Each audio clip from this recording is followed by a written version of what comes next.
need water. Ah.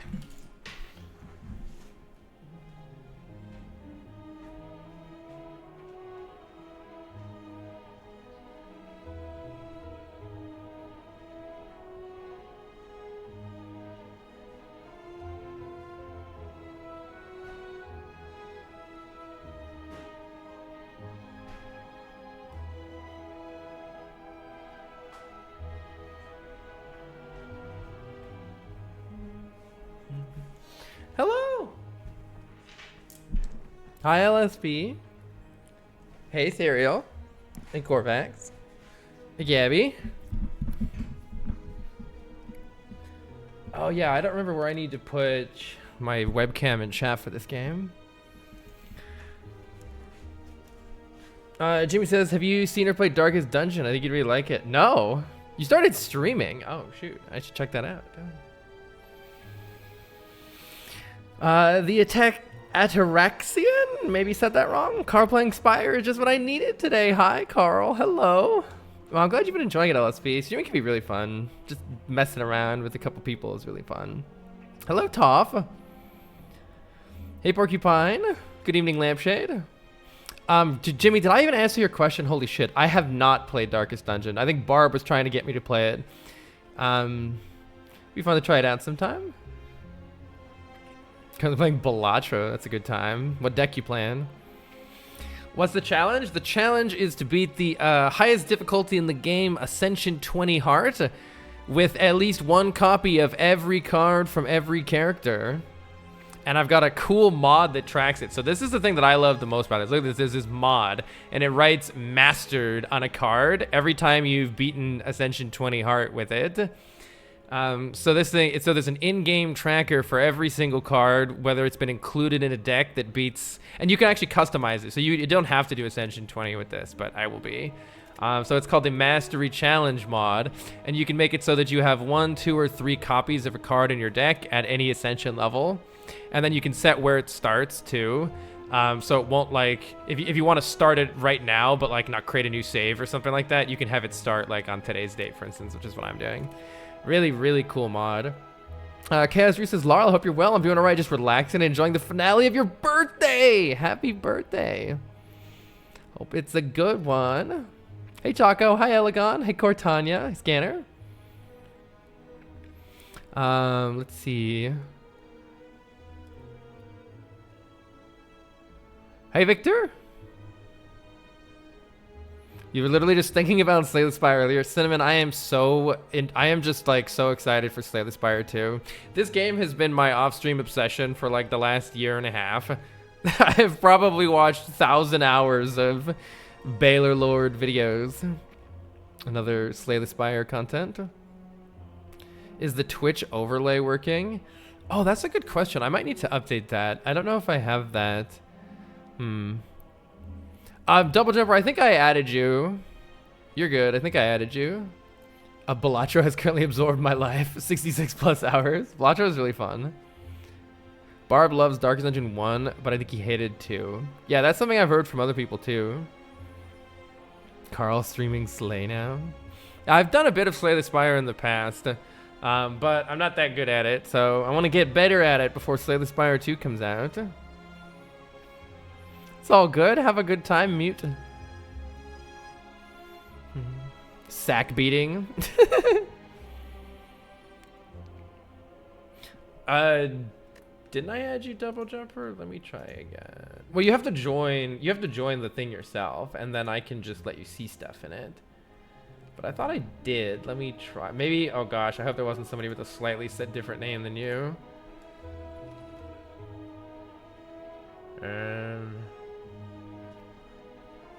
Make sure you click on the second link in that exclamation Discord.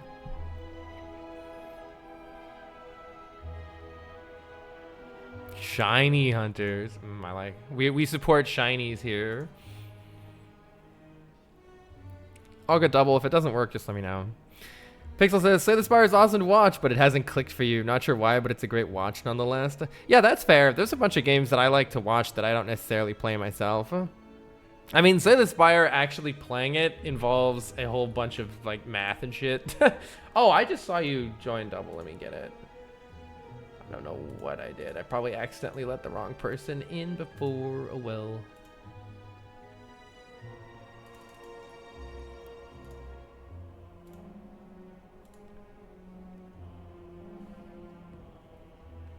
Oh well. Welcome, welcome, welcome, everybody. Hope everybody's doing well. I've got the itch to play some Slay the Spire. I love this game. Hey, Mifu. Hey, Dogma. The Ataraxian says, you ever tried Vampire Survivors? No, I didn't play it at all. There's a new game called Rogue Genesia that your friends and I are hooked on. So many good games out there. Your Spire itches. Hi, Lynx. You can't get past the Dungeon Spot. Spire's hard. Speaking of poke, how's everyone feeling about ZA? My partner was super obsessed with Pokemon Legends. It looks really fun.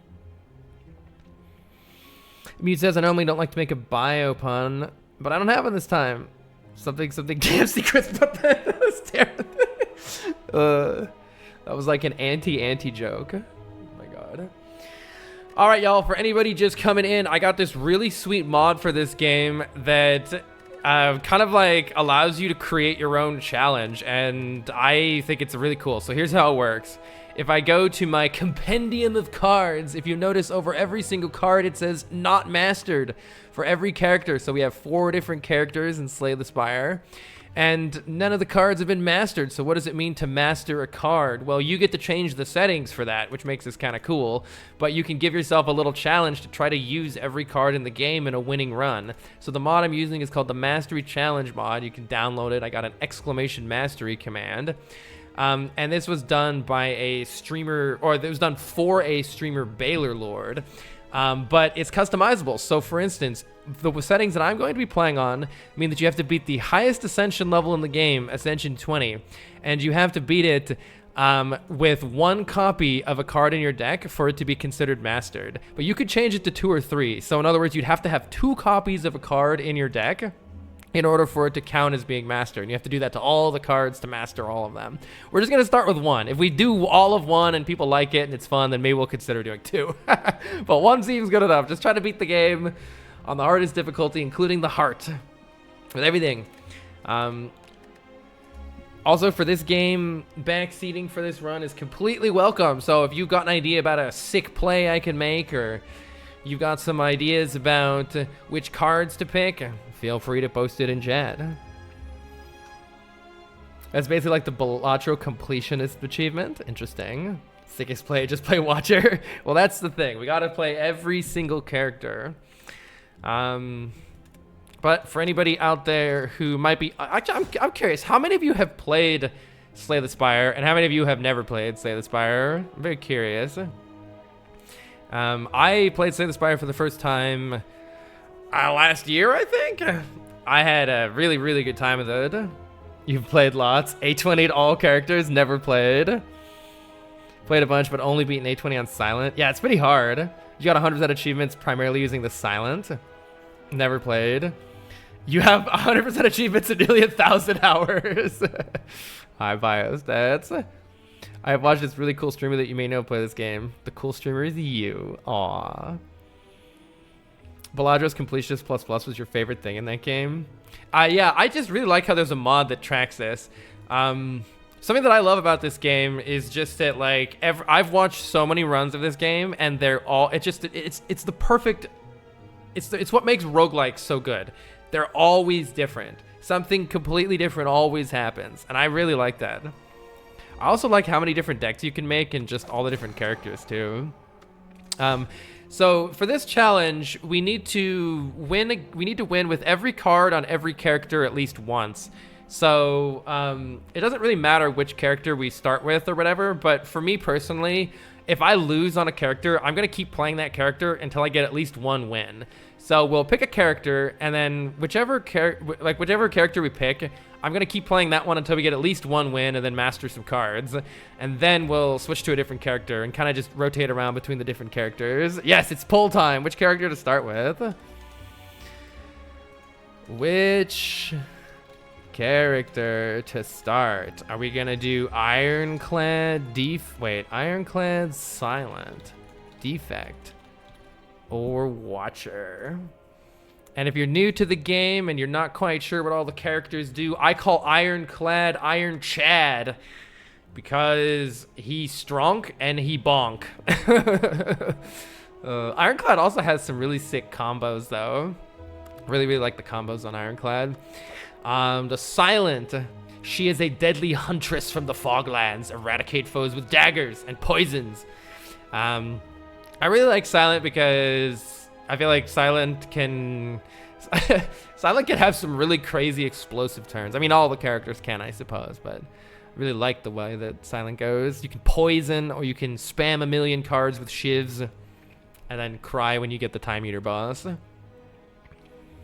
Who's your favorite of the characters? Ooh, if I had to pick one favorite, I would pick the Defect, but I really like Silent. I really like Defect. There are some times when I just want to play Ironclad too. Like, I also really like Ironclad. And Watcher can do some really cool stuff, but I have to say I am the worst with Watcher. I am the worst with Watcher, so it's probably going to be really tough for me. When you're something that I've learned from watching streamers is that the Watcher is considered it was by far hands down the best character. But only when you're really good at the game. When you're not really good at the game, the Watcher, you can get yourself into a bad situation and get absolutely destroyed. Watcher is boring. Everybody says, like, a lot of people have the opinion, I've noticed who watch a lot of Slay the Spire, that Watcher is boring. I think that the way that a lot of people play the Watcher is boring, but I don't think that the character is inherently boring at all. The character can do some really, really cool stuff. At least that's my opinion, having watched way too much Baylor Lord. But a lot of people play her in a way that ends up being boring. But you don't have to play her like that, and I won't be. I'm on the Watcher is not boring side. The only thing about Watchers, if at any point you find yourself even slightly seriously asking, do I have lethal? You have lethal. It may take you an hour to find it. Who watches the Watcher? People picked Ironclad. All right, let's do it. We shall bonk. You love having a great setup to go in and out of stance just right and stack up mana. Yeah, Baylor is awesome. All right, so we're gonna start the timer. This will be attempt number 1. Timer will be the total time that we have attempted this challenge. And again, for anybody coming in one last time here, if you notice on all of our cards, it says not mastered. In order for it to be mastered, we have to beat the Ascension 20 Heart, the end boss of the hardest difficulty, with that card in our deck. So the goal would be to master every single card on all 4 characters. We gotta win at least once with that card in the deck. I'm excited. So I'm pretty bad at Slay the Spire. Like, even just beating Ascension 20 at all is pretty difficult for me, so expect me to get bodied. And again, as far as the backseating rules go, if you've got ideas about which card to pick or which line to choose on how to play, feel free to type it in the chat. It's totally fine here. I'm here to learn. Let's do it. Embark. And also, I'll kind of explain the game too, just in case there's anybody who isn't super familiar with this game, because a couple of people were saying that. Let's do it. So there are 20 Ascension levels. Ascension 20 is the hardest. And you'll see here, once we get into the game, if we look at this right here, we have 20 debuffs, basically. All 20 of these different things are going to make the game harder. So there's elites spawning more often. Those are more difficult enemies. We have fewer potions to work with. We start with a curse in our deck. So here's our deck. Also, I like how you can master the curse. Well, it can't be removed from your deck anyway. But yeah, we start with this curse, Ascender's Bane. It's a card that doesn't do anything, but it's ethereal. So you only have to draw it once, and then it vanishes. It gets exhausted. It goes away. That's what the ethereal means. We start our deck with 5 strikes. Is that how? Yeah, that's how you can count. 5 strikes, 4 defends, and 1 bash card. This is how we start with... wait, did that... Mastery candidates. Okay, these are the cards that we have not yet beaten with, which is all of them, because I haven't played yet. Backsea, you seem to have chosen Ascension 20. You might want to lower that. Cold Stare, thank you for the 52 months. Says, hello, keep staying awesome. Thanks for always being amazing. I appreciate it, Cold Stare. Thank you very much. Very good to have you. Wait, do curses have masteries? Yes, curses do have masteries. All right, first prediction will be, will we beat the Act 1 boss? Yes or no? And I will show you the boss before we do that here. Let's see. So if we look at our map, wait, is this map? Yeah, map. We are fighting Hexaghost. And there's 3 potential bosses at the end of every act. And we have to work our way through these different paths. You get to pick one path and you can never go backwards. So speaking of paths, a couple of things that I've learned about Slay the Spire is in the first act here, and I got this little map marky thing. If you want to see these mods, these are the mods that I'm using. The mods don't change the game in any way. They just give me information and give you guys information, like show the potion chance, or let me draw on the map like this. So the first 3 encounters at the start of a Slay the Spire game are going to be easier. So like these 3 fights are going to be a lot easier, called the easy pool. And then after you do these first 3, then you enter the hard pool, which would be like this one here. In general, it is good to do all of your easy pool fights and then maybe try to acquire resources from a shop or perhaps an upgrade from one of these campfires before tackling one of the elites. So I'm going to mark all of the elites in red here, all of the campfires in green, and all of the shops in blue, so we can kind of see if there's a path that makes sense to take here. For instance, I noticed that this path right here, not you, this path right here gets us 3 combats, 2 event rooms, an upgrade, and then we can fight an elite here, or you could choose not to if we like didn't get anything at all. So I kind of like that. As far as how many elites we could get after that, well, we could go to a shop or veer off over here, but 3 hard pool fights might be really hard into an elite.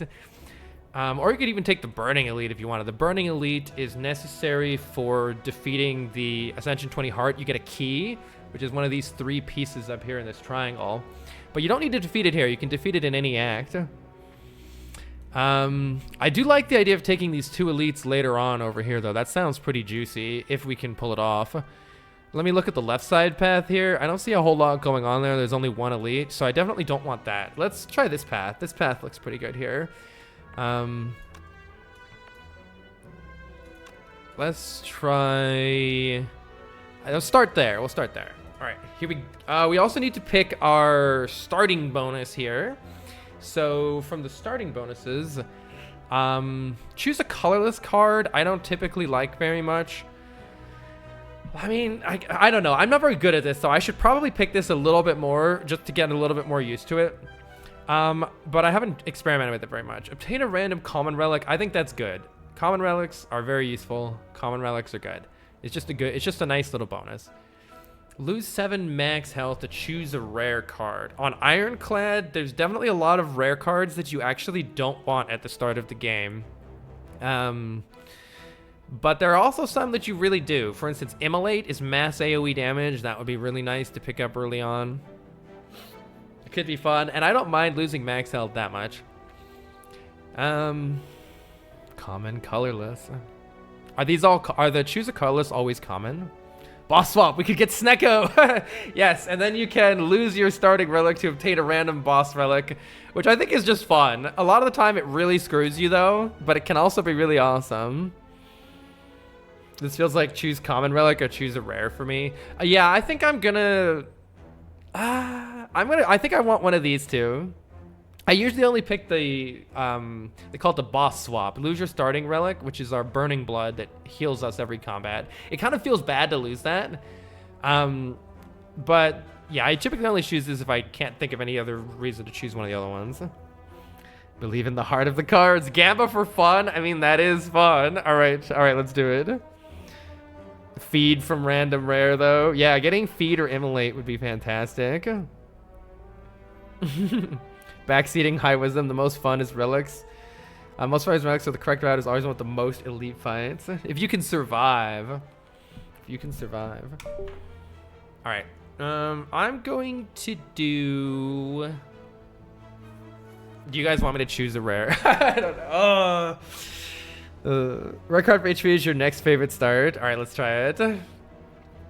I got bad news for y'all. We have not seen feed.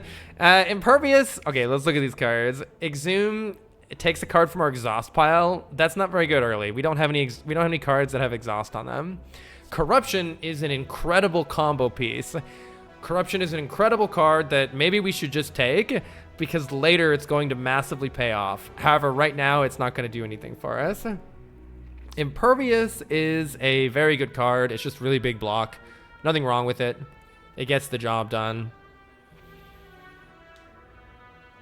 Corruption, Dead Branch. True. Are we going to get Dead Branch? So Corruption is the like hope pick and hope it works out later. Impervious is the good right now pick.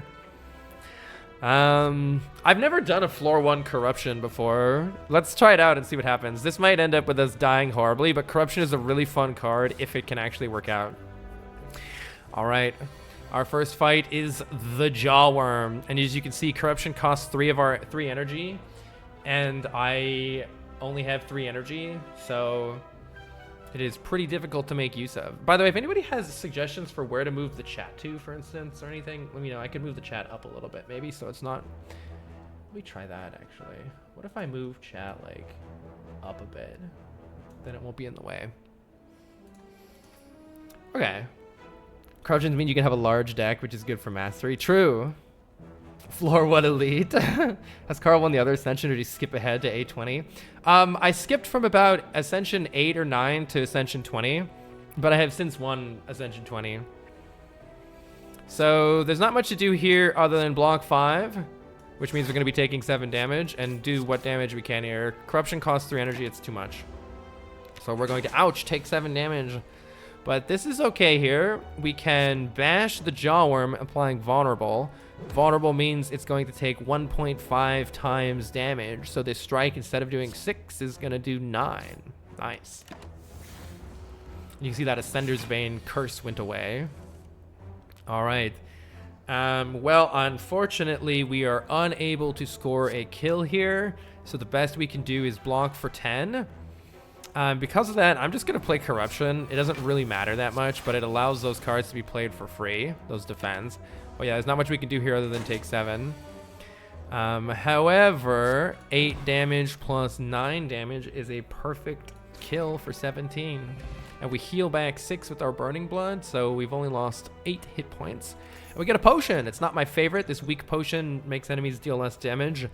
Definitely not my favorite potion to get, but not a bad one either. I mean, so as I mentioned, the Corruption is part of a big combo piece.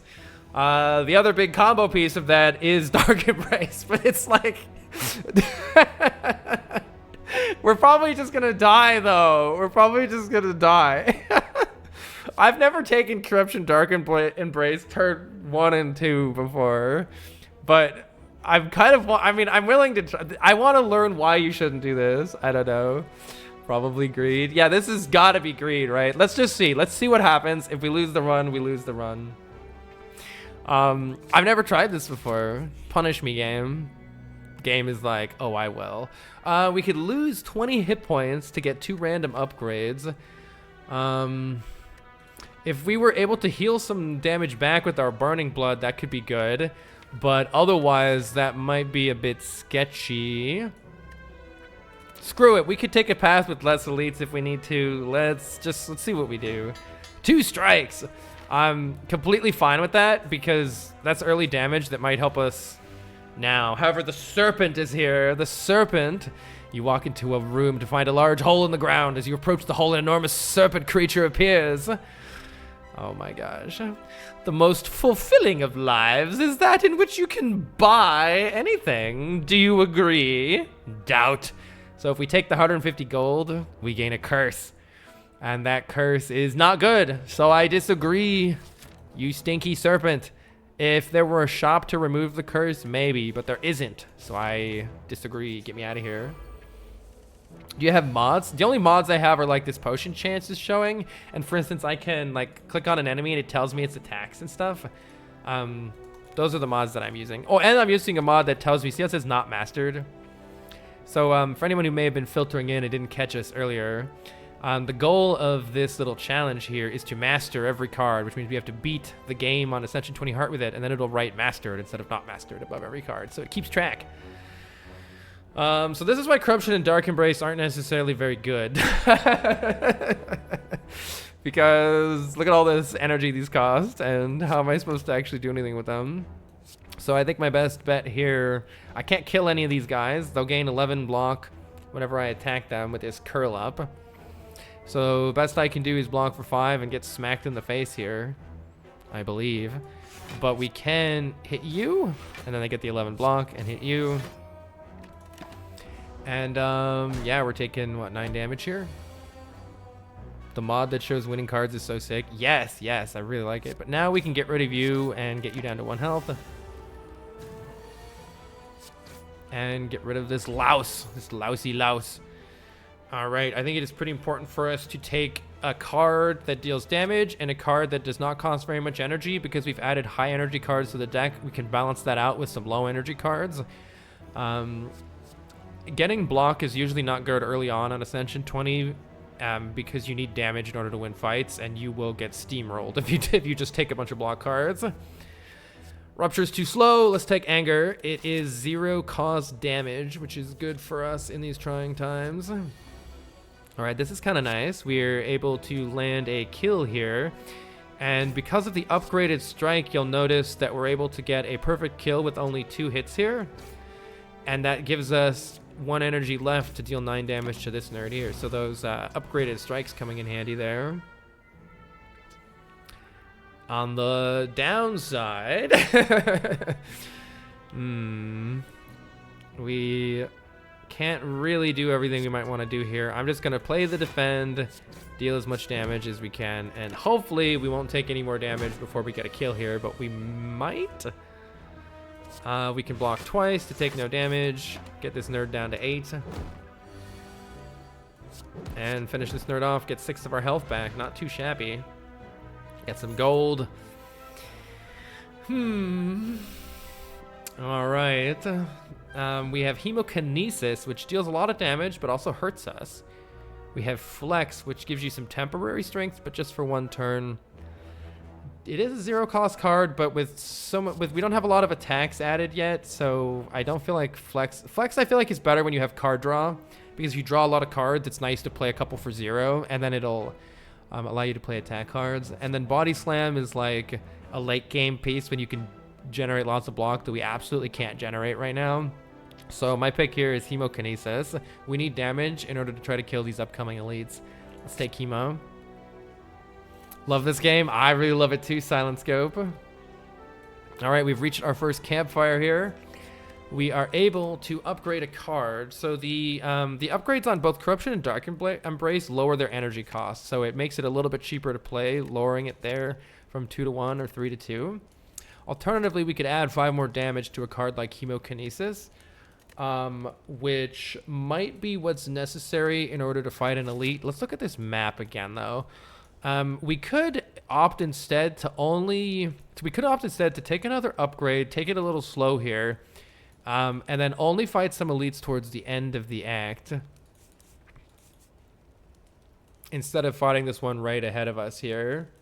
The problem with fighting the one right ahead of us is if things go badly, well, actually, there is a kind of a path to avoid any other elites, but yeah, I don't know how this will go with the card with the Corruption of Dark Embrace added so soon. I feel like you maybe want to play for the late game instead of playing for right now.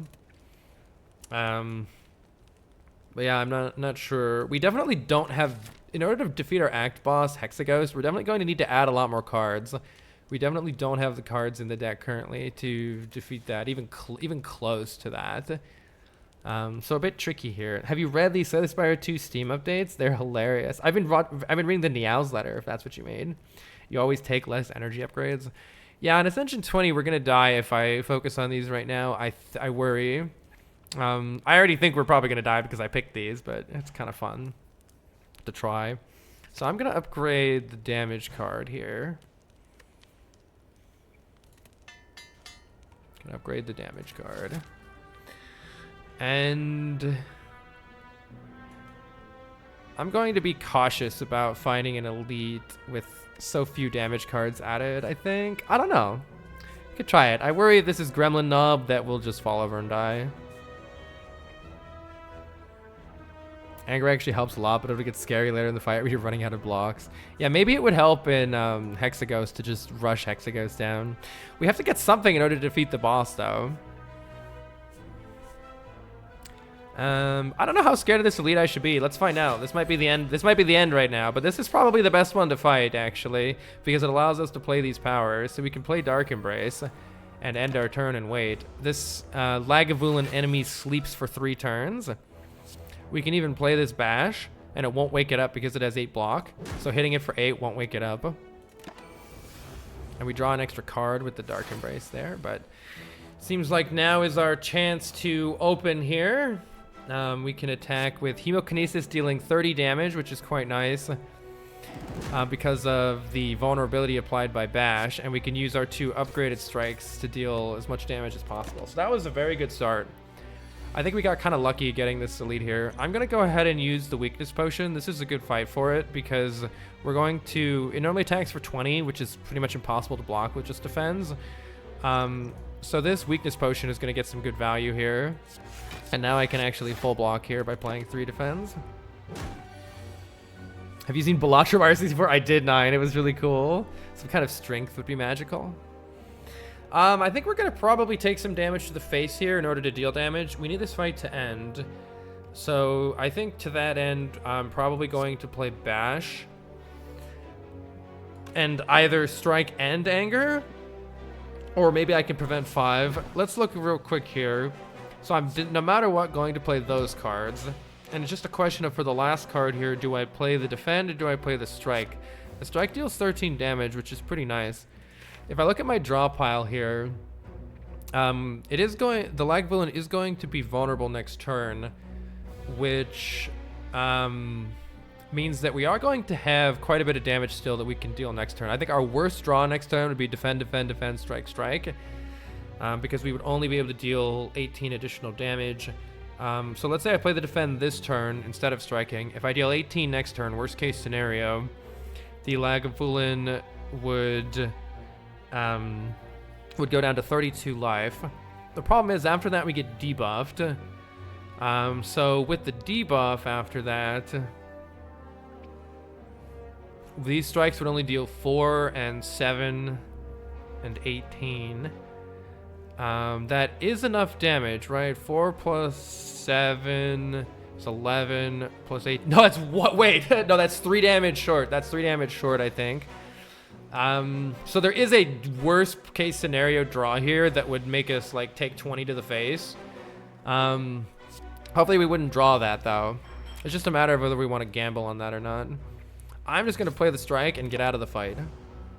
Because if I play that strike, take a little damage here. Yeah, and I did actually get a pretty bad draw. Thought it was -1. It's -2, strength and defense. But we don't have to play the Hemokinesis, and we're out. So we've defeated the Lagavulin. And this is a very good time to get this relic. We have the Matryoshka. The next 2 chests that we open contain 2 relics instead of 1. So we get an additional relic later. That's good because we're about to open a chest here. So good time for it, and the blood potion will heal us when we use it, so that's a nice little safety net to have. We can use it at any time in the middle of a fight. Okay, this is some interesting stuff here. True Grit is a wonderful card with Corruption and Dark Embrace, but it's not going to help us defeat the upcoming boss that much. On the other hand, getting some strength in the deck with a card like Spot Weakness would help us defeat the upcoming boss. So I think Spot Weakness versus Hexaghost is very important. Yeah, as Shrumble says in the chat. Cleave is also good to get some area damage in the deck, which as we enter these hard pull combats could absolutely dumpster us. They could absolutely dumpster us. But I think we have to take Spot Weakness, so we're probably not beating the boss. So let's take Spot Weakness. Yeah, Hexa attacks most turns. If I draw it turn 1, we're going to be very sad against Hexaghost. So. All right, we have no choice but to take this fight. It is Red Slaver. Definitely a difficult fight. However, we could have fought Red Slaver in addition to another enemy. So at least this is better than it could have been. I'm probably going to play Corruption here, finally, because Corruption allows us to play 3 additional cards by making the spot weakness and the 2 defense cost 0. So we're not actually losing much value there. We're going to gain 3 strength because we have spotted the weakness and take 4. Yeah, Corruption turn here. So this is going to allow us to always play our block cards, but the downside is they go away permanently. So the thing that makes Corruption truly good is when you have a lot of skills in your deck that you can actually exhaust. Thankfully, we're going to be able to get a kill here one way or another, but I think I have to play Hemokinesis, or maybe not with the strength, actually. We can bash for 11, bringing it down to 10, but then because it's applying vulnerable, the strike will deal 13 damage. We got our kill there. Nice. Pretty good Slaver fight. Ooh. All right. So we have Power Through, which is a very good block card, but it adds cards called Wound that are unplayable to your hand, and you'll keep drawing them, so they kind of clog your deck. Can be very good, though. There's a lot of synergy with Power Through, though we don't have it right now. Cards that can exhaust the wounds can be really good. Perfected Strike is a whole bunch of damage, but I tend to not like it very much at all unless there's like no other option, because you don't want strikes in your deck. You want to remove strikes from your deck. Strikes are starter cards, and they're kind of bad. Fire Breathing is a very situational card. Whenever we draw a status or curse, we deal 6 damage to all enemies. The boss Hexaghost puts a lot of burns in our deck, and so Fire Breathing can be useful to deal a whole bunch of damage to Hexaghost. This is where if I had more experience, I might know whether I'm going to lose to Hexaghost if I don't take something like that, Fire Breathing. But in general, Fire Breathing can be pretty bad in a lot of fights where you don't have a lot of status or curses. It's not going to do anything, and so it's kind of a dead draw. And we already have a bunch of dead draw powers that don't do anything when you first draw them, like Corruption and Dark Embrace. Kind of. So I don't know what the right decision is here. Power Through is definitely a nice block card, and we haven't added a nice block card yet. So I'm thinking Power Through is like the no-nonsense good card here, but maybe I need to take this Fire Breathing in order to beat the boss. I don't know. Power Through has Fire Breathing's energy. Good. Yeah, I think Fire Breathing. I would love to try this, but I think there's a hot chance that we lose if I pick this card. I don't know enough about it. You personally take the Power Through because the anger is helpful of the deck, so you don't draw the wounds as much. I like it. Hexaghost gives status. Yes. Fire Breathing is good against Hexaghost. It is just not good against the start. For a lot of Act 2, it's not good. Though there are some cases in Act 2 where it is really good, too. You're biased to like Perfected Strike, but that doesn't mean it's a good pick. I think it's definitely helpful in certain situations. I'm going to try... Fire Breathing is generally garbage. Yeah, Act 2 is where many Clad runs die, and Power Through is strong and another block. I think I'm leaning towards the Power Through as well, just because it's going to help us, assuming we beat Hexaghost. If we don't beat Hexaghost, though, that Fire Breathing could have maybe gotten us there. I also could consider... I'm going to get 2 relics from this. I could consider going to a shop with 192 gold. Maybe I'll do that, because it'd be nice to take these 2 elites, and that might help us get a little bit of extra oomph to be able to do it.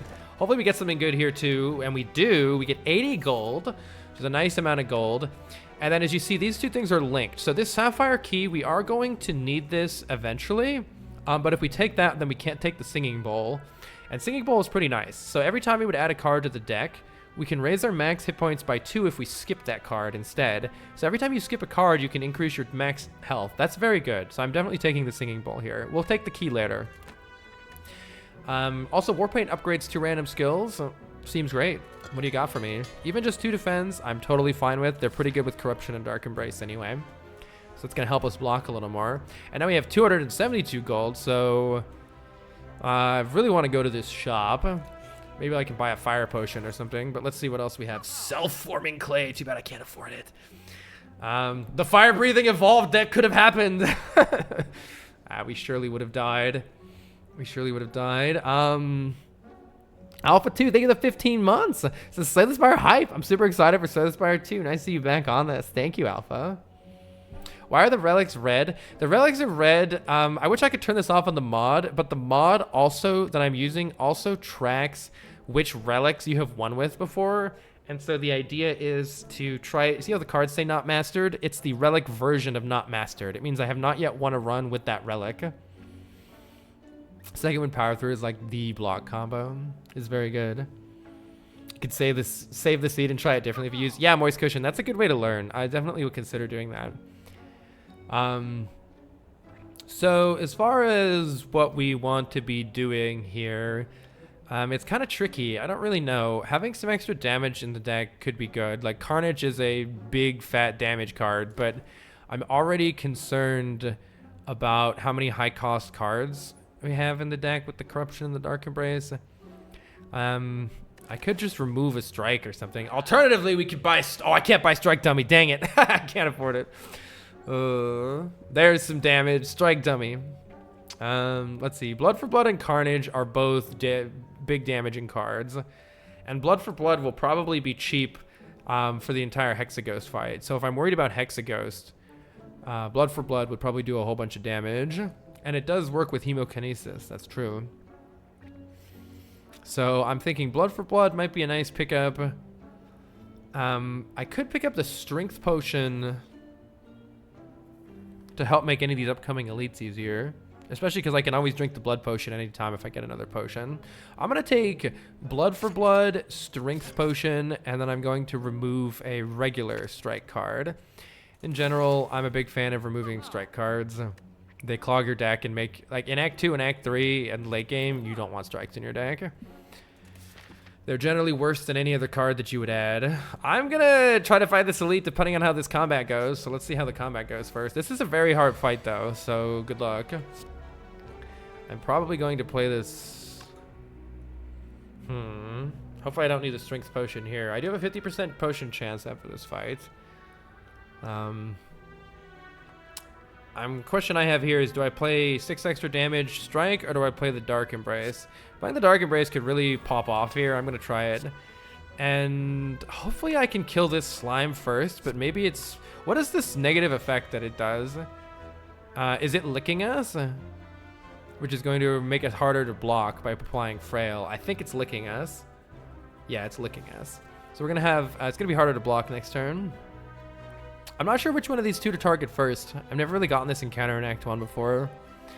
The slime is easier to get rid of and it'll stop debuffing us, but this thing keeps kind of gaining strength and it deals more damage every turn, so it's important to finish it off quickly.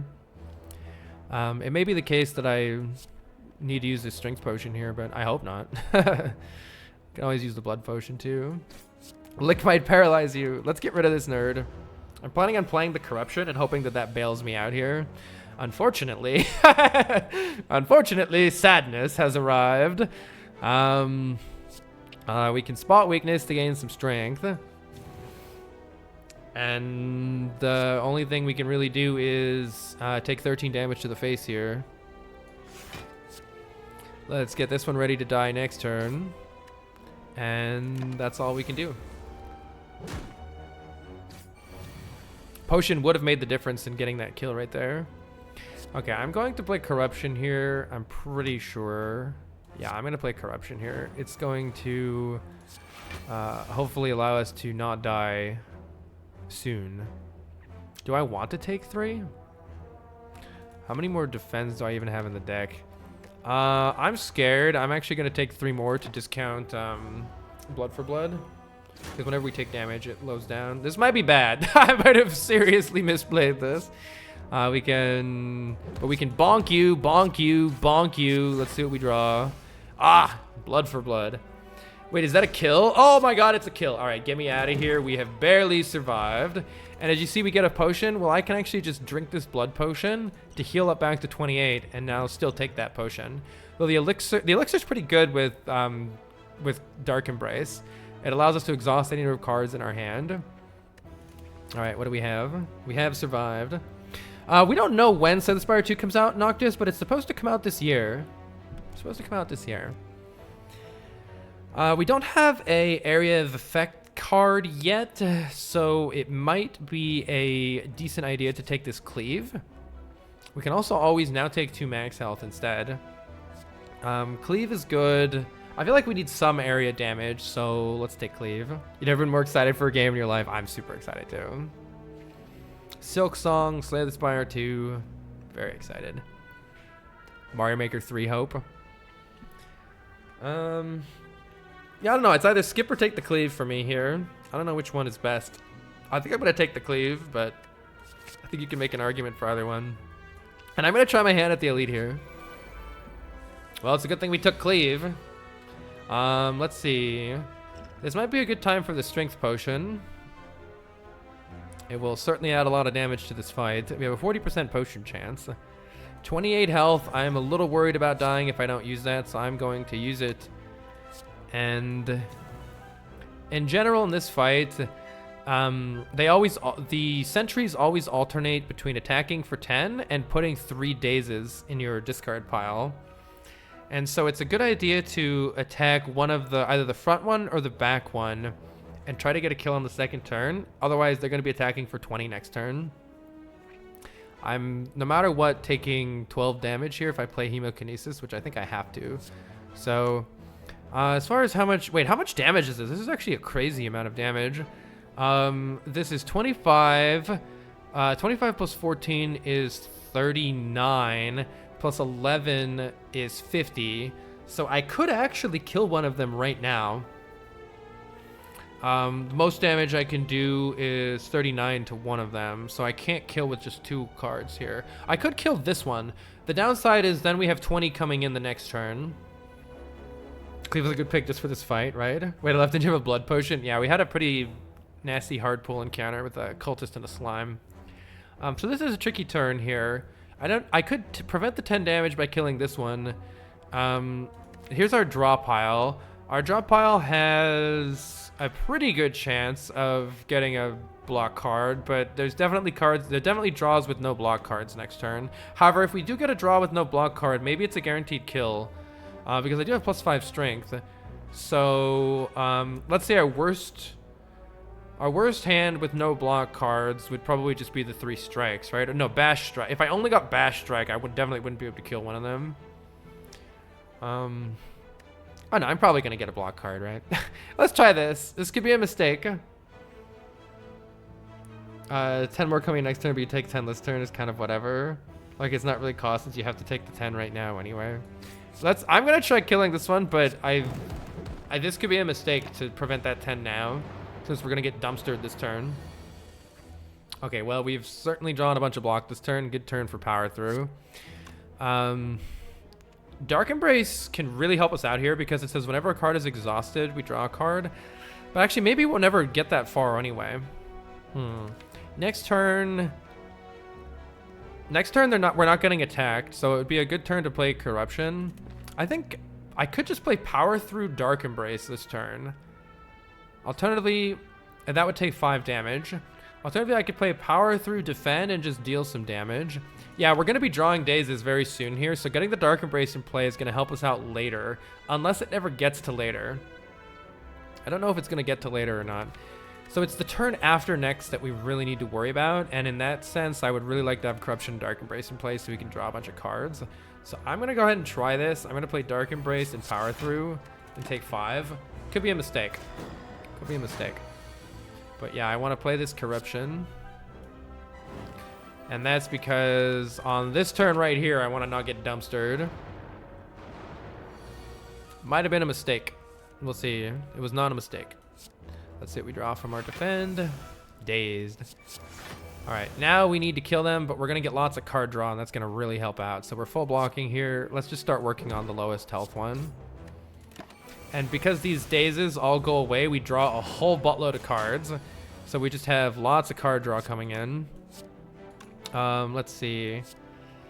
We can do 13 damage to all. And I could purposefully use this. I could purposefully use this defend since we're not going to draw back to it anyway, just to try to get another card now. The downside of that would be if I get more defense and then eat through all my defense and can't block next turn. Unless we can just kill. Getting the angers, for instance, would be really nice right now to just... even getting more days too. I'm going to play this defend and see what we draw. We did get a strike. I guess I don't have to take damage then, unless I want to take damage here. What's our worst draw next turn? We're going to draw 7 cards next turn. I mean, it's possible to draw 7 dazes, but it seems unlikely. Yeah, we might take 10 next turn if I don't play the Chemokinesis. Surely we won't draw that badly though, right? Smiley face. Uh-oh. Hey! All right, I greeted a little bit and we are rewarded. We did not take any more damage. Oh, we get a really good relic, the Incense Burner. Every 6 turns, we're intangible, so that means it's not invulnerability, but it's close to it. All damage taken is set to 1 instead. The only way that that's not super helpful is if an enemy hits you many times, because it would just hit you for 1 many times. But in general, this is really good. This is really good. Strength pot, I think, was unnecessary. Yeah, it might have been, but hey, I got an energy potion back, so it paid off this time.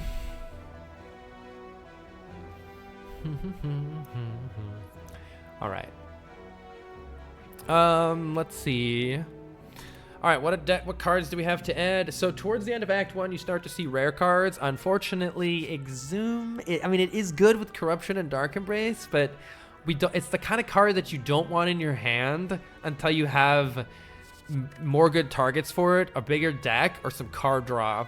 Because we don't want to get hands that are like Ascender's Bane, Strike, Corruption, Dark Embrace, Exhume. Like those hands that do absolutely nothing. you don't want to get those hands. It could be useful to pick up Ghostly Armor since it exhausts and such. Yeah, all gimmick hands, exactly. It's useful with Corruption, Dark Embrace. We did already add 1 good block card, Power Through. I don't know if adding a second one is merited here or just taking the 2 here. But I would never take Wild Strike. Shuffling Wounds is terrible, unless you have like a bottled Evolve that you can always play that helps you out with those wounds. So I'm thinking 2 max health or Ghostly Armor here. Hard to say which one I like more. Something that's worth noting. We could get bonked by Gremlin Knob and die, but it's not going to help. The 2 health isn't going to help with that necessarily. Hopefully we can kill Gremlin Knob. Smiley face.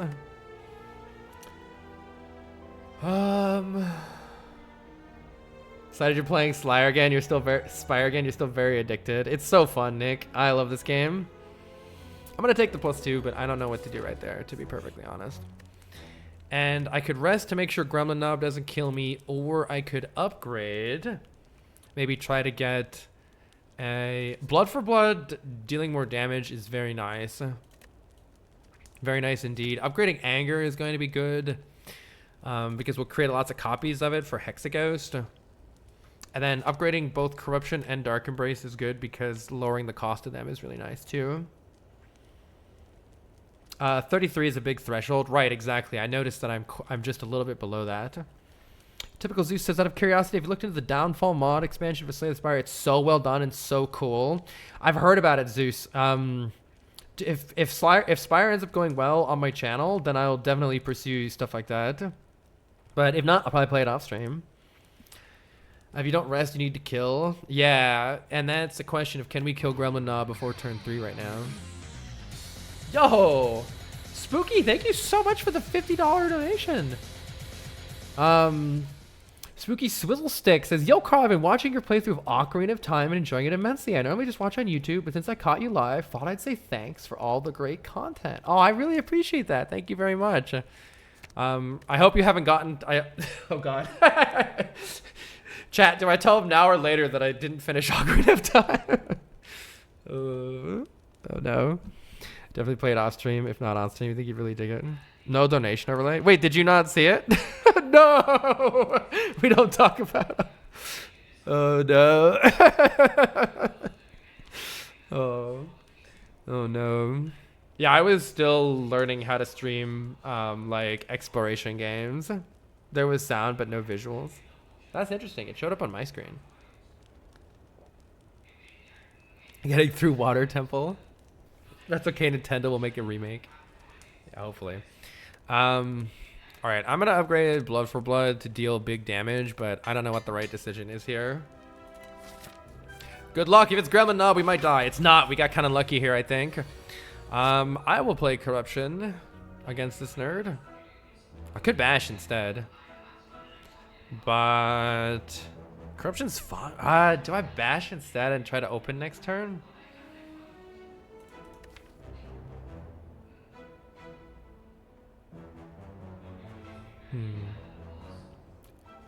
Judy plans to finish Ocarina of Time? Yeah, I tried to finish Ocarina of Time. I was actually really excited to go back and finish it. And then my save file was deleted when I moved. Rip. What stopped you from... The Pixel Nation asks, I didn't know you were playing Ocarina of Time. Never having played it myself. What stopped you from finishing it? So as a streamer, it can be very difficult to manage playing a game when you kind of like want to explore on your own and like, you know, solve puzzles on your own and just kind of work through the game on your own without being told what to do. A lot of people will kind of instinctually, they'll either want to help, which is like a, you know, it's like a not a bad thing at all, like they're just trying to help. But if you don't want that, it can then kind of get awkward because you don't necessarily know how to tell them that you don't want that, even though they're just trying to help, and then they may get offended because they're just trying to help and yada yada yada. And so it's like navigating those situations can be a little tricky.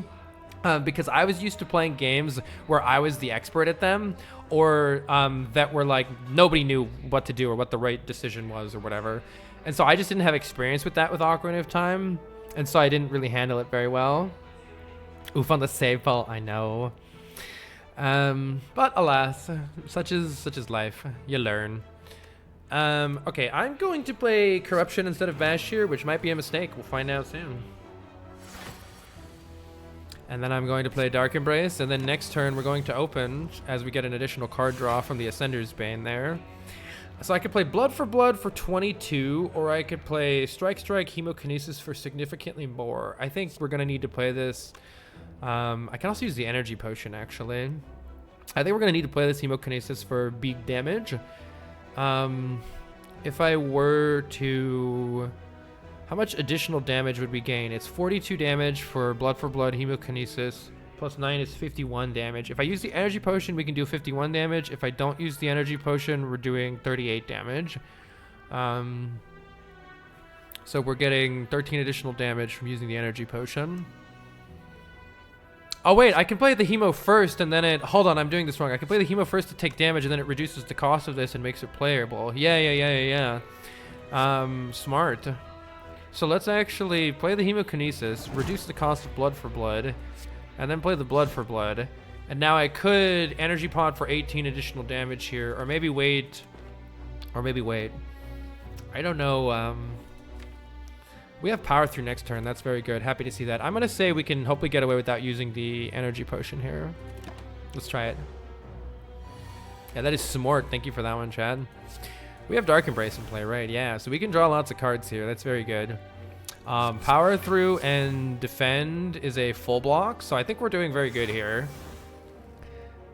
Though we might be getting bonked next turn, unless we can win. Blood for Blood is doing lots of damage, so let's just do as much damage as we can. And next turn is going to be questionable, though. We could always exhaust up if we wanted to. Yeah, that worked out quite well for us. And we did at least get a block card, so we're not taking that much. Yo, Zeknar! Oh my gosh, hi, Zeknar!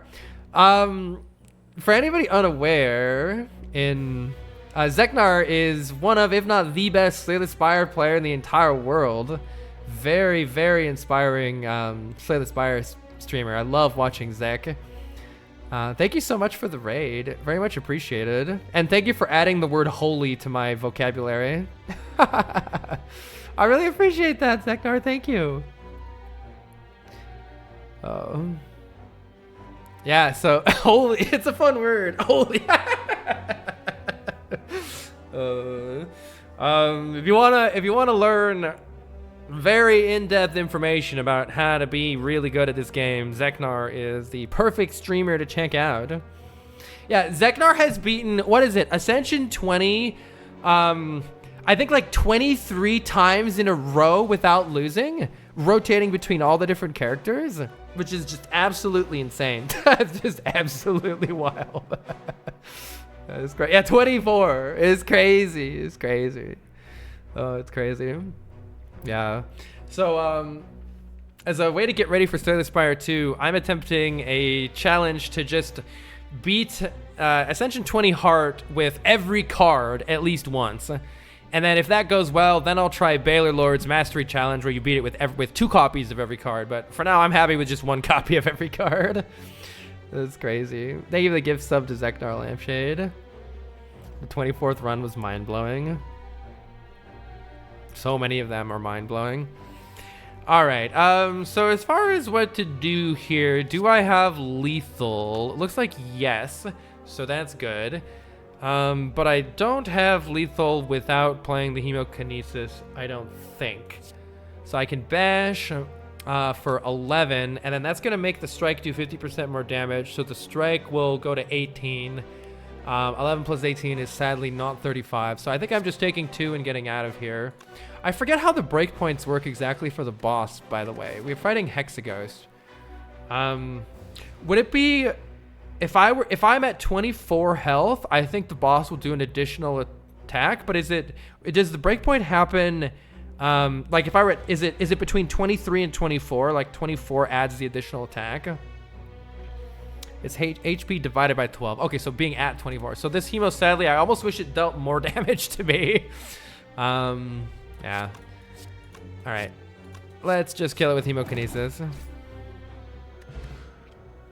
All right. We have a Dream Catcher. Whenever we rest, we can add an additional card to our deck. Turns out we could have potentially used one of these potions, but it wouldn't have mattered much. Would I prefer the speed potion to the elixir or the energy potion here? I don't think so. Also, by the way, I'm crazy. I took a floor 1 corruption and a floor 2 dark embrace just because I wanted to see how much the game would punish me. I've never tried that before. We are currently unpunished, but that may Act 2 may have something to say about that. Yeah, with the Dark Embrace, the Elixir becomes quite a bit better, so it might be worth keeping. And the Energy Potion is good to play stuff, so... Let's look at our cards here. Second Blood for Blood. I don't think so. I think I take 2 max health here. We already have 1 Blood for Blood. I don't think I need another unupgraded one. Severed Soul exhaust cards. Synergy. Exhaust all non-attack cards. I need to add more non-attack cards. Not necessarily exhaust them. I'm gonna take 2 max health. Heavy Blade is damage. We have a spot weakness. It doesn't seem like it's... We already have a lot of high cost cards though. I'm just gonna take 2 max health here. Floor 0 and floor 1, true. All right, I'm definitely gonna upgrade something here. I don't know what we need to defeat this boss. Upgrading the spot weakness might be very helpful here, or upgrading the anger. Since I suspect that we're going to cycle back to these angers quite a bit, having an upgraded one is nice. Though I like spot weakness more, assuming it actually lands. Oh yeah, burner setup. I forgot about that. Yeah, wait, I forgot about that. Shit. So we want the incense burner to give us intangible on like the best possible turns. And it's going to do it on the first turn here, which the boss does literally nothing on, so that's pretty sad. I like spot weakness. If it ends up missing a whole bunch, I'm gonna rage though.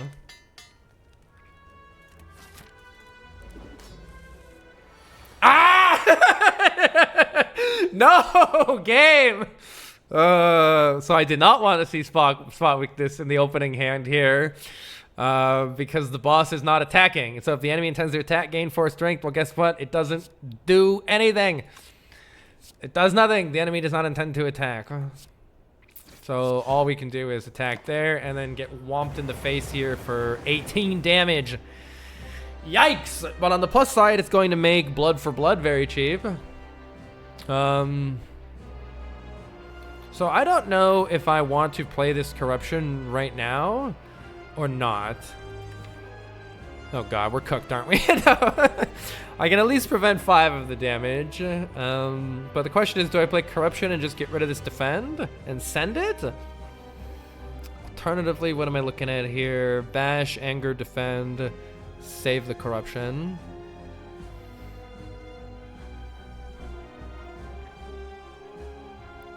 I don't know. At least Blood for Blood is going to get cheap after this. Drawing back into it with Corruption and Dark Embrace could be nice. Drawing into a whole bunch of Angers and Blood for Bloods. Well, this is how you learn, right? No, I think I need to apply weak. I think I need to apply Vulnerable. I'm not going to play the Corruption right now. I want to apply Vulnerable. This is a damage race. We need to kill this thing fast. Though I do think I need to play this. Do I need to play an Energy Potion? I don't know. Kind of yikes on my health. The mouse can hover over his game, right? That's a mod. It's really cool. I don't know how it actually works. I mean, I definitely need to deal this damage. Oh, man. I don't know enough about this fight to know if, like, how in danger I am of dying before. So the Hexaghost is interesting. See these little flames it has? They start to fill in.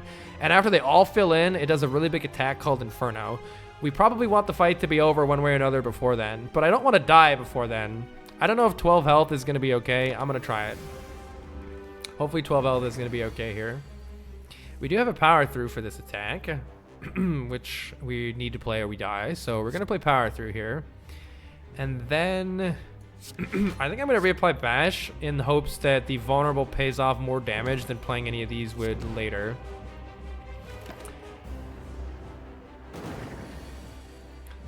Yeah, we have intangible turn after next, I believe. I'm going to play the Corruption here. It could really save us in a pinch. And let's play the Defend Plus. What's in my draw pile? Might also... I haven't even gotten... Oh my god, I haven't gotten Spot Weakness once. Tragedy. I don't know if it's worth, like there's a... You could actually burn through these defends, like, in hopes to find the Spot Weakness or something. Does Hexaghost buff next turn? If it buffs next turn, I might be... What is it doing right now? It's doing the 6... It's doing the Seer. So next turn... Hold on, wait. What does it do? It does Seer, Tackle, Seer, Inflame. So I think next turn it buffs. I could be wrong about that, though. Let's see. It'd be really nice to land that Spot Weakness sooner rather than later. But also I don't want to eat through all my block cards and have no block.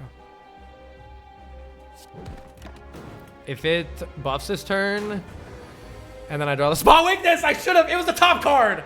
Ah, I should have, I should have burned to defend there. Oh, this is my bad. You love to see it. By which I mean I hate everything. Okay, I'm pretty sure we're dead because of that, but good luck to us.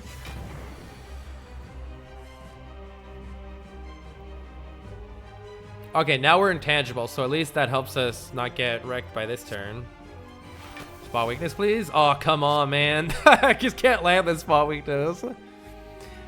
Sad. The fact that we haven't landed the Spot Weakness yet is actually horrifying. Pretty sure we're cooked. I really need to draw that Spot Weakness. There it is. Is it too late now, though? It might be. Gotta play all of our damage for surezies here. Do I save the power through, or there's no point in saving anything at this point, maybe? Actually, maybe we could still win. We have an energy left. Is next turn Inferno? There's no point in saving this, right? We just need to draw more cards and do more damage right now. Great. Look, now we don't draw it next turn. Yeah, I have the elixir. Is the elixir going to help us here? All right, let's look at what's in the draw pile. Applying bash at the start is probably really important here. Maybe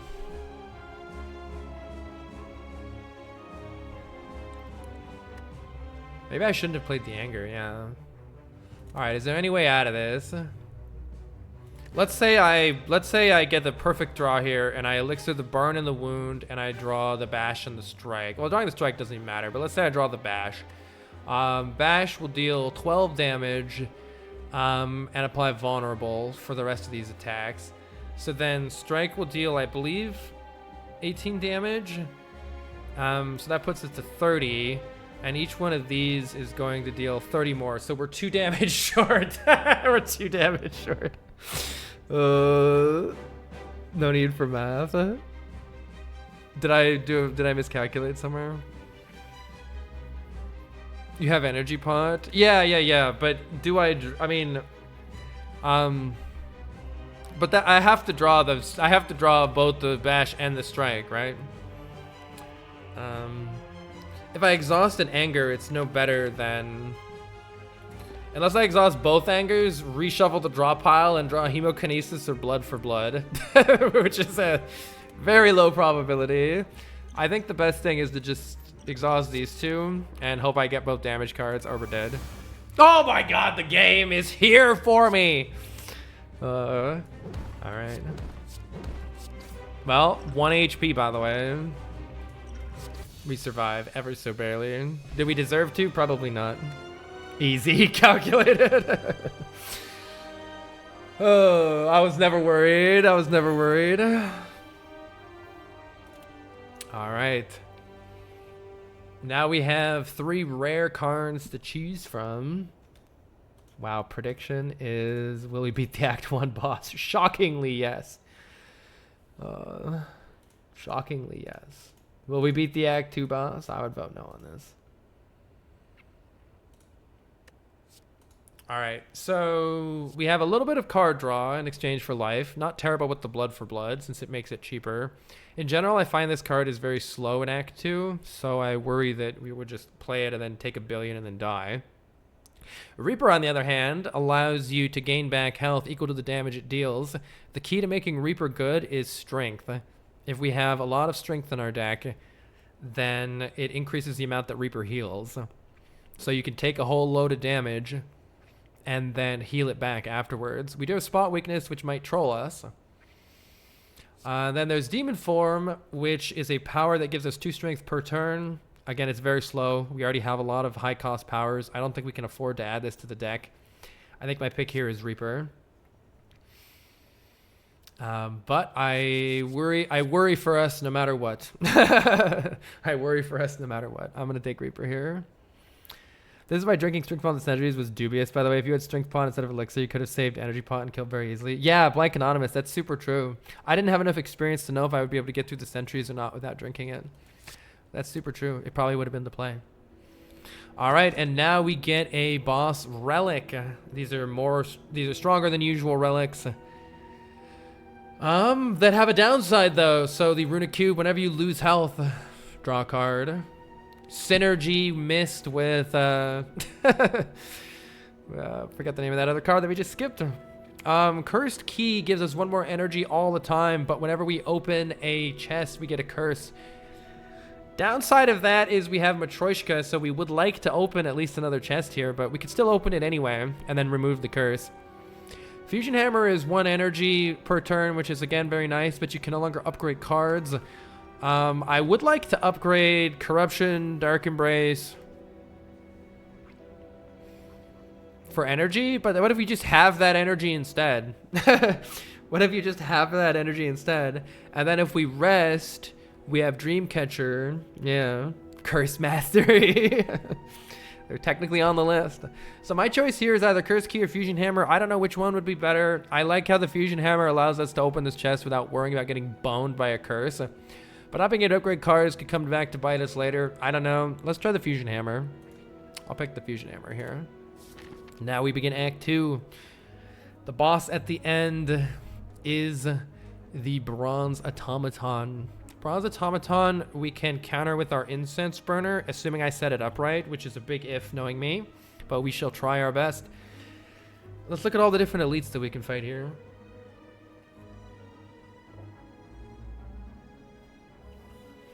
Curse Key will open more red rooms for Ultra Secret Rare.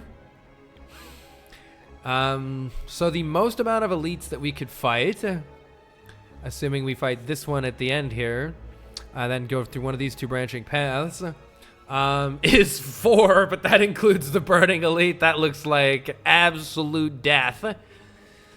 For a deck like this, we don't have any good area damage solve right now since we don't have an immolate. We just have an unupgraded cleave. I worry that we don't have a disarm for the Book of Stabbing, so I worry we're going to get absolutely cooked. No, we have Reaper, it's fine. So I don't know what a good path here is or what a good way we should go here is without getting utterly dumpstered. We can choose to fight these 2 elites later on in the act. If we did something like this, but I am worried here. I am very concerned here. I definitely don't want to start with the burning elite after fighting 1, 2, 3, 4, 5 straight combats. That is how you die real fast. That is death for sure. Instead, we could take just 2 fights. Try to get some extra relics and then fight an elite. Maybe rest here, unless we want to fight these 3 combats. Sounds like that. I think we're cooked here. Let's try this. This is my best, but hard game. Yeah, I'm trying to learn. Happy. I'm not very good at the game. Let's see if we can even get through this. I think we're probably cooked. But we shall try. Do I wish to play Dark Embrace here for some healing, or is it better to bash one? Or sorry, Dark Embrace for some card draw. I'll take the card draw rather than bashing one of them for minimal damage, but who knows? Let's attack the one that's buffing, since that one's going to be the strongest. And we are going to take a bunch of hits here, which is actually kind of good for Blood for Blood. So our Blood for Blood is going to be free when we get it. All right, but my face. We can defend twice and play Reaper to try to recoup some of the health that we're going to lose, or we could try to draw the Reaper later. The Reaper's not really healing us much, is it? Alternatively, I can down this one. Yeah, if you deal 4 hits to any of the birds, they fall on the ground and they no longer attack you. That actually saves 12 from this guy. Let's try that. It's not too much in the way of healing. Oh yeah, I do draw an extra card. Well, it's better. Actually, it's 1 hit point better to take the damage rather than downing the bird, but then I don't deal damage to the bird, so let's deal damage to the bird. And then the down makes it still down for next turn and take more damage here.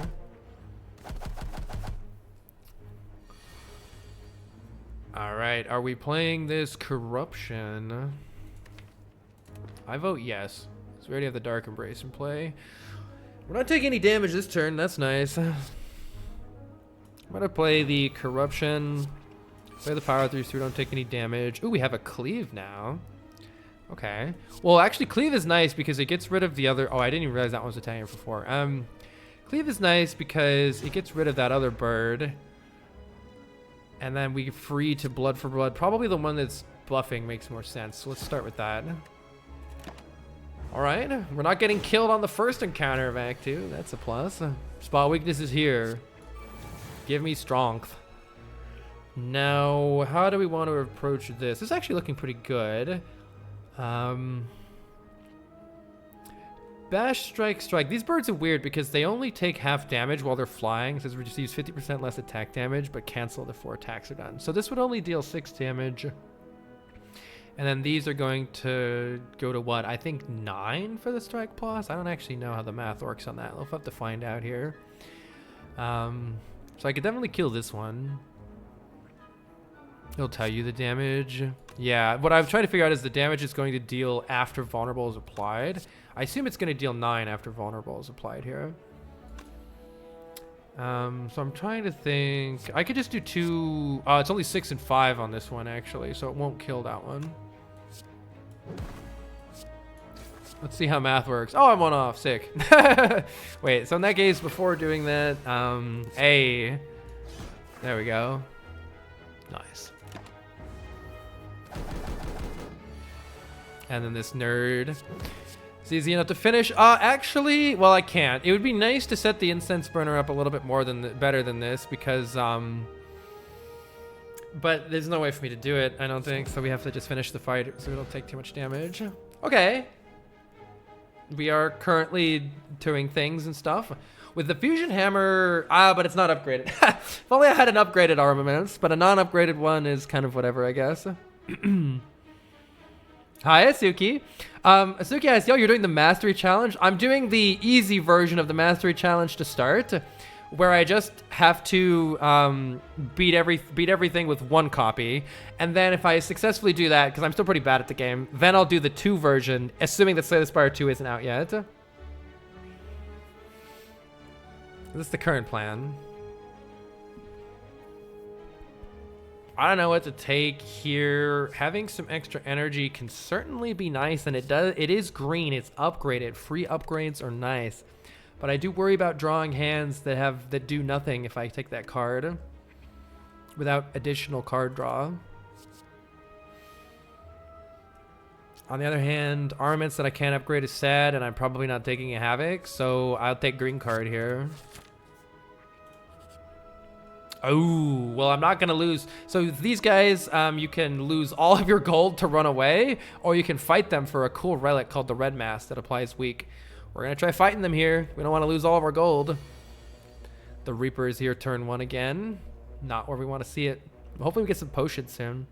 Sammy, thank you for the 51 months. Yeah, it exhausts. Are curses included in the mastery? They are, Professor Luigi.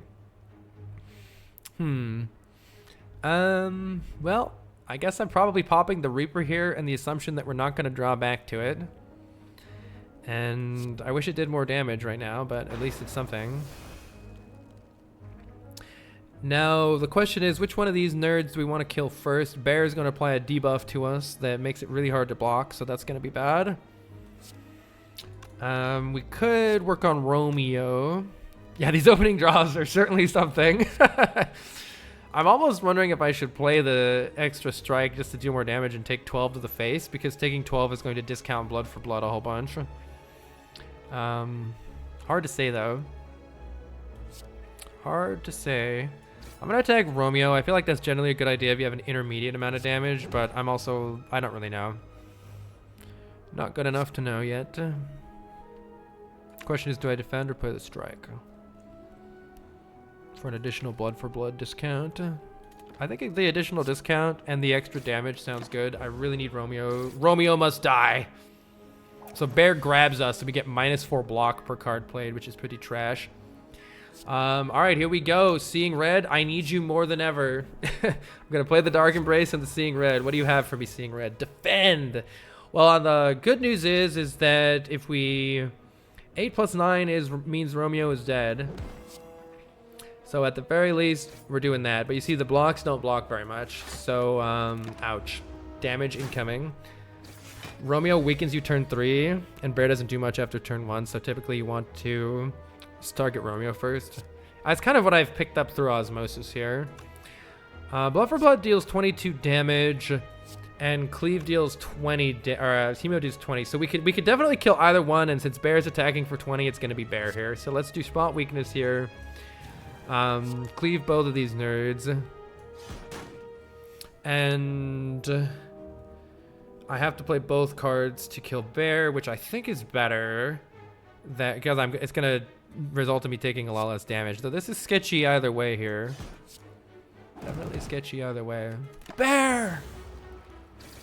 Hopefully that'll be the last damage that we take. Bash and Strike is a kill. And Incense Burner's on 5. That's actually good, I think. That means that Incense Burner will trigger on the next fight. And now we have a Red Mask. So all enemies will get applied 1 weaken at the start of each combat. That's something. Do I need to take something like Whirlwind? It's a nice area damage card that kind of goes well with spot weakness. But if the draws don't line up, it'll be pretty sad. I also can't upgrade it, which is pretty sad too. Downside of that fusion hammer. Am I missing something on the keys? The key, do you mean these guys up here? We have the whole game to collect them. We're gonna have to collect them at some point, but we don't have to get them yet. You can't upgrade, you want to take more cards. I could see both. I don't know whether I should take this Whirlwind or not. It could help us out later here. It's not bad against Collector, I guess, right? Or not Collector, against Bronze Automaton with the 2 minions. Not bad against Collector either. But yeah, it helps with the elites, but I can't upgrade it, which makes me pretty sad. So I don't know if it's actually good enough. Maybe with the strength, it's still good enough. I might take it. 85 gold for a relic. Yes, I will pay 85 gold for a relic. Oh, meat on the bone. Healing is here. Meat on the bone says when you're below 50% health at the end of combat, heal 12. That stacks with our burning blood. So basically, we're going to heal 18 if we're under half health, and we are currently under half health. Half health is what, 36? Ooh. Alternatively, I could take some bites and I could nom nom nom on our enemies to gain health. Maybe unnecessary with meat on the bone. The downside of taking these bites is it removes all of our strikes and then it gives us bites instead. I have 2 upgraded strikes and 1 of them removed. Okay, I hate these bites. Yeah. It would add an additional attack card, which I don't like. It would kill our max health, which is bad with meat on the bone. I think because of meat on the bone and also just the striker move already, I refuse these. But I do like some bites sometimes. All right, let's see if we can survive this fight. I'm a little worried we're just going to die right here, but here we go. We do have intangibility turn 1, which is absolutely good here. And I can absolutely wall up one of these nerds. But then I'm not playing the Dark Embrace. I think that's the play, though. I think I'm just not playing this Dark Embrace. Spot weakness, blood for blood, hits for 26. However, spot weakness, strike also hits for 26.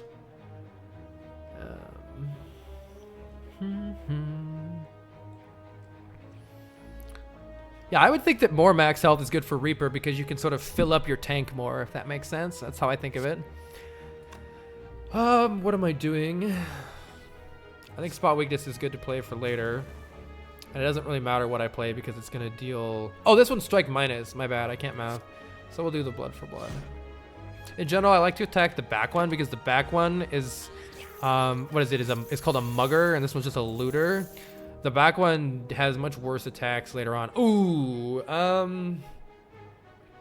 Let's see. 9 times 3 is going to get us a kill on the back one here. So I could play Defend Plus and Whirlwind for 3. And then I take some damage. Alternatively, I could actually defend twice. Whirlwind for 2 for 18. And then deal 10 for 28. And then I would take no damage this turn and still get the kill on the back one. But then I'm dealing less damage overall. These are my cards that are coming up next. Hemokinesis gets us out of the fight no matter what. So does Bash and Strike. That's pretty good. It would also be nice to play Reaper, maybe, unless it takes us over half. It won't take us over half, I don't think. I'm going to save my health here and just Whirlwind for 2. Kill that nerd. Not take any damage. Hopefully that doesn't bite me this turn. Let's see. If I play the Bash for 12, Reaper will also deal 12. We're not getting a kill because of that play I made last turn. Wait, did I mess something up? Whirlwind plus Anger kills all. Oh, whoops, I missed that. Look, I'm gonna heal from Reaper, don't worry. Right? Look at me here healing from Reaper, right? Look at how much I'm healing from it right now.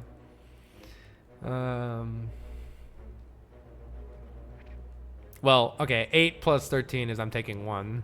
So I might lose 1 health for my misplay. Because I'm not killing this right now, right? Cleave. Oh, and no, wait, maybe I am. 12. Oh, no, I am. Just Bash and Cleave kills here. But I can't use Reaper, right? Bash plus Reaper is net positive HP. Not unless I'm bad at... Oh, maybe I'm... How bad am I at math right now? I think it only heals me for 12, right? So, plus 12 minus 14 is not helping. Because I don't get a kill with it. Assuming that's how math works, and it might not be. So, I'm just getting out of this fight and being a little sad that I Oh, no, that ended up being exactly the same. Hey, with my play, incense burners further. All right, we have a potion, finally. An ancient potion is not a very good one right now, I don't think, though maybe it'll do something. And then these are a whole bunch of unupgraded cards that I don't think I want in my deck right now. Twin Strike is okay with strength. We already have a Seeing Red. I'm not a big fan of Clothesline. I'm gonna take 2 max health here. More max health is good with meat on the bone. All right. Well, we are actually, something I failed to take into consideration is since we can't upgrade, we're forced into a rest here anyway, unless we take the key, but let's rest for the card reward. I think this is a bunch of stuff I don't want. At the very least, we get 2 max health out of a rest though. That's pretty nice. Seeing Red is so good with an exhaust. Yeah, I already have a upgraded one is the thing. I don't want 2 of them, or it increases the chance of a dead draw. Without more card draw, I think. I will ask, please be nice in the chat. You guys are free to discuss things. You're free to agree or disagree. Just make sure you're kind to everybody. If not, the ban hammer will drop. All right. Let's see. I think I'm gonna take 2 max out there. Sever Soul kind of is things, but I don't like it very much. Oh, all right. Our first elite fight. Haha. JK, the snake plant. The snake plant is currently has its damage being reduced by 25%, and it's still coming at us for 18 here on turn 1. However, we have the block for it, fortunately, so I suppose I'm using this Reaper here. Health is looking pretty good, but what will turn 2 have for us? That's not frail at all. All right, pain has arrived, but that's okay. We have HP to spare. The question that I have is, do I need to play this corruption to make our life easier later with the Dark Embrace when we need to cycle through the deck really fast to get a kill? Or is dealing damage going to actually result in a kill before that matters? I have no idea. Let's, I guess, just try to do some learning here. We'll deal damage, take 24, yikes. At this point, it's probably worth it to fall below whatever half health would be. That would be 38 health would be half. So if we take an additional 9 damage, we'll actually heal for 12. It's useful to take. Oh, of course, here's spot weakness. Right on time once again. Oh, spot weakness has just been atrocious this whole run. Oh. All right. What is the play here? We do have Giga Damage, though. Hold on, Giga Damage has arrived. Maybe it doesn't matter. Hemokinesis is definitely happening. If I play the Whirlwind right now, it's dealing 21 damage. That's very nearly a kill. I think we're going to do that. And then, actually, if we can take 6 here... Oh, I actually should have... Maybe I should have considered something different because of Incense Burner. I'm gonna see if I can take some damage next turn, maybe. I don't want to kill this turn because I want the Instance Burner to be higher. I don't know if there's like, I feel like there's no brick draw that, I mean, this is quite a hand. Wait, this is actually good for us, I think. Okay, my goal here is to what? Is to take, let me make sure I've, not 6, right? I want to take 9 damage, is that right? Half of 76 is 38, so I want to take 7 damage here. Is it, so 21 damage, 24 damage coming in. I want to take 24 damage coming in. I want to take 7, so that's 17 damage. I want to block for 17 here, I think. Exactly half triggers it. Yes, it does. I think exactly half triggers it. So I think I want to take 17. I know I want to produce 17 block here or close to that. It's actually doable. Power through defend puts me in perfect range for this if I have mathed properly. And then waiting as long as we can here is good for incense burner value. So I think I actually passed this turn also. Let's look at the map. What's happening next? Our next fight might be an elite fight, in which case having the instance burner, I think just as high as possible is good here. Right.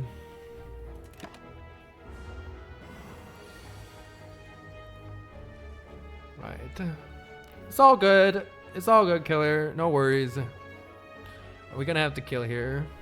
Please just move on. Definitely gonna have to just finish the fight now. Okay, see, we get the 12 HP from Meat on the Bone plus the 6 from Burning Blood. Very nice. Do I want a Headbutt in this deck? Headbutt's interesting. Headbutt says when it's just a damaging attack, but it allows us to put a card from our discard pile on top of the draw pile. I kind of like it with spot weakness, because if the spot weakness fails to land, Headbutt can put it back on top and then it can land, which is very nice. We got a Slay The Spire 2 release date or something. Well, they did say that. I mean, the devs have still said that Slay The Spire 2 is coming out this year, right? It's always possible that they're gonna be like, sorry, we said that, and we're gonna have to move it back. JK, lol. But they've been doing these newsletters, Niao's letters, they say, which is a good pun. And they've been giving updates every month, which is very nice. I love when devs do that. Looking at you, Silk Song devs. Oh my god. I think I'm gonna add this Headbutt. Also, if we fail to play the Corruption of the Dark Embrace or something due to energy costs, we can Headbutt it to put it back on top. I'm gonna take this Headbutt, and we're gonna careen into an elite fight because we need relics, we need value, we need an extra shop out of nowhere. Okay, I accept. Oh, Hand Drill is here. No, Hand Drill's trash. We can buy a potion, or we can remove a strike. I think removing a strike, we can do both even. Having a potion like a Distilled Chaos, which plays the top 3 cards of our draw pile, could be really, really useful if this elite goes horribly wrong for us, since I don't have another opportunity to really gather a potion for the most part. So I liked buying this Distilled Chaos and then removing a strike to make our deck better. Shrug It Off is also a very good card in general, especially with Corruption. Do I have enough money for all 3 of those things? I don't, unfortunately. But I think the Distilled Chaos to not die to the elite is very important here, so I'm going to take the Distilled Chaos and I'm going to remove a strike. Strikes are stinky. Get them out of the deck. The more strikes we draw, the worse our hand is in general. And we're going to get 2 relics from this, which is really nice. Ooh, we have 25 gold and a Pen Nib. Pen Nib says every 10th attack deals double damage. That's very helpful. And now we have the opportunity to either take a Maw Bank, which gives us 12 gold per floor until we get to a shop. Or we could take the Sapphire Key, which we're going to need to take later. I think we take this Maw Bank because there's no shop coming up. So this is going to be a lot of gold for us. Let's take the Maw Bank. Both Silk Song and Slay The Spire release dates will be announced at the Switch 2 Direct. I'm not coping. Yeah, right? And I'm going to get Mario Maker as well there. Hi, Oscar. Silk Song's an actual game. Don't get my hopes up. It's not. Let's take the Maw Bank. All right, what is our... It's surprise 3 cultists at this event. You're not an event. Man, I love how every single time we get, like, Reaper opening hand and then, like, never get the spot weakness and Reaper to line up. Oh, my God, that's been horrible. But I think I'm playing it anyway because we don't want this fight to last long enough to see it again. So let's just take our 12 health and be happy. And then let's focus down the one that has the least health, just to get a kill here. These guys are scary because they deal 5 additional damage each turn. However, we do have a nice incense burner coming to help.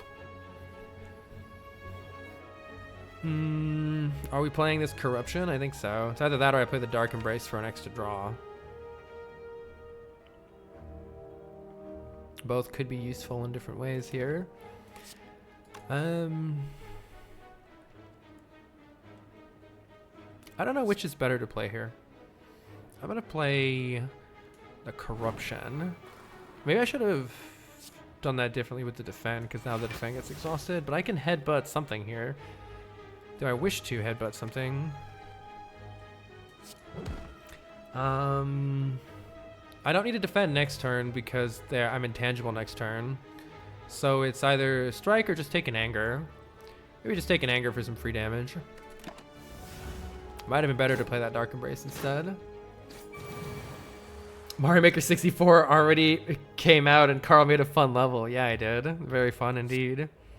Spot weakness gives us additional strength. That's very good here. And then I think I'm just going to Seeing Red Whirlwind the heck out of these nerds. Wait, this actually ended up being sick. Hold on. Murder! Maybe I should have actually waited to get the incense burner higher. And it turns out I didn't really need to buy the potion, except actually the fire potion is definitely better than this potion. I don't know if I want an additional anger. That's too angry for me. I'm going to take 2 max out there. And then good luck on this elite fight. Now we don't have the incense burner set up, but we almost have the pen nib set up. Whirlwind is here, and we're attacked turn 1. So we're fighting Gremlin Leader. Gremlin Leader, in general, when they attack turn 1, I think is actually pretty good. So I actually kind of like how this is looking here. I think I'm going to try to come back for the Reaper and just play the Whirlwind. And if I defend Whirlwind, that's going to do 15 damage, which kills these nerds. And then we do block a little bit of this 12. So that seems good to me. Let's play the defend for 8 block. Use our remaining 3 energy to deal 15 damage to all enemies. And I think that's good. I couldn't figure this game out. This game is definitely hard. This game is so hard. I think I just want to deal damage here. Can I do a massive pen-nibbed hemokinesis for 1 billion damage? I can. Either that or I save the pen nib from next turn for what exactly? A cleave maybe to kill all the ads? So right now Gremlin Leader is summoning new minions. Let's check out the damage here. If I play this pen nib, it deals 60 damage. That's pretty massive. I think we're gonna do it. Boom. Take 1 million, nerd. Now hopefully we can just rush the leader down here and get a kill. Ooh, this is kind of weird. But this might be lethal. How much are you dealing? This is 33 damage plus 12. That's not lethal unless we use the fire potion, which we could use to just get out of this fight right now. Alternatively, what other options do we have here? We could play Dark Embrace. Seeing red draws us a card. Then after playing the Dark Embrace, and we can assess the situation having drawn a card. Is Reaper still in the deck? Reaper is still in the deck, so we can also take damage and try to come back around to Reaper, but I don't think that's it here. With a 50% potion chance, I'm gonna at least try this line where I play the Dark Embrace and then I draw a card just to see what I draw. See if it changes anything here. Okay, let's say I kill the ads here. Like, let's say instead I play the Blood for Blood here, because that's the only way we're getting a kill. And then I play Cleave and Defend. I'm taking 13 damage. I'm taking 13 damage. I think I'm just going to get out of the fight. I'm just going to get out of the fight. Get me out. If you could wrap around the deck, and I don't know what would happen. Try to get back to Reaper, save the potion, but I got a potion back anyway. We also got a Smiling Mask. A merchant card removal service is always 50 gold now.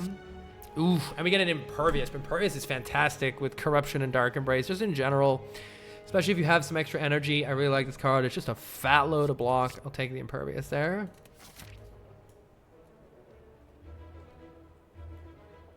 All right. Let's see what our event is. Ooh, I really like this one. We've come to the library where we can sleep in the library or we can read a book. We can add 1 of 20 cards to the deck. Definitely doing that. Let's see if we can find something good here. Another spot weakness. Disarm is a good add here, especially with the elite fight coming up. Second Dark Embrace is nice. I would love a True Grit, but because we can't upgrade it, it's maybe questionable. True Grit exhausts the card at random, but if you upgrade it, it's targeted. I like it to be targeted. Entrench can double our block. Let's see, my pick here is Disarm, Dark Embrace, or another spot weakness. Holy Searing Blow.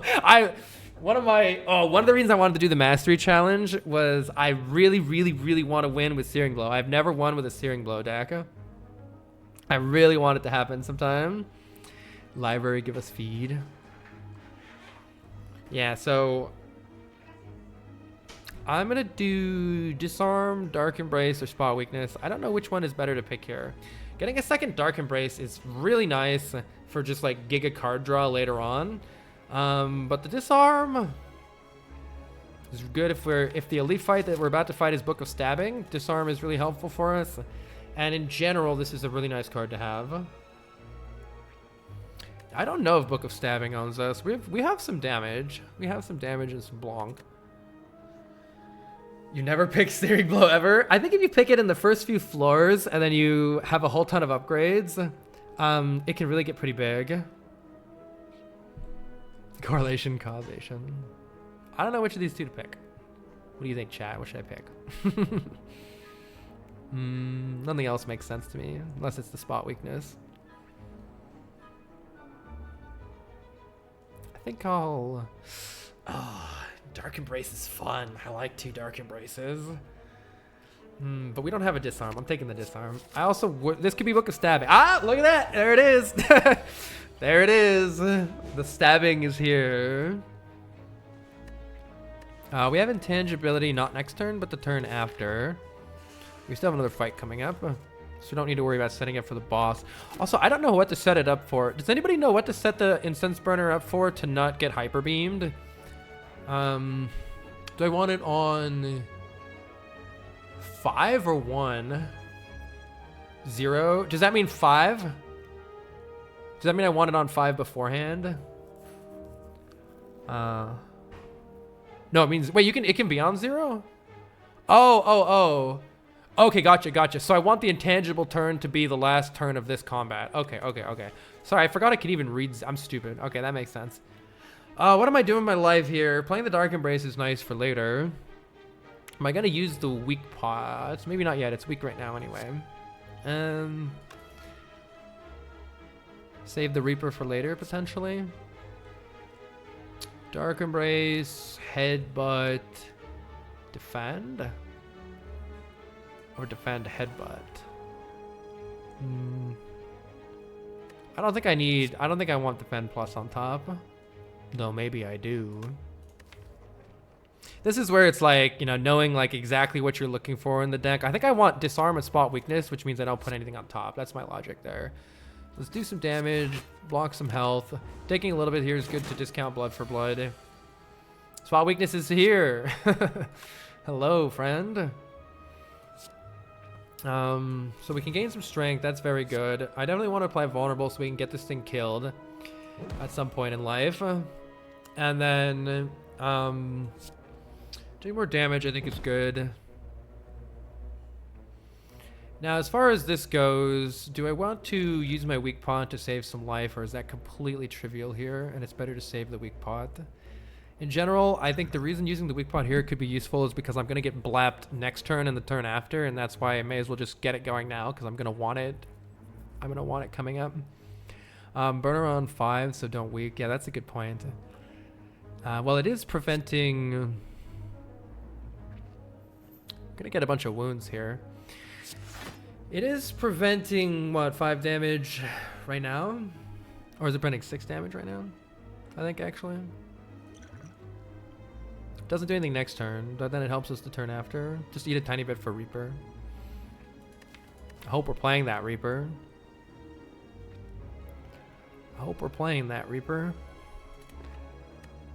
Alright, I'll avoid using it for now. I would like to have this corruption in play. So that does mean skipping... Actually, yeah, no, it doesn't mean skipping anything because I have the Seeing Red. Okay.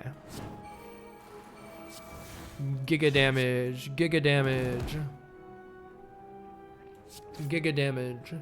What's our draw? We have Disarm, we have Impervious, we have lots of good stuff coming up. I don't even think I need to take this one. Though actually I could draw the Impervious or something, so I'll do that. Yeah, you exhaust Seeing Red. So this would be bad, but we have all sorts of Blanc happening here. We are not worried. Ideally, we want to get back to the Reaper and potentially set the Incense Burner even higher here. But let's get this nerd as low as we can. What does this deal? This deals 9 times 4, which is not a kill. So let's just do that. I think this looks fine.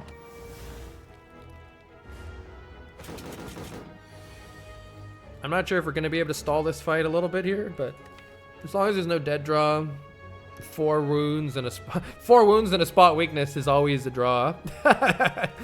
Oh, that would be disgusting. 30 damage coming in.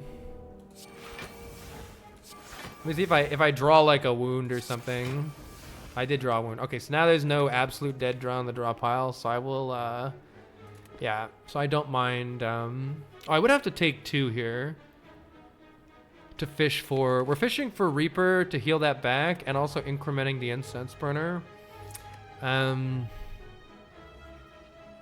Sure. Spot just draws a card. Okay, good, good, good. That's a good point because we have Dark Embrace. Okay, good. We got the Reaper. So that ends up healing us back a little bit extra. Oh, but it didn't kill, so I actually ruined my pen nib. I guess that in the end I shouldn't have done that because it ruined the pen nib. Oh well. We have a red skull. Whenever we drop below 50% health, you have 3 additional strength. That's nice. If our health gets low, and as we're getting more max health, that's also pretty nice too. Speaking of more max health, I would really love this True Crit, but I don't know if it's right to take it when I can't upgrade it. It's a damn good red skull.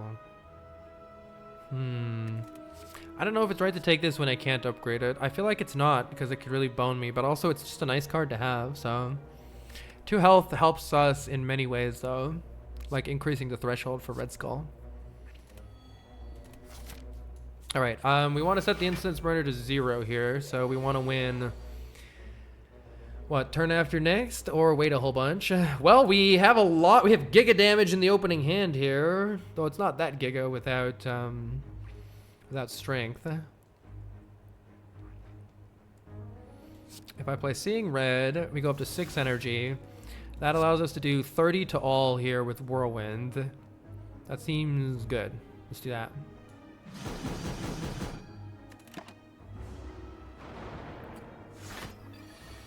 Alright, now the nerds are attacking us though. And there's not a whole lot we can do about it.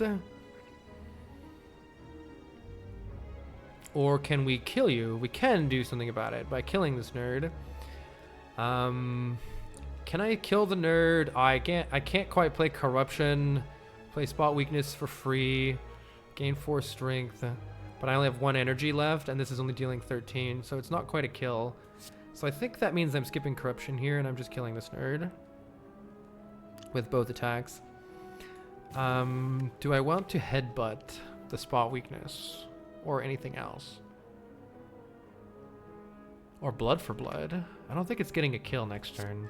No matter what. So question is, what are we realistically wanting to do next turn? We're going to be intangible, so we don't need block. If we could get a kill, that'd be sweet, but I don't think it's happening. This nerd has 65 health. There's like no way it's happening. Nerd always attacks, so maybe we Spot Weakness to gain more strength next turn. I believe nerd always attacks next time. Let's take the Spot Weakness then. Gain loss of strength. Maybe we can heal back with Reaper or something.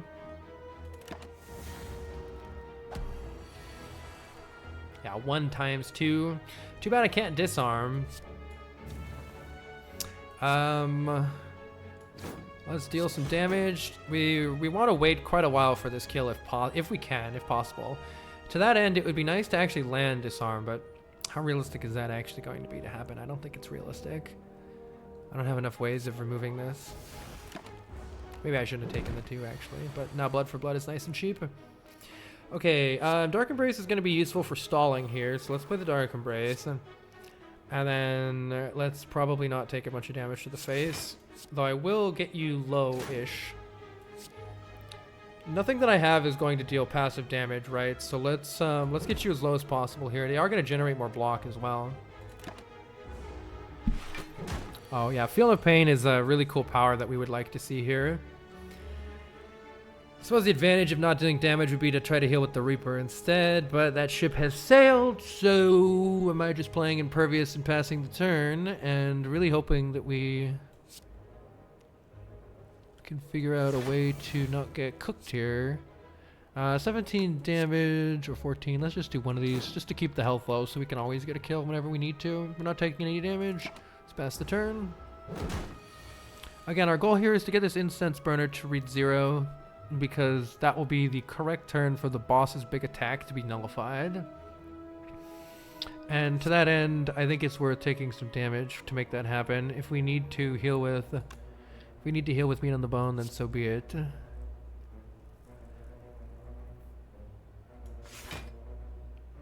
I think it's worth it. Yeah, I think it's worth doing this. Let's keep doing it. We're gonna take a little damage here.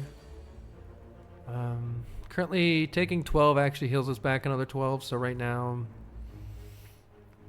it doesn't matter if we take 12 damage, which it looks like we're doing. Uh-oh, but wait. But wait. Yeah, we do have to rest at the fire pretty much anyway, unless I recall.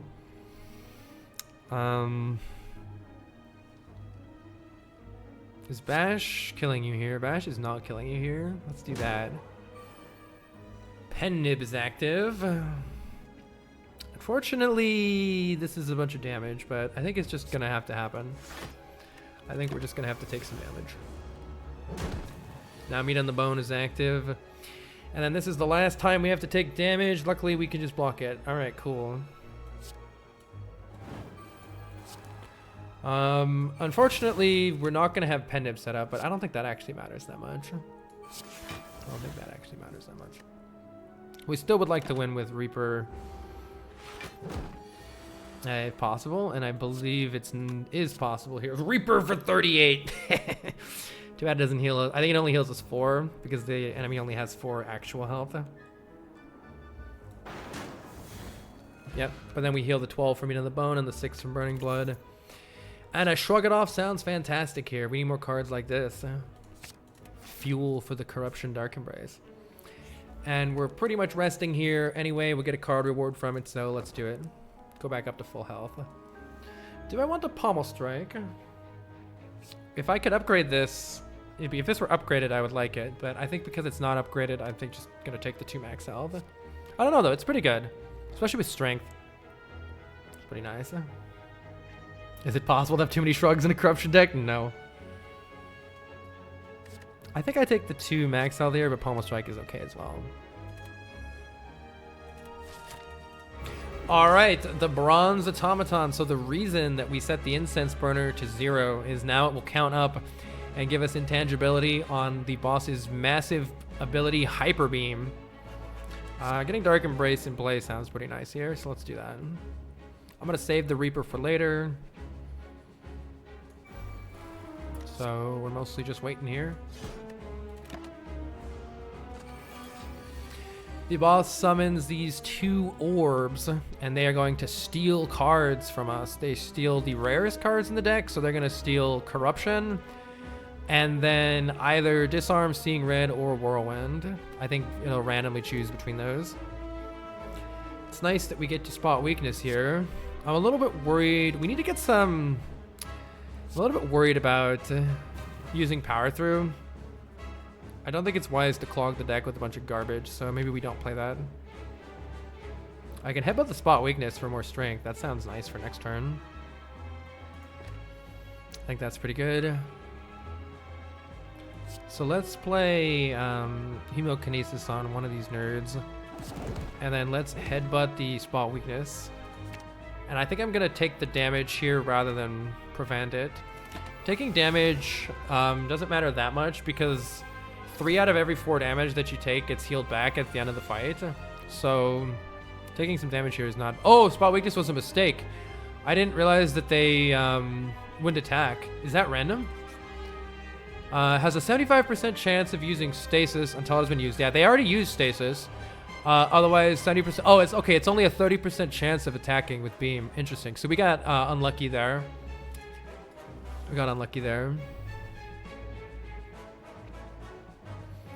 Let's see. Disarm can be used to just remove the 2 artifact.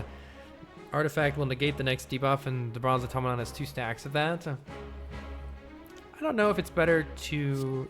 yeah, I think using this is good because we want to apply Vulnerable to the boss to do more damage to the boss. I could also see what I draw here. Nothing that I draw is going to change very much, but I'll draw nonetheless. Maybe I get Bash. And so now we can remove both stacks of that for later. Boss is going to hit us for, what, 12 by 2, I think? Yeah.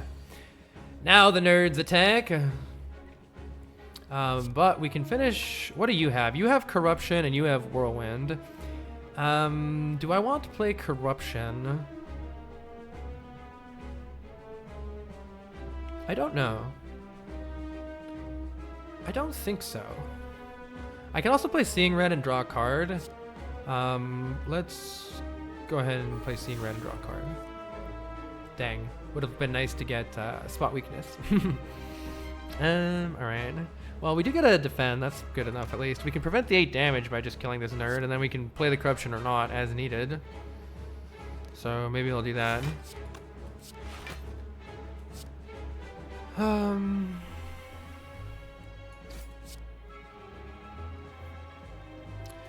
But I don't have the energy for it anyway. I'm not sure I want to flood my deck with a bunch of angers just yet. I don't know. They're not bad to draw, especially after we play the Corruption. As long as we can land another spot weakness, I think it's fine. And then when we drop on below half health, we're going to have 3 additional strength as well. We would really, really like to draw the spot weakness here. Heck. Well, we can apply Bash to the boss. That's something. And do some giga damage. Or I could kill the orb. I could just finish that orb off. Maybe it's good to just get it out of here. What does it have in his Whirlwind? I don't really want Whirlwind, though. You can keep it, nerd. You can keep it. Is Blood for Blood spot weakness enough to finish this guy off? It's kind of not. 38, yeah. I don't know if it's better to rush down the boss here or keep that guy alive or what. Not really sure here. I want to see if maybe just the passive damage. Oh, I should have paid attention to Pen Nib. Oopsies.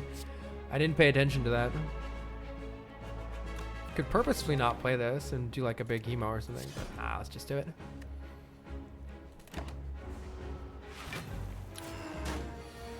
Alright, see now the reason we set up the Incense Burner is this is a big attack called Hyper Beam, but it only deals 1 damage to us, which is very good for our face here. We have Headbutt. We could Headbutt Bash or Blood for Blood or something, or like the... let me see, what does the Bronze Automaton do after this? Hyper Beam and then Boost. Then cycles through...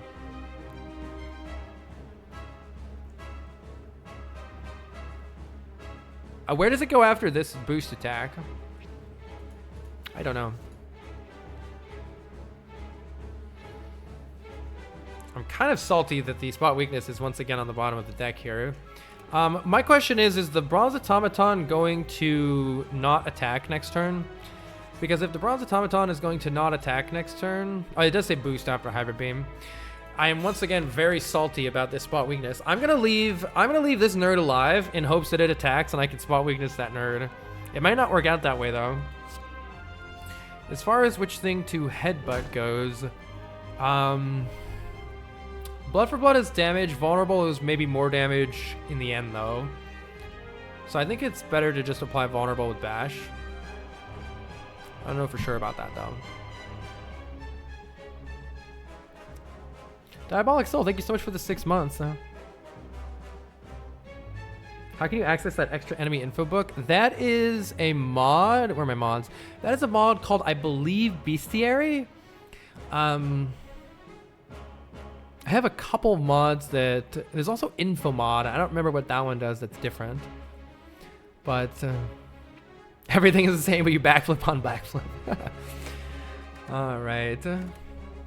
Yeah, I don't know the right play here. I am going to just headbutt the Bash to try to start working the boss down here. And then to that end, I'm definitely going to play Hemokinesis. And I'm going to strongly consider just playing the Reaper just so I get it out of the deck. And I'm probably going to take a whole bunch of damage anyway. So I think I'm just going to play it now and heal up. Oh, it draws. Oh! I made a mistake because it draws. I should have done the Blood for Blood and drawn it with Reaper. That was my bad. Then I could have done a lot of damage by playing the Blood for Blood. Infomod shows you the potion chance. Does HP reset or save between floors? You heal 75% of your health at the end of an act on Ascension 20. Otherwise, on I forget exactly which ascension adds that, but one of the ascensions does that. Heal less, ascension 5. Alright, alas, even though I left this guy alive, it was not helpful for us here. Let's play a shrug, see what we draw. At the very least, we can get rid of this nerd now before the nerd applies any buffs to the boss. And at this point, we're pretty much just trying to deal as much damage to the boss as possible, though I definitely messed up a bit by not applying vulnerable there. As you can see, lots of damage headed our way. However, Bash is going to help us actually win here, and we do have a pen nib coming up next turn. Maybe we can pen nib the blood for blood next turn with vulnerable. That'll be big damage. And we're not taking that much here with power through. Let's see, half health for us is 41. Do I definitely want to play this power through? I think so. I don't think I am desperate enough to try to get below half health here. However, I don't mind taking some damage. So maybe it's good to deal some here. This thing needs to die at some point, and that sets the pen nib up. In case we only draw the blood for blood. Alright, blood for blood is doing giga damage here. Maybe there was no need for me to even take that. It looks like probably not. But it looks like we're just fine here. In fact, it almost would have been better to take a little bit extra to heal with the meat on the bone.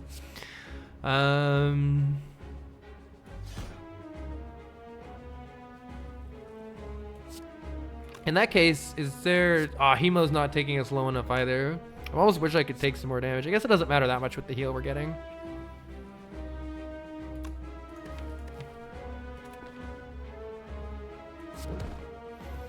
Boss is going to get some amount of block. It's 12 block.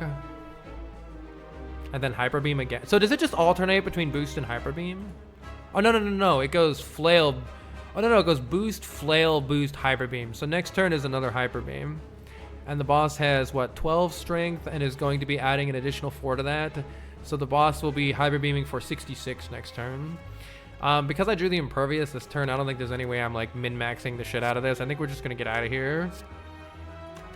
Maybe just headbutt the blood for blood and get out that way. That'll increment the Incense Burner one more and is still a guaranteed turn kill next turn, assuming I understand how this game works, and I don't. It's only High Beam if you have Intangible. Oh, so it goes through the whole list again.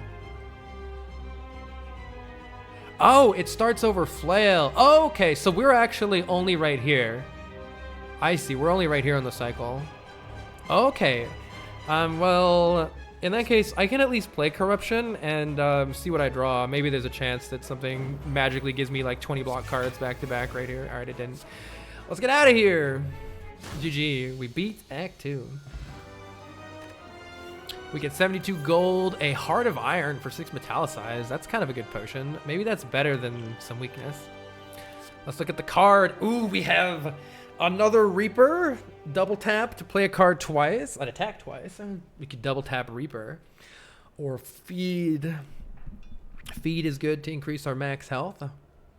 Makes it easier to get value from Meat on the Bone or Red Skull. I do like Feed here.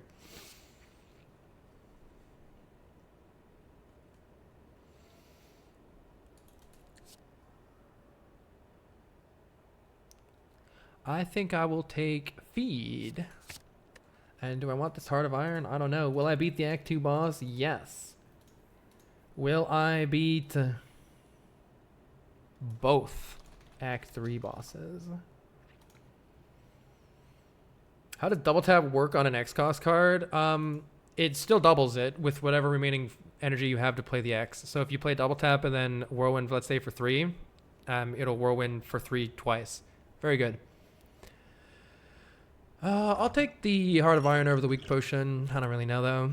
And let's see what... Oh, my goodness! We have very good things here in this chest, at least as far as I am concerned. When you get a card like Feed, Feed permanently raises our max health if we attack with it, and it's fatal. But it can be difficult to line up. What if it's not in your hand when you need it to be in your hand? Well, there is a relic here called Runic Pyramid. At the end of your turn, you no longer discard your hand. That is fantastic with anything that needs to be held in your hand for a particular time. For instance, spot weakness will no longer miss all the freaking time. We can hold on to the Corruption, the Dark Embrace until we want to play them, or the block cards until we want to play them. I am a Runic Pyramid enjoyer, that's for sure. Sorry if anyone voted no when the boss relic screen popped up. I'm gonna take Runic Pyramid here. Hell yeah. Let's go. All right, now we do have some issues here. It is required for us to take this path, which would not necessarily be my optimal path. We have 300 gold. We would like to spend it at a shop. Well, guess what? There ain't no shop in sight. There is no way for us to complete this challenge and go to a shop this act. So that's kind of bad. We have to go this way. It is forced. And then when we arrive at this chest, we're going to have to also swap it out. So this is going to be a little bit sketchy. And then from that point on, there is only one more path that fights any other elites at all, and that's to go here. And that means that we have no opportunity to rest because we would have to recall at the final campfire. So instead, we could go this way instead and actually maybe recall here, then rest to get to full health before the end if we need to. Those are our two options. There's really not else to do. Let's just get to it. The Darklings are here. These guys are nerds. These guys are massive nerds. We have Seeing Red, Spot Weakness, Whirlwind, turn 1, but we would like to land a feed here if possible.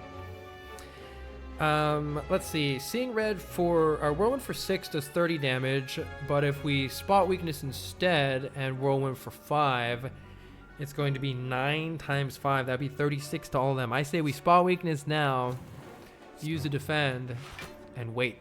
See how it goes next turn. In fact, I could even strike one of them. I may as well do that as well. The feed will only work if we landed on the last living Darkling, because the Darklings regenerate themselves. The incense burner is here. And to that end, we want to kill all of them but one, and then finish off the last one with feed if we can. That might be a little tricky to accomplish, but we'll try here. Did I miss something? One spot weakness have been 45 damage. Probably I did the math wrong. Yeah, I did the math wrong. Thank you. It would have been, yeah. Which could have been interesting just to get them all really low. And maybe I should do that now too, even here. Actually, yeah, it'll deal 56 damage now if I Seeing Red Whirlwind for 6. 6 times 9. It's about 54. How do I do math? 6 times 9 is 54. Yeah. So that gets them all really low. It's kind of nice. Maybe I should just do it. I'm gonna do it. All right, and then I could actually just kill one. No, I don't want to kill one. Let's just get you really low as well. All right, we're just looking to draw the feed here, and then we should be able to eat. We have not yet drawn the feed. Tragedy has struck. That's a little bit annoying, but only a little. We're still not guaranteed to draw it even next turn here. If I play the Corruption, I think that's a good way of getting through this. Let's just play the Corruption this turn and the Impervious. And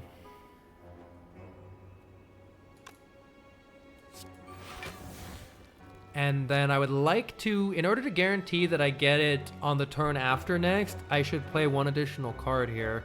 That does end up being a little weird, but I think it's right, maybe? I don't know. But they might attack me for a fuckload next turn. If they attack me for a fuckload next turn, I do have a Shrug, actually.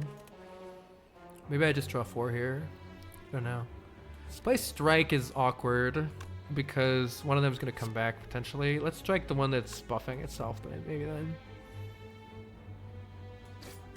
I'll play Strike, but it might end up getting weird if that one regrows. And that does appear to be the case. In that case, we're going to get feed in our hand no matter what next turn.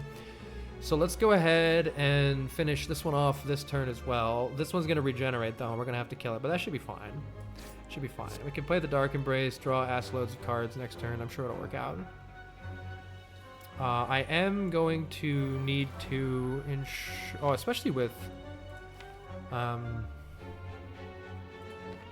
let's see. I'm gonna need to make sure that I play enough cards right here in order to draw the feed. Oh, I guess it's guaranteed, right? Because I'll draw with Dark Embrace next turn. It's fine. We should just stop playing cards. Okay. Wait, I can just kill now. I'm so stupid. Just kill it now. I can draw it and kill it now. All right, that sets up Pendiv, but it's not great for Incense Burner. Yeah, let's just eat it. Nom nom nom. All right, we get 3 permanent max health. That's nice. Havoc Plus is here. Havoc Plus is kind of bad if it plays like our feed and exhausts it when we don't want it. On the other hand, with Corruption Dark Embrace, it's maybe an extra card draw. More cards to master. You know what? You're not wrong. You're not wrong. Oh, you're not wrong. Multiple relic setup with Darklings is so cursed. Yeah, it really is. It really is. It really is. I don't know. Max health is nice. Headbutt Havoc. Yeah, we can headbutt with it. Let's do it. It says plus. We have a big fat nerd attacking us right now. But that's okay because... Wait, Power Through is trash. with Runic Fervent, it puts the wounds in our hand and we can literally not get rid of them. We want to get a... surely it'll be fine for just this fight. I just pen nimmed in anger. I'm pretty good at this game. I'm pretty good at this game, chat. Let's see. Yep, I'm pretty good at this game. Look at how good I am. Oh my god. All right, well. I can draw the Power Through again. I can draw the Power Through again. Oh god.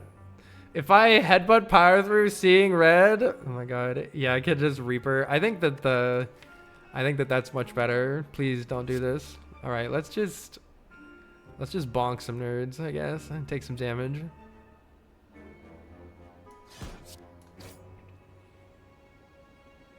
I draw more cards if I play the Seeing Red. Let's see what else I draw. Oh, Hemokinesis.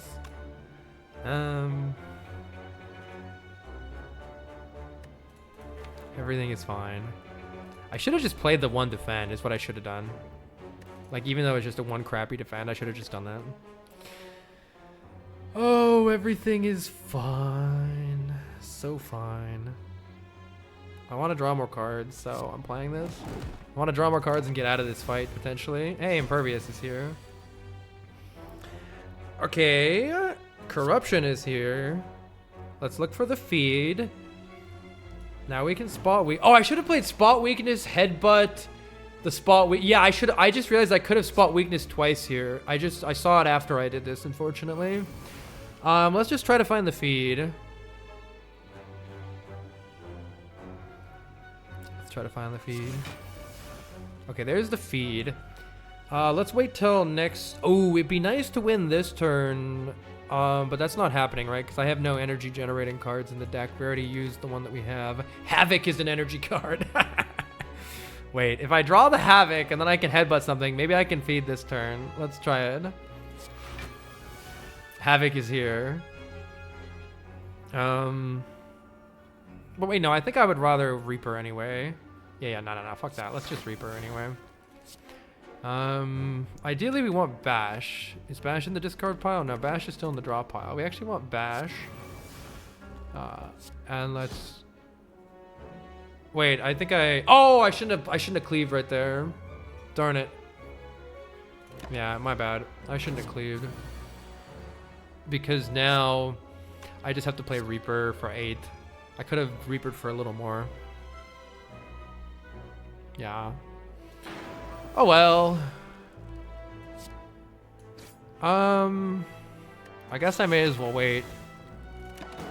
I may as well wait to get more stuff on Incense Burner. Yeah, we're taking 1 here, but whatever.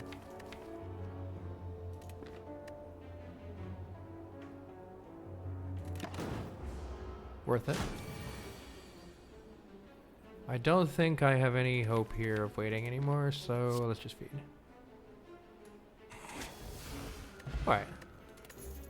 I don't think I want this liquid bronze for just 3 thorns. It's good in the hard fight, but not good really until then. And these guys might bail me out. Another power through is not what we need without getting some way to exhaust cards. We seriously would like a second wind here to exhaust cards.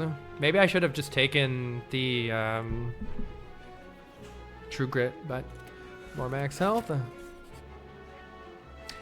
Winding Halls, Madness. I don't know if I want. I don't think I want Madnesses. I very rarely ever enjoy these. I don't know. Madness is a card. It's like it adds 2 cards to our deck, and so one of the maybe it's actually good with Pyramid here, but Madnesses are a card that makes another card in our hand cost 0, and it will always cost 0. The problem that I have with that is a lot of our cards exhaust, and so the whole benefit of it costing 0 is kind of like whatevs. I could see it being good with the Pyramid, but it also gives us a dead draw potential on turn 1. Like if we draw a hand that strikes, defends, and Madnesses, we're pretty sad. When are you gonna master Madness? You know what, Roro, asking the real questions here. If you play Corruption, Madness will always land on attacks. Yeah, and that has potential to continuously redraw an attack at 0 cost. Maybe there's a way to make it work out for us here. I've never really played with these much. I feel like it's bad, but I'm gonna try it. They're not mastered, right? Oh, this enemy sucks. I hate this enemy. Going down to 45 life would be good here for heals. I assume that the benefit from Meat on the Bone is calculated after the 3 max health from feed. Interesting. But anyway, we can spot weakness this nerd, block what we can, and then take some damage. It's fine. I don't know if I want to play an attack here or not. Sure. Surely it doesn't get much worse. Yay, alright, it got better. This enemy is scary because every time you attack, they change their intent. And one of the intents is to give you a curse, which is not very fun. There's the curse. So we want to play Cleave here so that it does literally anything else. And then I really need a solution for Power Through with this, because Power Through is really being bad for us right now. But I do not want to take that much damage, so we have Meat on the Bone value and Red Skull value right now. That's fine. We already have Feed in the hand, so havocing anything is not necessarily a problem here. Let's start with that. Disarm, that's fine. So we could just block. But we need to clear cards out of our hands, so let's go ahead and play a strike. There's the curse again. What an absolute nerd. I realized that if I play Whirlwind multiple times, there's a bit of a problem here in that it will re-roll randomly a whole bunch. And so I think what I want to do is actually just Whirlwind for 1 energy. So I think I want to play Defend, and Whirlwind for 1. Then I never get cursed. We do take more damage though, which is getting a little bit sus. Madness is here. Okay, it would be nice to finish this off soon if possible. Let's maybe see what Shrug draws. Madness. Can Madness make Madness free? That's trash.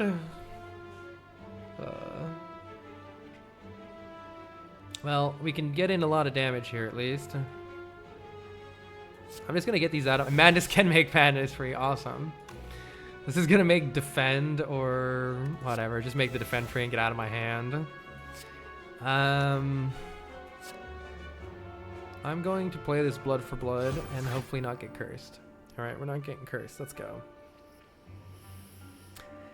And I'm going to play this Seeing Red just to get it out of my hand, I think, because I want to draw more, and energy is not necessarily what I'm worried about, though maybe it should be next turn. Actually, those are all high energy cards. JK, I'm just going to play this to get it out of my hand. We would really like to finish this nerd off very soon here. Corruption is here to help with that. And Reaper would be good to get some health back too. I can also Headbutt only attacking for 10. Might attack for more if I hit it. I'm gonna get the corruption down.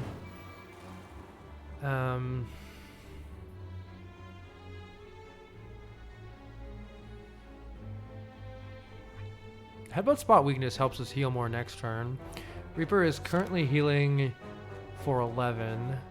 Actually, we don't want to heal for that much more than that. Yeah, actually. So I think we want to just finish it off. We want to do Reaper and Feed to finish it off, but it needs to be damaged just a bit more before it gets to that point. Let's maybe headbutt something like Bash or something. Let me see what it's doing. Does it tell me? Hopefully that's already changed. Oh, I don't have Bash in the discard pile. Spot weakness is nice. Oh, it is gonna change. Oh, you little shithead. I wasn't sure it worked like that. In that case, I'm going to... What other cards do I have to draw? Oh, it's gonna draw me Bash. I'm gonna have to take that damage no matter what. Well, in that case, I'm just gonna get the Dark Embrace in play, and then I'm gonna spot weakness it again, so that when we do more... Actually, I could do this, but then we might get cursed. Let's not get cursed. Oh, you little... you little butt. All right. What I'd like to do is Reaper and then Feed on it. Reaper's gonna deal 15. Feed is doing 21. With an Anger in the middle, is that enough to do what I want? The thing about this is it keeps getting block. Increases block each time. So 15 is going to reduce it. How does math work? To 26, but then it'll have 3 blocks. So it'll be at 26 with 3 block. This will hit it for 17, which will hit it for 14. Which will hit it down to 12, and then it'll be 12 with 6 block, and then that kills it. Okay, that's good. So no matter what, if I've done things properly, this feeds. Now, while we're at this point, actually, I should wait, actually. A couple turns if I can. May as well at least wait a turn here. It's gonna gain some block next turn. Hopefully that doesn't fuck anything up. I am legally a math tutor. Malleable math is so hard, yeah. Next fight is a hallway fight. Well, I'm probably just feeding here. I don't think any amount of block is going to be enough here. So let's just hit you for 12 and then nom on you for Pendab at least to set up. All right, and we heal a whole bunch with our Meat on the Bone and Burning Blood. That's good. Feel No Pain is here. That's a fantastic card, and they all say plus. What happened? This is excellent. Whenever a card is exhausted, gain 4 block. We want to see that. Really, what I want to see more than anything now is a second wind. Let's see. For the elites of Act 3, what would I want the Incense Burner set to? I think for Reptomancer, I would want it set to... 4, right? So then on the first turn it'd be on 5, and then on the second turn of the Reptomancer fight, I'd be intangible. That's the sucky turn. So I think I want the Incense Burner set on 4 here.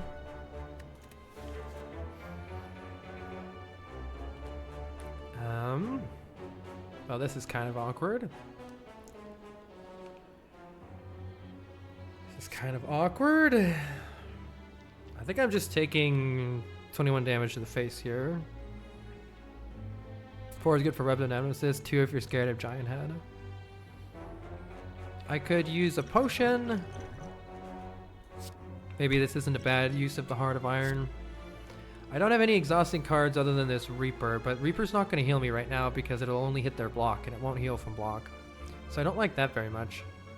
So I'm thinking I just pop the Heart of Iron or do nothing here. Oh, Reaper does have Pen Nib actually. So Reaper would heal a bunch.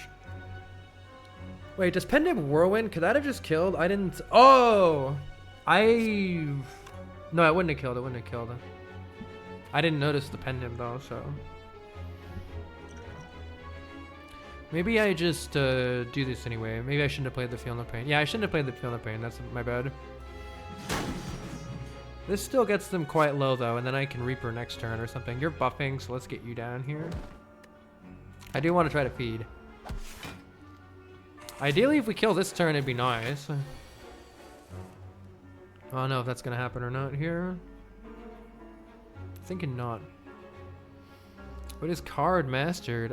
So if you look here, and every time we win a Ascension 20 heart run with a card, it becomes mastered. And this mod has settings so that you can make it so you have to win with 1 copy, with 2 copies, or with 3 copies. I'm gonna try to master every card with 1 copy, and then if we successfully do that, then I'll try to master every card with 2 copies after that. Potion preservation. Let's see what we draw with Shrug here. Corruption. Nice. This should help. Do I wish to use the Seeing Red this turn? Oh, I wanted to win last turn anyway. I messed that up. So let's try to wait a bunch. Hopefully we can kill one of them and then go from there. Maybe I can just kill this guy. I'm currently taking a couple damage. Can I finish you off instead? Yes, I can. Let's just do that and not take any damage. Exact lethal. All right, what are we gonna headbutt? I'll headbutt Shrug. Sounds good for next turn. All right. I guess Reaper's not really helping me here because my threshold for half health, I'm gonna heal for 12 from that.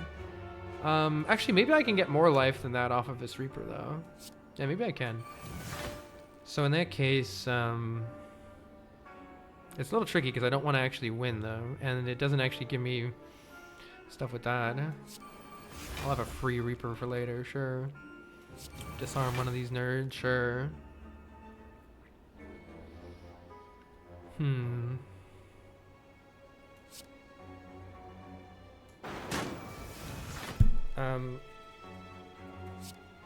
Oh, that's 1 off. Alright, let's wait. I maybe could have done something better with the Reaper, but my plan is to just take... what do I need? I need to take 2 points of damage here. My plan is just take 2 points of damage and then just get the healing from being on the bone. I think that'll be good enough. So we want to eat this nerd right here, maybe. Or maybe eat this nerd because you're attacking. But no, I want to take damage here. Wait, how much damage do I want to take? I think I want to take 2 damage. Because I want to be half health or lower. So I want to block for 18. Let's try blocking for 18. 16. That's good enough. But now I can't play any more exhausting cards. So let's... Oh, feed exhaust! Shit. Surely we'll figure it out next turn.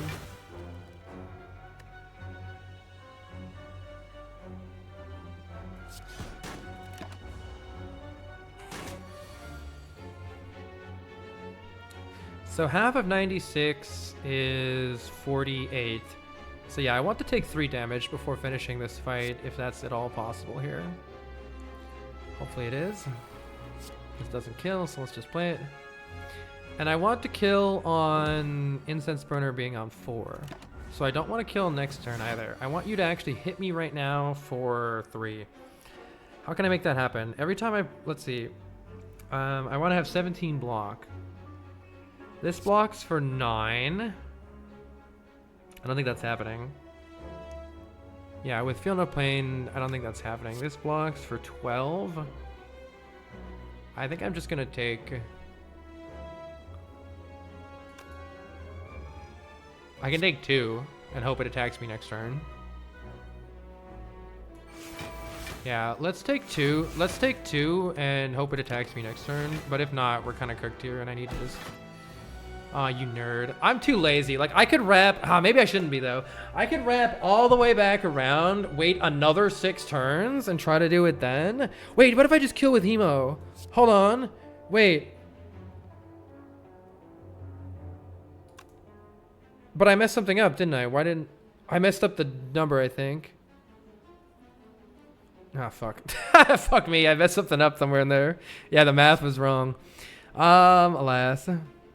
Oh, Ascender's Bane is why I didn't take damage. Because I drew Ascender's Bane exhausted. And so I did the math right, but I didn't incorporate Ascender's Bane exhausting to Feel No Pain. Dang it. All right. I think we just leave the... I think the Incense Burner being on 4 is more important than anything else here. Let's just do that. A second Dark Embrace. Actually, I don't need that much card draw with Runic Pyramid. Actually, I don't think I need this. Is Feel No Pain the worst card in the game? I don't know if it's right to take this or not. Drawing lots of cards is nice, but can I actually play them with Pyramid? I don't know. I don't think so. Yeah, don't forget the Pendiv. All right, Burning Elite. Is it? It is the Giant Head. Dang it. So we set everything up. Unfortunately, not in the correct way for this fight. I just penned. God damn. Well, it was going to happen anyway. I just penned him to strike. I forgot immediately. I immediately forgot. Just evaporated out of my brain. All right. Is there anything I don't want the Havoc here? Technically the feed, but that's it. I don't mind. Actually, I should probably, This is tricky. This looks like it might be tricky.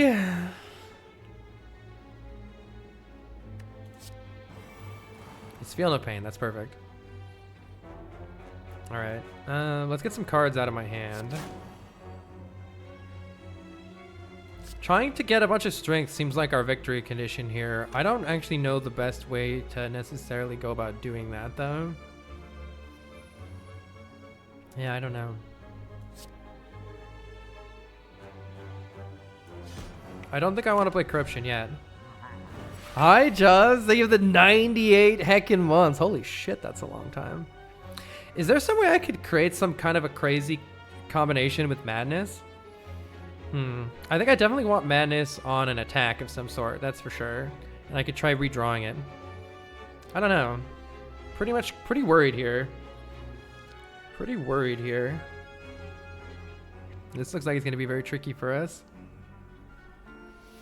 Giant Head gets a debuff called Slow, where whenever you play a card, it receives 10% more damage from attacks. So at some point, we can play Corruption and Dark Embrace and like churn through our entire deck, and then try to hit a really, really big hit after that with Slow. But then we're going to get cooked the turn after, so I don't really know how to make the best use of that. Probably some kind of a huge pen-nibbed attack is going to be key for that. Don't really see any great loops. Yeah, since we don't have anything that necessarily draws cards, I don't see how to do it.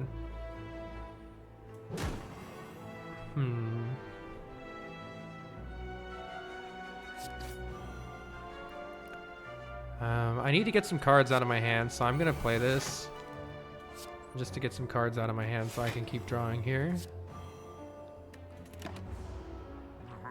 I am worried though. Here comes the 40. All right, so I think I'm gonna have to play Corruption.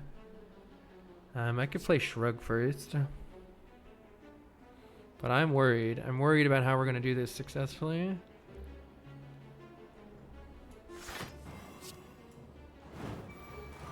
Definitely want to just get rid of that. Well, next turn, I guess I'm gonna try to play a bunch of stuff. We might be dead just because I don't know how to handle this fight really properly here at all. Yeah, I don't know how to handle this fight properly at all. Might be cooked next turn. Maybe I should have been worried about Giant Head. Is there anything that I really want Madness to hit? Feed, clearly. Alright, so let's generate a ton of block. Seeing Red is helping. Spot Weakness is helping. I was hoping to have drawn Spot Weakness earlier, but it didn't happen. I can Headbutt Havoc something if I want. Like I could Reaper. No, you can't Headbutt Reaper. Maybe I need to get the Blood for Blood and try it with that. Okay, we're full blocking now, so maybe I don't want to burn through the last of my... Oh, there's not even much left. We're so cooked. Oh no. Seeing Red seems important. I should probably just YOLO the Havoc at some point here. Be nice to see what I draw. Okay, I guess we're going for a big turn now. It's not going to get any better. Oh, if I had Havoc the Whirlwind, that would have been sick.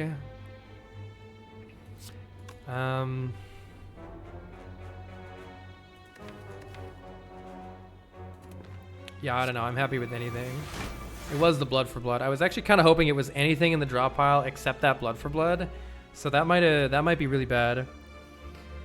Whirlwind is still spicy. Yeah, it may be. It may be. Does it actually tell me? It is 16 times 6. We can make it a little bit better first. So we want to play anger here. I suppose I should just play the power through. Unless it's my way to survive next turn or something. I could distill chaos to get the bash. I believe distill chaos no matter what will give us access to the bash. Which seems very important here. Can I draw another card first? Yes, I can feed and draw another card first. Pen Nib is 2 away. True, I wouldn't... Wait, if it plays... so I think playing Bash and then Pen Nibbing Whirlwind is like our ideal thing here. Maybe I should try with the Distill Chaos so I have even more on Whirlwind. Do I feed first or do I just try to hope that if I Distill Chaos right now... There's a pretty high likelihood that it hits the Bash, and then that saves all my energy. Which feels important here. Feels important here. If you feed first, Chaos might use a pain. Yeah, exactly. That's why I was worried about using the feed first. So I think I'm gonna try... Actually, I could power through. I could power through. But then if I draw the Bash, I'm sad. I'm kind of sad if I draw the Bash. Because I don't want to use the energy to play it. I want to still... I'm just hoping that if I drink this, it plays Bash.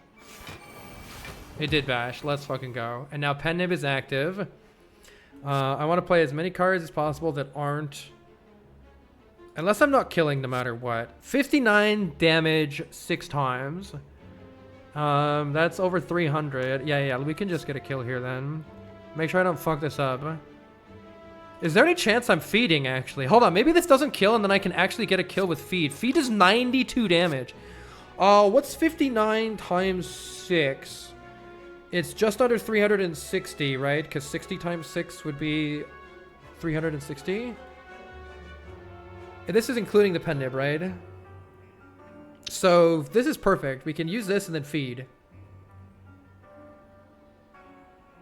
Feed isn't 97. Right. Because feed will lose that. So it'll go all the way down to 48. Oh, let's go. We ate the head. Let's go.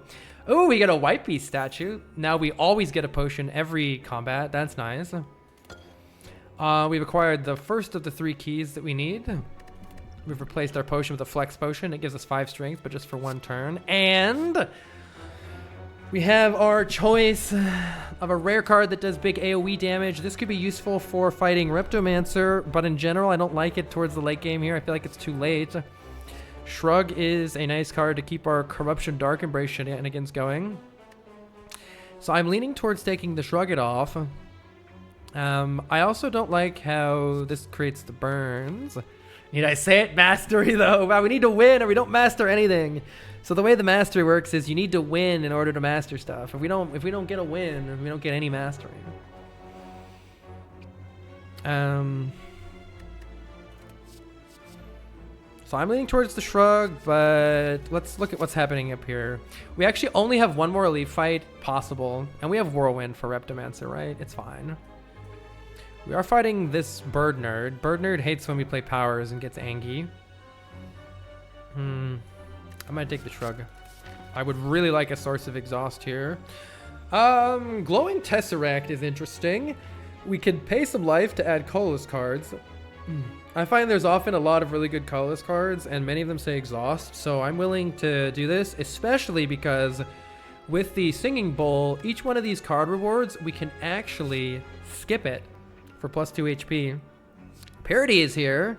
That is a way to exhaust cards. That could be really useful. Getting a random skill can be nice too. 0 cost 6 block skill. It's okay. Ooh, another parity and a Master of Strategy. Some very nice card draw, and it says exhaust. I am definitely going to pick up Master of Strategy here, unless I want 2 parities. Yeah, parity is good with the pyramid. I agree. I'm going to take at least one of these parities. I think I'm going to take parity. I'm not super stoked on good instincts here, so I think I'm going to take more max HP. But extra skills that block aren't bad with Corruption Dark Embrace.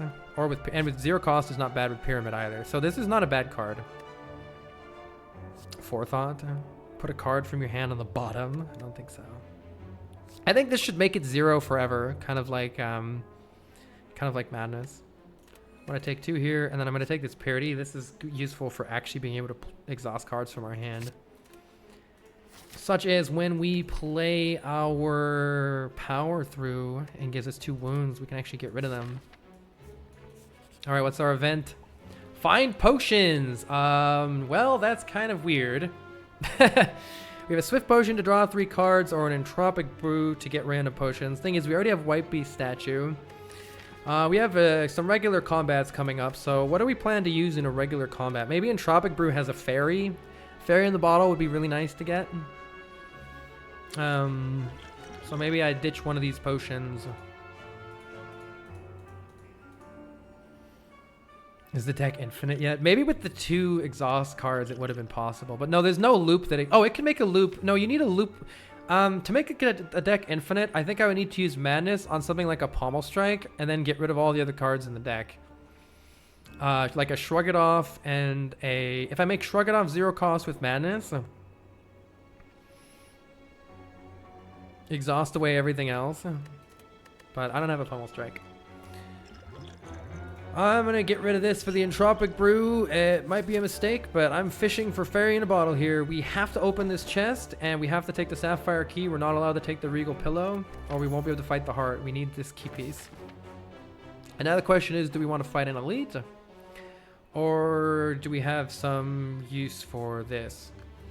The main draw that I could see of skipping the Elite is we could recall here, and then actually rest to full health later on.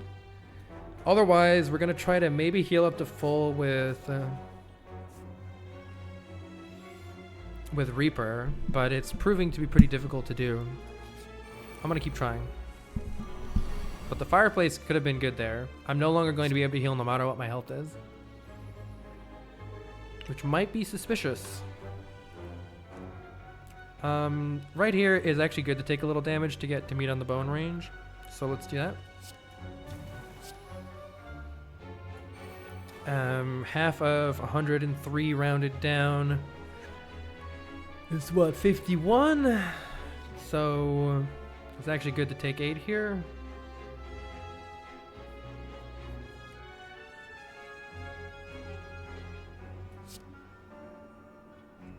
I'll just take a little more than 8. It needs the rest when you can eat meat. Let's see. Impervious might be useful next turn when this guy blows up, though we can certainly just kill it. Let's play Shrug It Off first and see what we draw. We have some energy for next turn. I'm going to play Feel No Pain and Defend, and then taking another 4 here, because this is one off of killing. I do have Dark Embrace in play, so I could play the Madness and see what it draws for me. Hemokinesis. Right, Ascender's... Oh, I wasn't going to, because Ascender's Blade was going to block for me. Damn it, I always mess that up. But that's okay, we're full blocking still.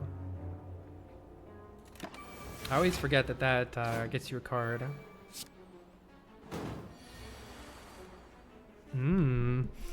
Let's land a Feed here. Feed perfectly gets this nerd, so may as well do that. We are going to run into a small issue here.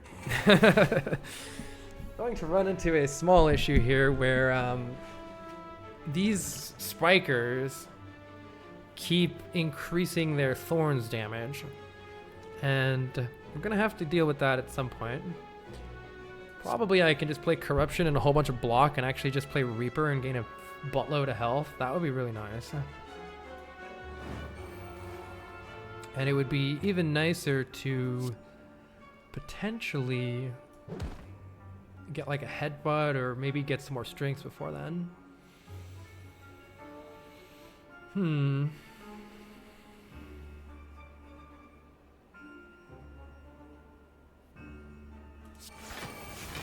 There's the Reaper. All right, cool.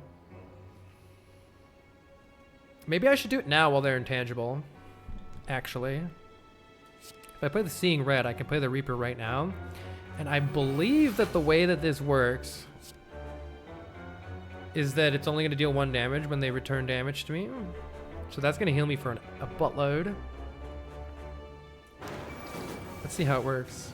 Yes, nice. That healed us a ton. That's fantastic. All right, cool. And I have enough block to handle this before the spikes get super out of control. You gotta be real careful with a card like Whirlwind. Whirlwind would return 20 damage to us each time it hits both of these two guys. 11 plus 9 here. That's very bad. That is all sorts of bad. It might be nice to try to set up the incense burner so that it makes us intangible. How are we actually killing these guys? Let me try to figure this out. I can play a ton of block cards and just bonk one of them. That might be the key. Bash Blood for Blood is going to kill one of them.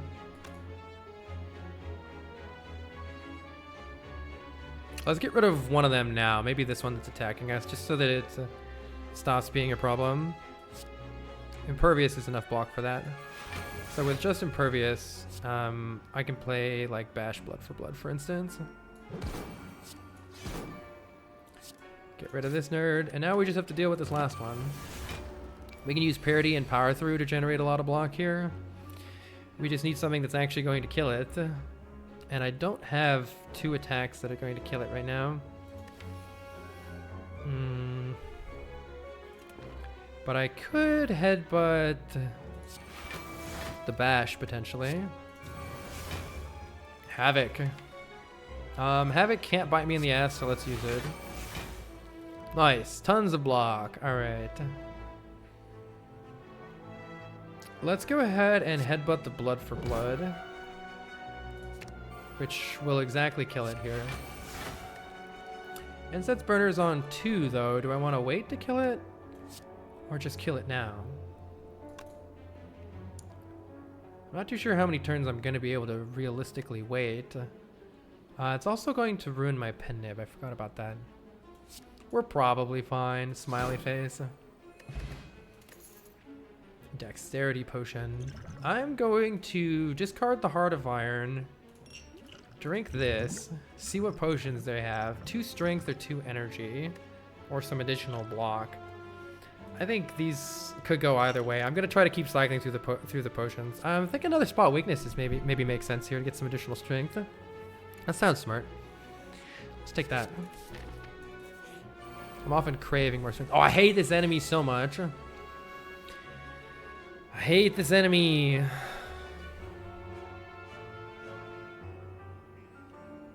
Am I using defend and taking damage, or am I using power through? Let's play defend power through. Use one of these madnesses. Wait. So since this enemy can give us a curse if it does the wrong thing, we got to be careful here. Let's bonk it, but we got to be a little careful. Let's play shrug. Lots of damage coming in.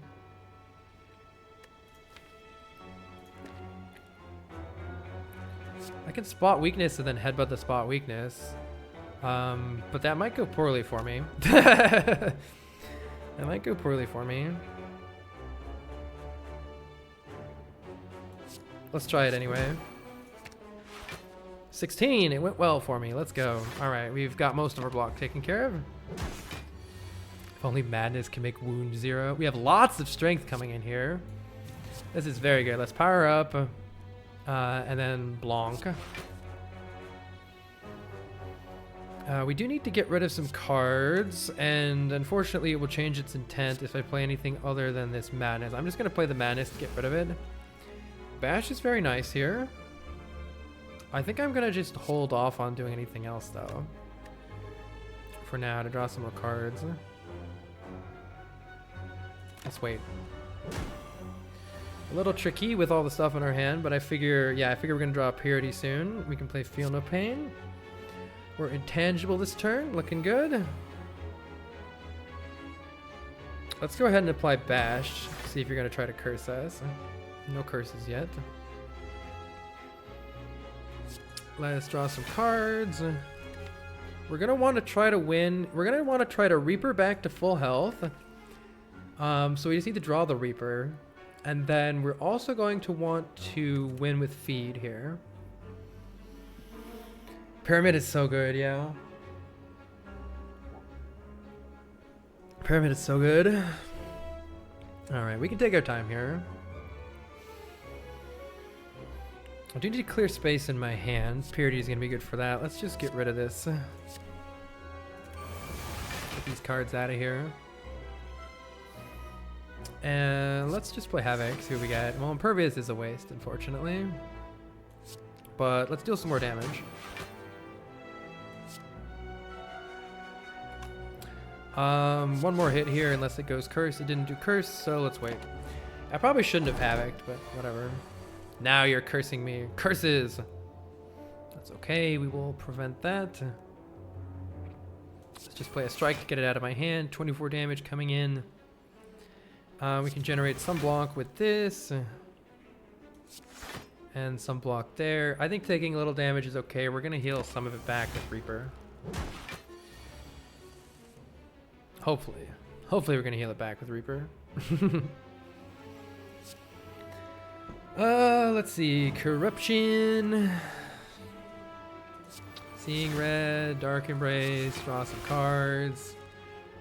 Applying Bash seems good. I'm pretty sure no matter what I can remove the curse. 36 is a lot. I would prefer if you didn't do 36 to me. Let's go ahead and bonk it then. Hopefully it doesn't curse us. Yeah, 21. There we go. Much better.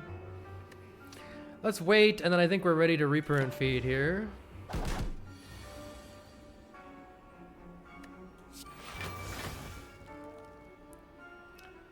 I was kind of hoping to redraw Spot Weakness before Reapering, but Reaper heals us for 22, which is quite good.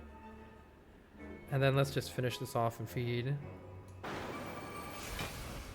Oh, we have Pen Nib. Do I care about using the Pen Nib on this? Not really. Let's just get out of here. Got lots of health. I'll take the Strength Potion. Shrug It Off plus or True Grit. True Grit could really help us out if our hand is really super clogged up. But we have the Purity for that, and this says plus. Let's take Shrug plus.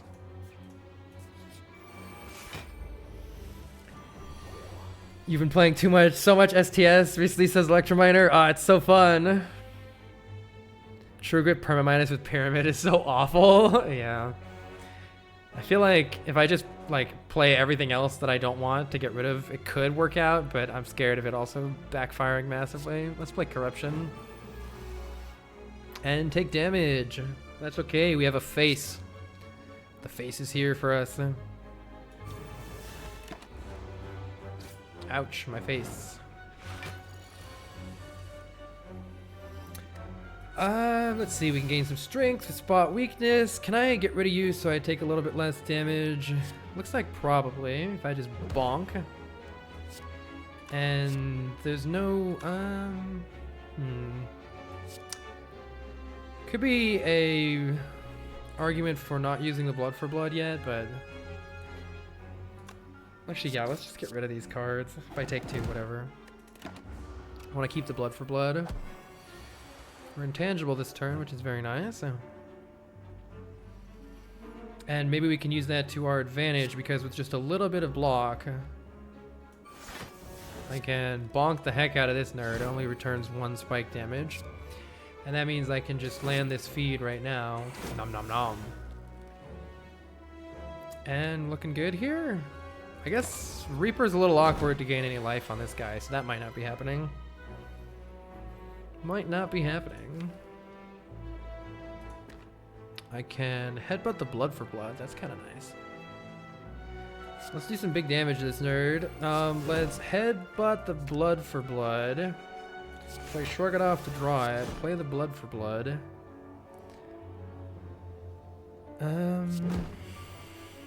And Whirlwind for 5 is on Pen Nib would just kill.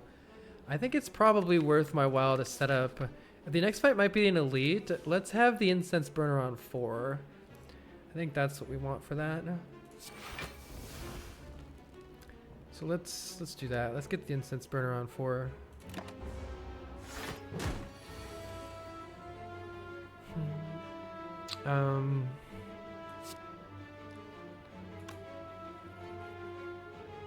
In fact, maybe I should try to get the pendant back around. I'm gonna try to do that. Purposefully play some of these cards.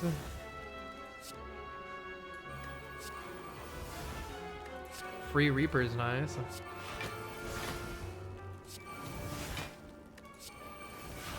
Free Cleave, get him. Okay, we're gonna want to use this Reaper at some point here to get as much value out of it as we can. Let's wait on that for now.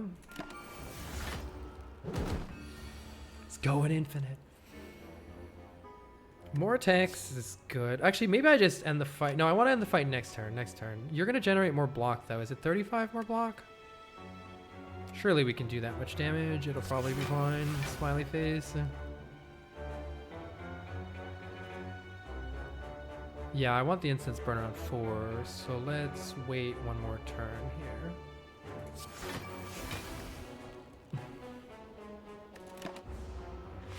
Okay, let's kill now with as big of a Reaper as we can. To that end, 2 Angers nicely allows the Reaper to generate max value here. Give us some health back. And then we'll just win. Cool. More flex potions that I don't want. I don't think I want an upgraded blood for blood. Armaments would allow us to just like upgrade 1 card, but it doesn't seem really worth it. Like we could upgrade just our, we already have the Feel No Pain upgraded. I don't know. Doesn't seem super useful. Let's take more health. I'm not sure if I need to take something like Heavy Blade to actually beat these late game bosses though. Maybe I'm not going to deal enough damage and fall flat. That could be a thing. I don't know. I don't know if I'm going to be able to deal enough damage. Scared of heart damage. Yeah. I don't know if I need that Heavy Blade, potentially.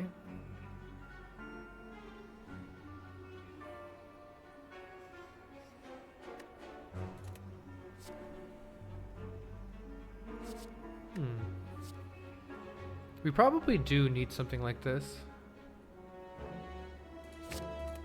Let's try it. Oh, we got baited. we got a fight. All right, Master of Strategy, you're here. Madness, you're here. I'm just gonna play these to get them out of my hand. I probably shouldn't have taken the Madnesses in retrospect, but Heavy Blade. Headbutt the Heavy Blade. I probably shouldn't have done that because now I'm drawing a Heavy Blade. But hey, we're intangible turn 2 against this guy. It's pretty good. Spot weakness is here. We can bash this nerd and we can slamp. Boom. I could have angered and then pet nibbed that, I now realize, but such is life. Maybe should have saved that. We can pet nib the whirlwind. Let's see, we're gonna want to win. We're gonna want to finish this fight on instance number 4 again if we can, but it might be tough with this guy. This guy's kind of a nerd. There's also no problem at all of using a Dex potion here if it's gonna help out. We're gonna get another potion anyway. I'm gonna use the Dex pot. It's not super useful anyway. How much damage is coming in? We have 28 damage coming in, so let's go ahead and do that. I'm probably just gonna YOLO the Havoc. Am I gonna YOLO the Havoc? I'll YOLO the Havoc next turn. Clear this crap out of my hand. Really like Incense Burner to be a bit higher here. Feel No Pain is great.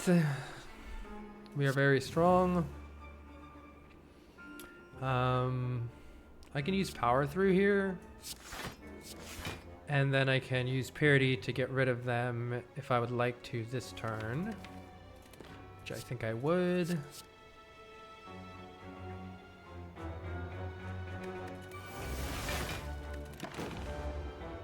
Okay, we just gotta get through this last turn here and that should be totally fine. We're gonna try to win with feed here. It would be very nice. Okay, there's the feed finally. We're gonna want to win with feed, and then it'd be nice to also gain some health with Reaper if we can. We still have Reaper in the drop pile. So next turn, it'd be real nice to both Reaper and then feed. Reaper is dealing, what, 11 damage plus 16 damage is 27, plus 17 is not enough. So we do need to do more damage, so this blood for blood is good.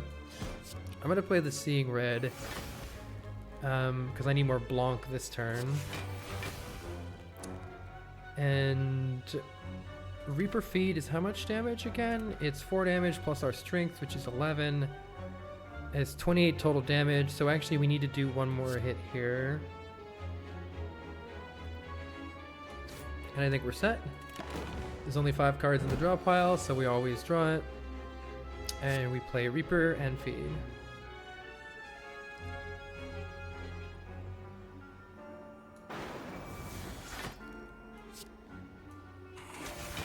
Nice. Oh, Blood Potion's really nice with this much max health. I like it. Pommel Strike has infinite potential. It's probably never had. This deck is way too big. I'm gonna take 2 max health and hope that we have enough to keep doing stuff here. It is Reptomancer, so we're massively benefited by putting the Incense Burner there. Yeah, deck is kind of chonk right now. Feeling of Pain. Well, I guess we're blocking with Madness. I can kill one of these and take some damage. That's good for... Oh, it actually... Did that take from my block? It didn't, right? No, because the 4 is from Feeling of Pain.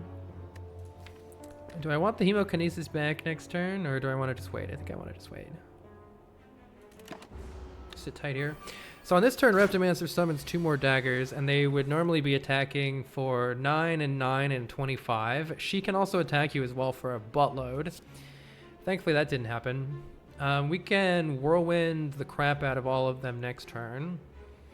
So that's a thing that can happen next turn. I think we'll be just fine here. What do I want to set the Incense Burner to for the boss?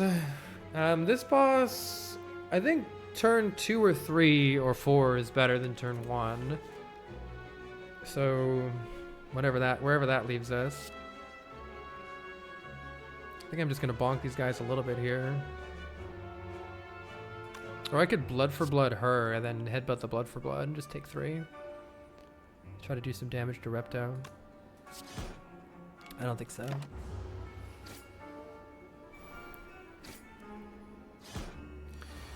So see, this turn is would be very, very scary, but we luckily have all sorts of stuff to deal with it. Like a free strike. I'm hoping to maybe get a bash or something. Let's see what we can draw. Havoc. Havoc could play feed, which would be unfortunate, but everything else is a fine hit for it. I have the headbutt. I could headbutt the cleave and then Havoc the cleave.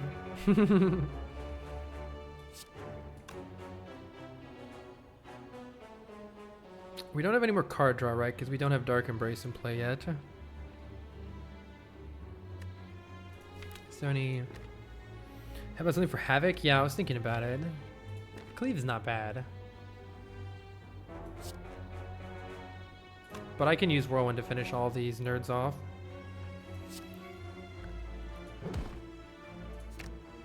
Get him, Havoc! Boom!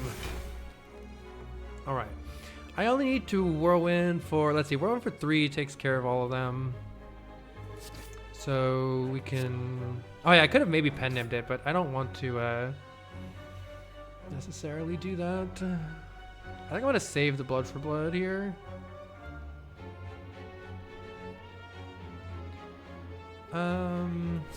She's attacking for 32, so some additional block without actually using the Impervious is kind of welcome here. So I'm just gonna do this. Seems good enough.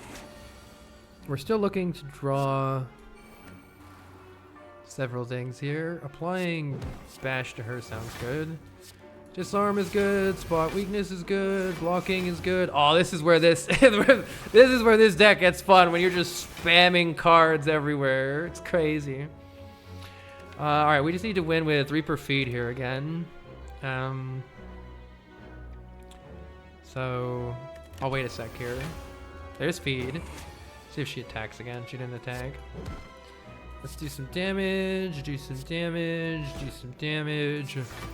And then play Reaper, and then Feed if we can win off of it here. We're at full health. Inset Spreader on 3 is probably fine for this. Let's just take it. Boom. Alright, our max health is amazing. Now we have an Anchor to help us out on turn 1. I think a Strength Potion is definitely better than an Energy Potion here. Unfortunately, I don't think that this Power Through is what I want in life. Maybe with the parity?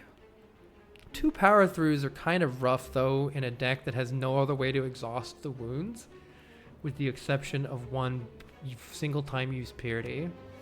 So I don't think so. But I'm a little worried here, that's for sure. It'd be better to have the energy pot, maybe. I think not, because strength is how we're going to actually kill stuff by improving our heavy blade. I don't really know, though. We're at full health, which is good.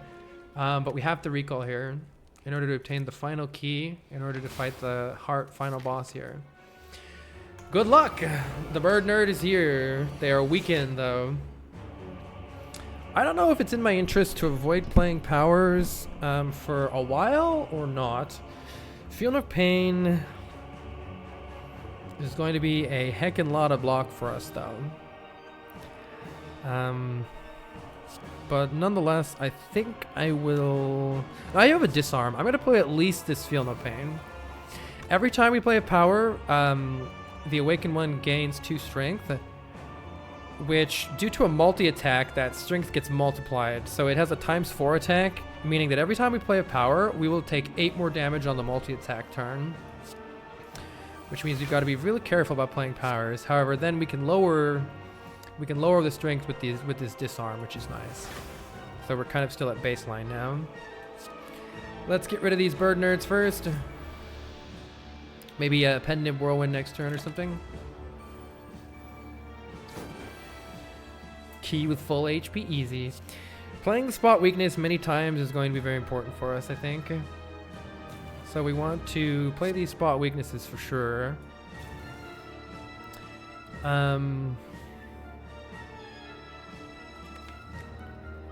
Havoc could definitely hit all sorts of bad stuff, so we want to wait to play Havoc until we get Headbutt. And I think just for this turn... do I want to use the Seeing Red yet? A little bit sketchy. Taking a little damage is fine though, we can Reaper it back, but I would also like to draw more cards, and that's the main reason I'm considering using Seeing Red here. I probably should have used Madness, actually.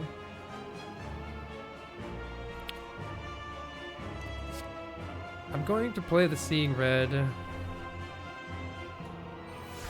because it blocks for a little bit and it gets stuff out of my hand. And yeah, I did just pen Nib a strike, which maybe I shouldn't have done. But we're impervious this turn. Oh, the Whirlwind is here, so... But it's still good, as is. It's still good. I don't know if we want to play these Angers.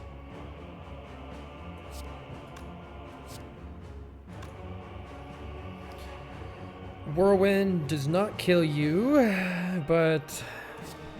I think we just want a Whirlwind here, and I can finish this nerd off with an Anger, unless I really don't want to. I think I do because I want to draw more cards next turn.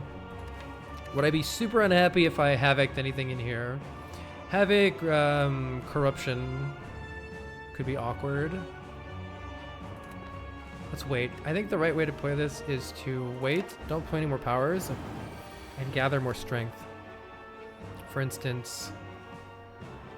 we can play Headbutt on the Spot Weakness Plus, shrug it off to draw the Spot Weakness Plus, and then gain 4 additional strength here. That feels useful. Madness exhausts, and I would like it out of my hand, and I would like other stuff out of my hand, so let's just play the Madness. And can deal some damage with our Blood for Blood here.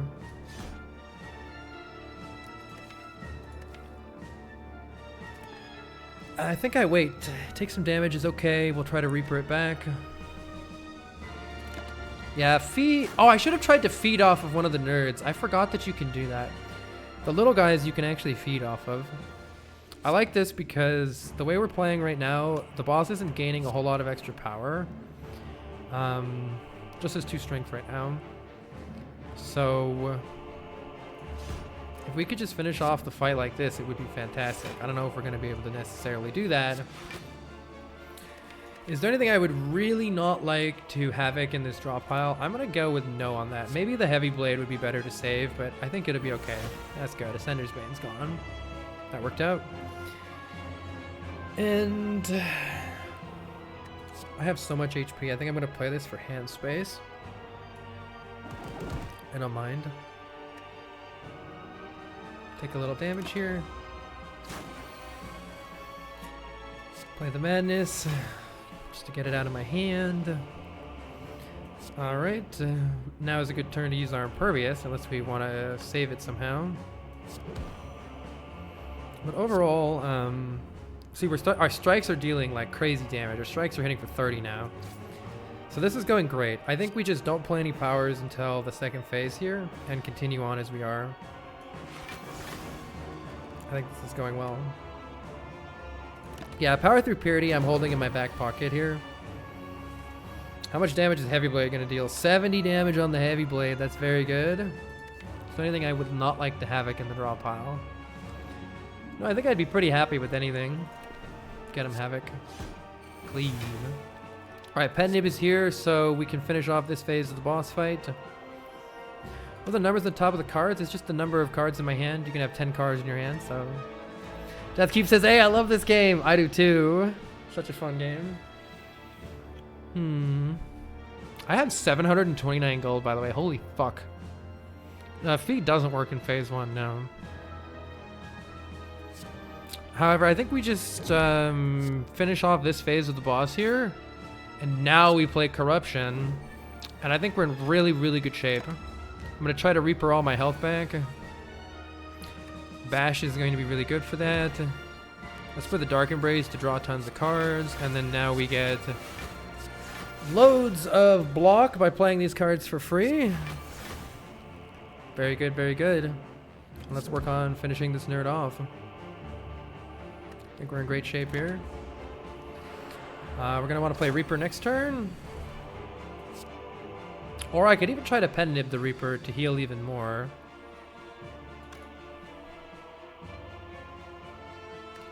Do I have anything here? Just get this out of my hand. Yeah, I was hoping for even more spot weaknesses, because more spot weaknesses is even more Reaper healing. I don't think that the 18 damage that it's showing is taking into account vulnerable, so I think I'm going to heal more than that. Let's just play it. Yeah, see, it heals me to full.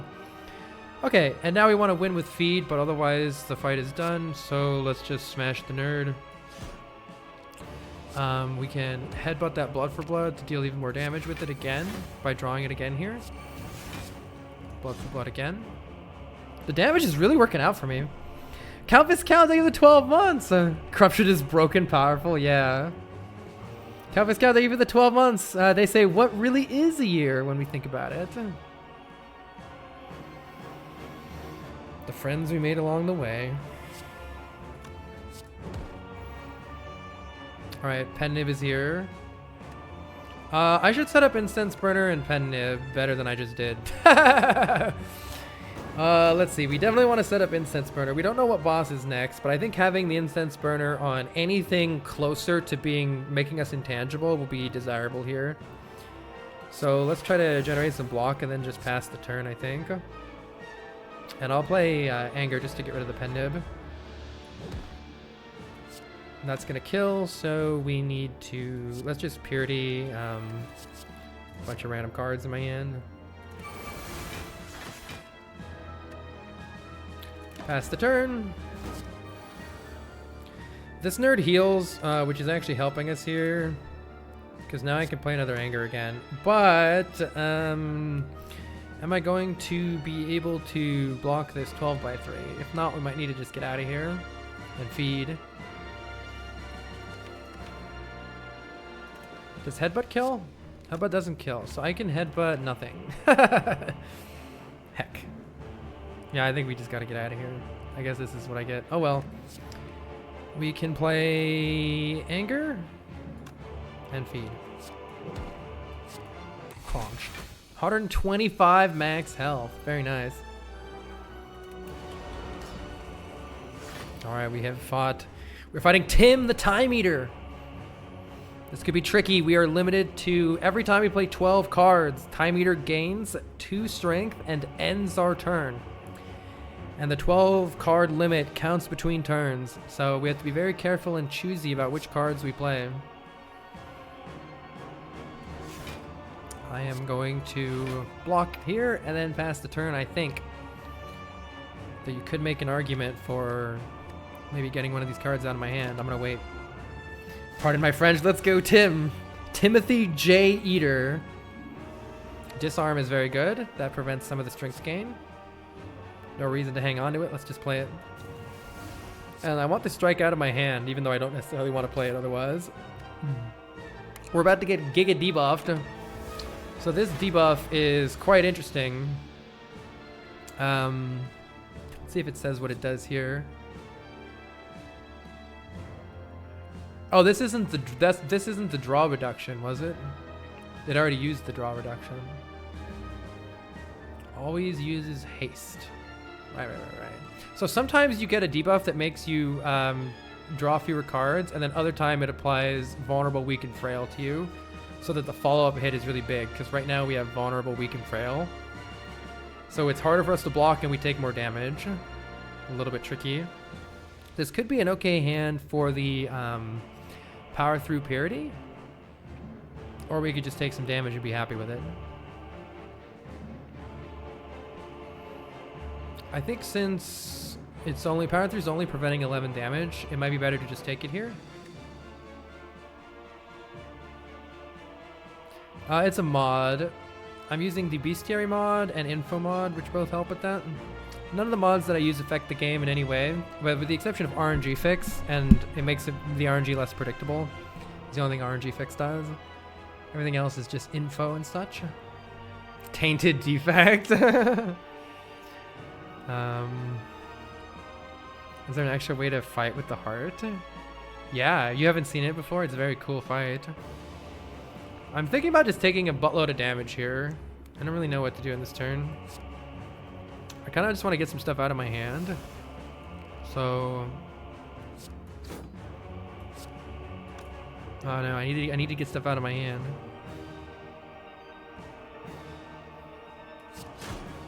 Thinking about just passing the turn here, taking it. I think I can get much more value out of this power through after I've already played Feel No Pain. We're intangible this turn, and of course nothing happens. You love to see it. Oh, I gotta get cards out of my hand, so we gotta play some stuff here. We gotta play 3 more cards. Let's make sure I can actually do that. Yeah, I can. Is there anything I would be very unhappy to Havoc here? Yeah, spot weakness would be pretty bad. I have the headbutt. Let's wait on the Havoc. But I really need to get some cards out of my hand. It might be Feed's time to go. I'm gonna play Hemokinesis, and then I think I'm playing Feed and Heavy Blade here because I just need I need the hand space real bad. Sorry, Feed. I need the hand space, and it's very important that we don't end with only a couple cards to play, or it would immediately end our turn. All right, spot weakness is finally here. We are still looking for our Feel No Pain, which is going to really help us block here. Don't have it yet, which is annoying. But I can start generating strength, and we can gain some health back later with perhaps a pen-nibbed Reaper. Spot weakness is good. Shrug is at least some block. Let's see what we draw. I'm not quite sure how I want to handle this. Looks like we're just taking more damage. And I don't really know what I can do about that. Unless I draw the Feel No Pain off of this Shrug. We did not. I could play Defend Master of Strategy.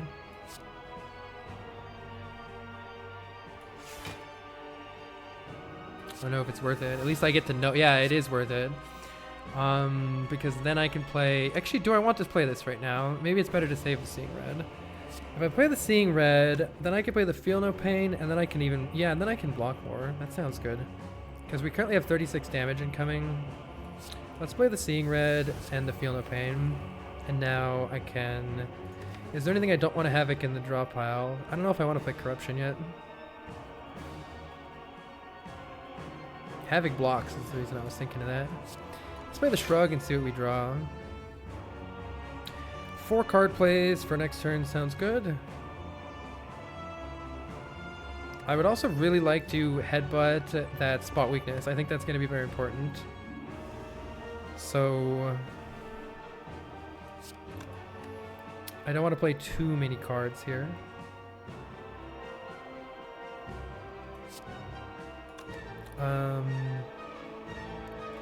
Yeah, I'm gonna save 4 plays for next turn.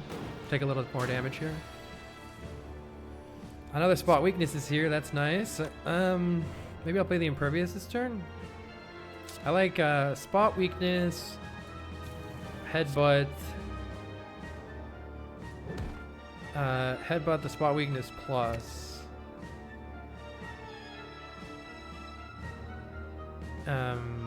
Wait, maybe I'm running into an issue here. Am I even going to... Well, I'll save it in my hand. It's fine. And then I think I'm going to play Anger Impervious here.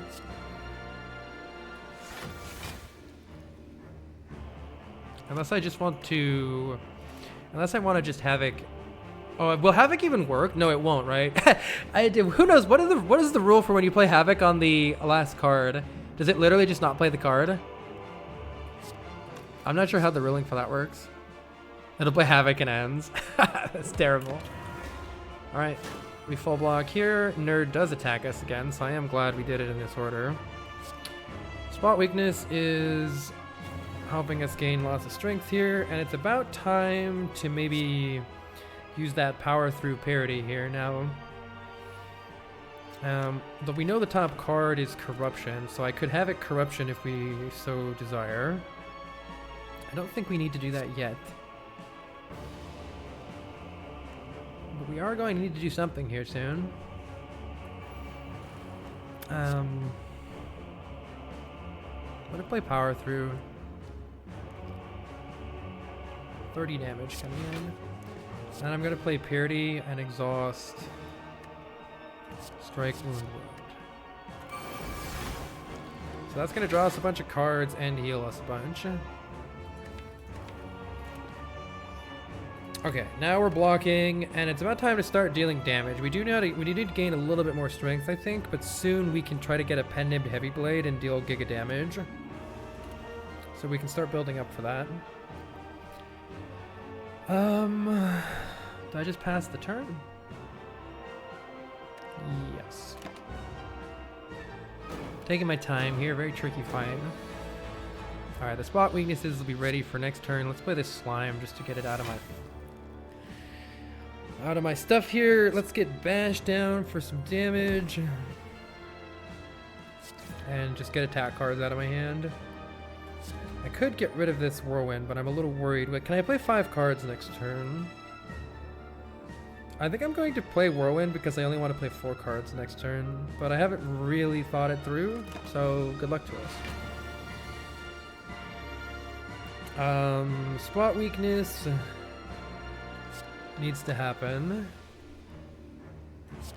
Spot Weakness, Spot Weakness. Slime blocks for 4. Pretty difficult to block here. That's a lot of damage. Maybe I should have played Corruption at some point. I think it's time to play Corruption, yeah. It's tricky. Tricky.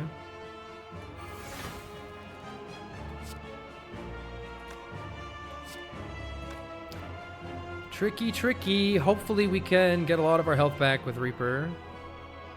This is an assload of damage. You know what would be really nice is if we had Weakness.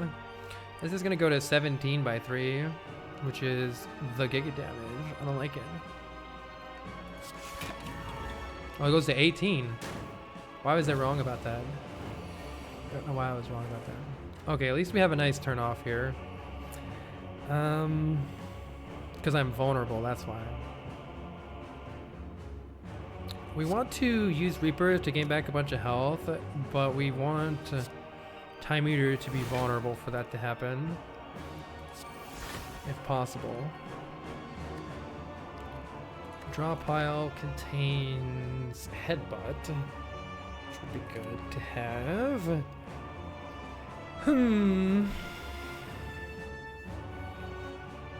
Getting a little bit sketchy here. We can do a lot of damage though. I think I should. Let's do a buttload of damage, get the Pen Nib close. Maybe I can Pen Nib Reaper. Maybe that's the play. This would... Oh, Time Eater is now below half health. So we either want to go for a kill next turn, which blood for blood, heavy blade. I don't know how much heavy blade is going to deal. We have 21 strength. That's an assload of strength. It deals 21 times 3 plus 14. 21 times 3 is 63. That's like 77 damage or something with heavy blade. I don't think it's going to be enough for us to kill. I think I'm just going to pen... Oh, with Pen Nib though, maybe. But I would like to Pen Nib this Reaper. Maybe that doesn't matter actually. Wait, this is the second boss? Pen Nib Reaper doesn't matter because I have to rest at the campfire anyway. So getting a kill next turn actually would be really good if we can make it happen, but maybe I can't guarantee that it happens. I don't think I can guarantee that it happens.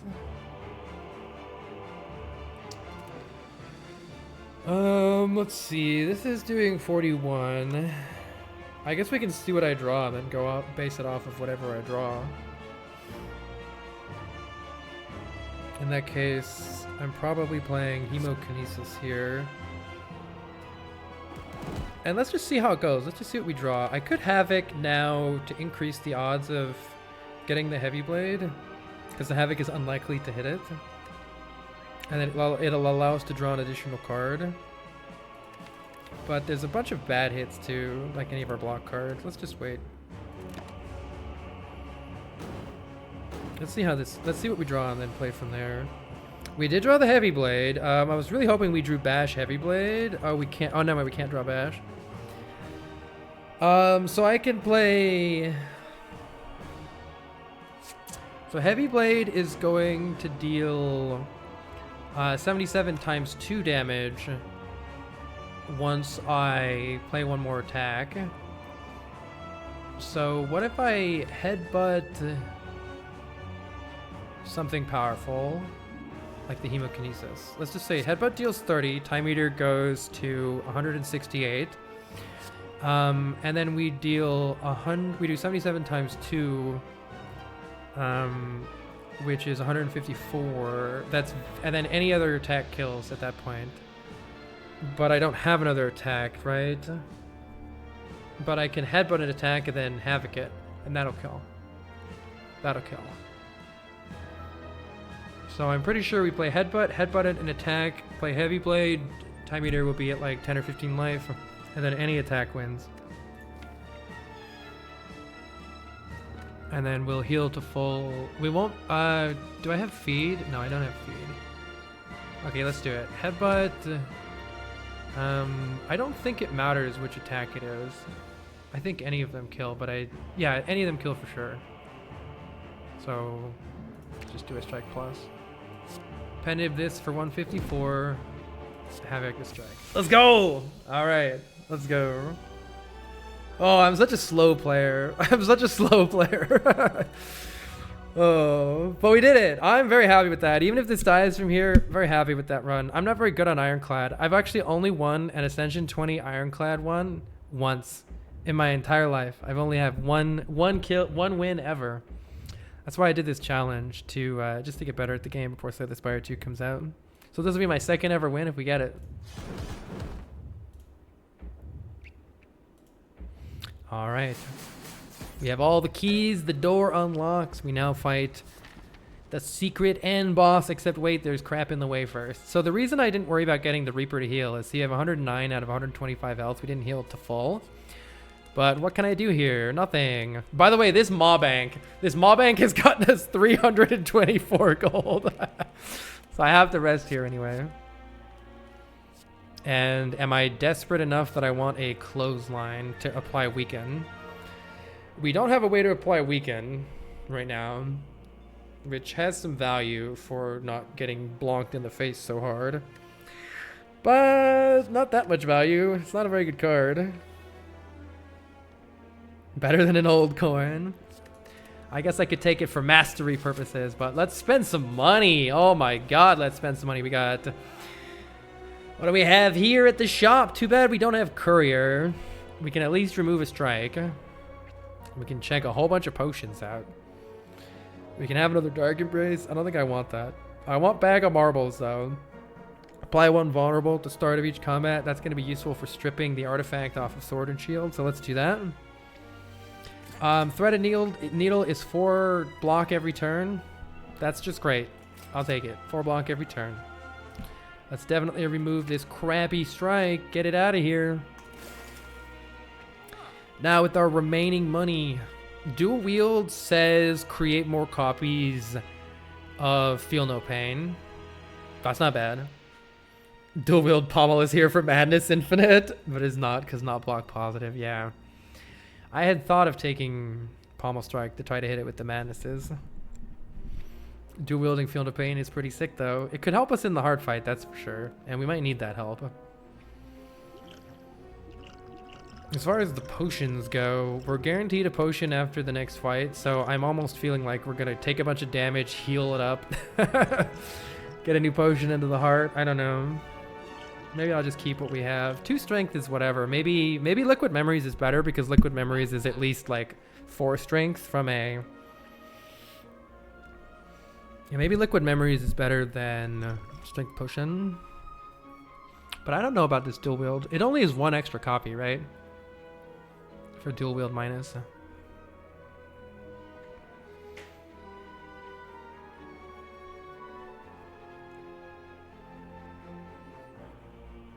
But you can keep duping them. It's true, you can. I mean, with headbutt, right?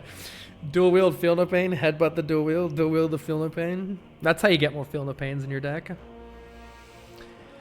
I don't think this deck needs another Dark Embrace, unless I'm just trying to draw it. Not with Pyramid. Hands are... Yeah, we kind of clog up our hand anyway. Argument for Warcry.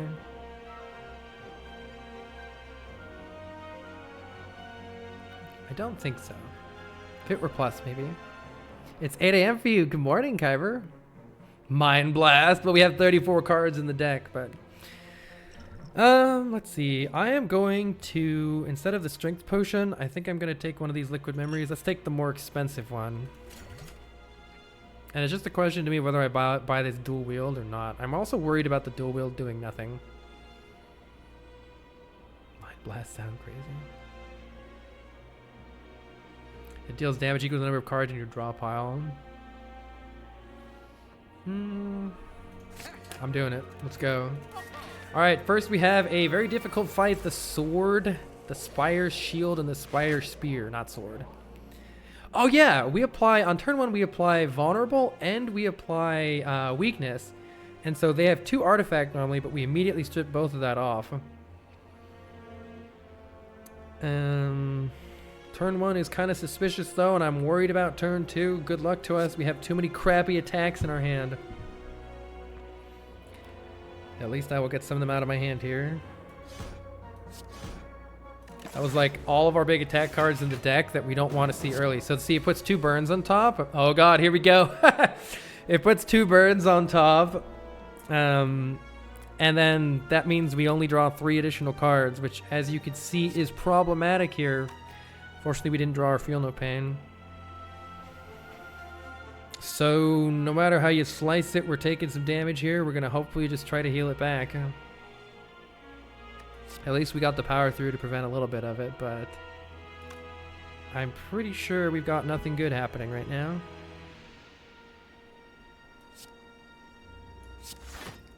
And I think I'm using Purity to get rid of the burn in these 2 wounds so that I can draw more cards next turn.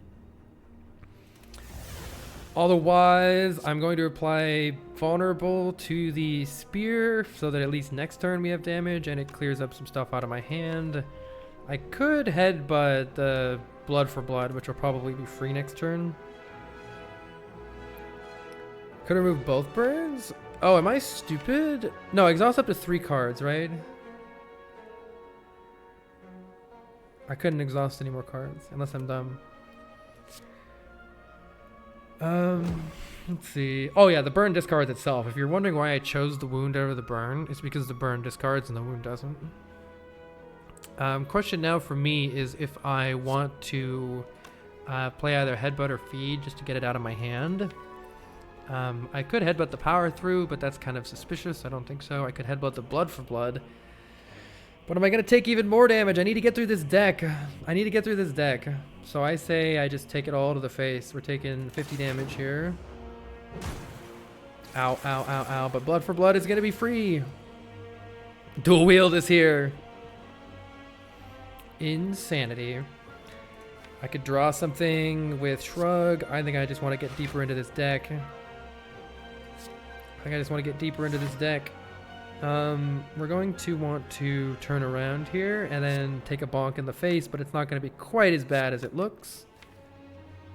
Though it will still be bad.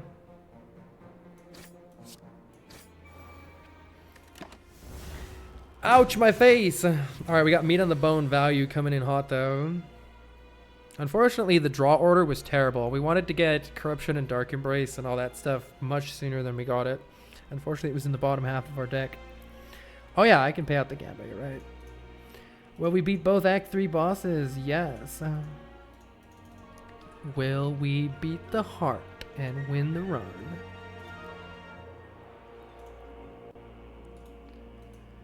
Alright, what can we do here? Disarm is good value on this nerd. Oh yeah, you know what we wanted? We wanted Corruption and Feel No Pain like 20 years ago, and Impervious. Dude, look at the Feel No Pain, Corruption, Impervious sitting on the bottom of the deck. Oh, you love to see it. Let's see. I think we're gonna have to Havoc here and just do some YOLOing. YOLOing sounds good. What do you have for me, Havoc? Unless I want to headbutt something and Havoc it. Is that giving me any value here? We have so much damage coming in. I think the power through is a trap.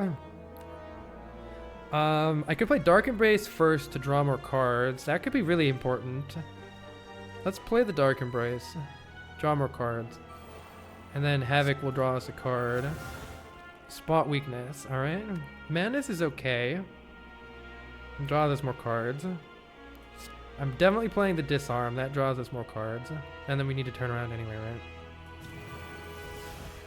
Corruption is finally here. Maybe Madness hits Corruption. Come on, Madness!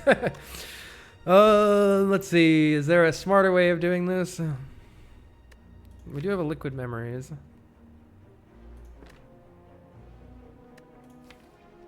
Really was hoping... Oh no. It's kind of...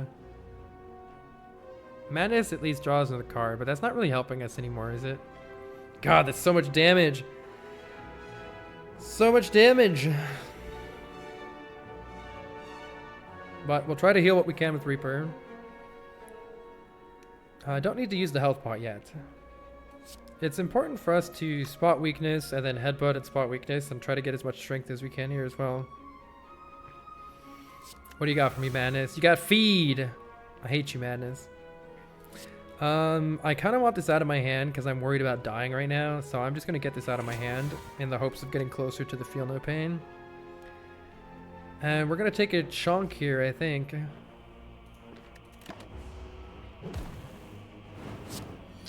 Oh, I forgot the burns go on top, but at least we're intangible this turn, so we definitely need to spot weakness.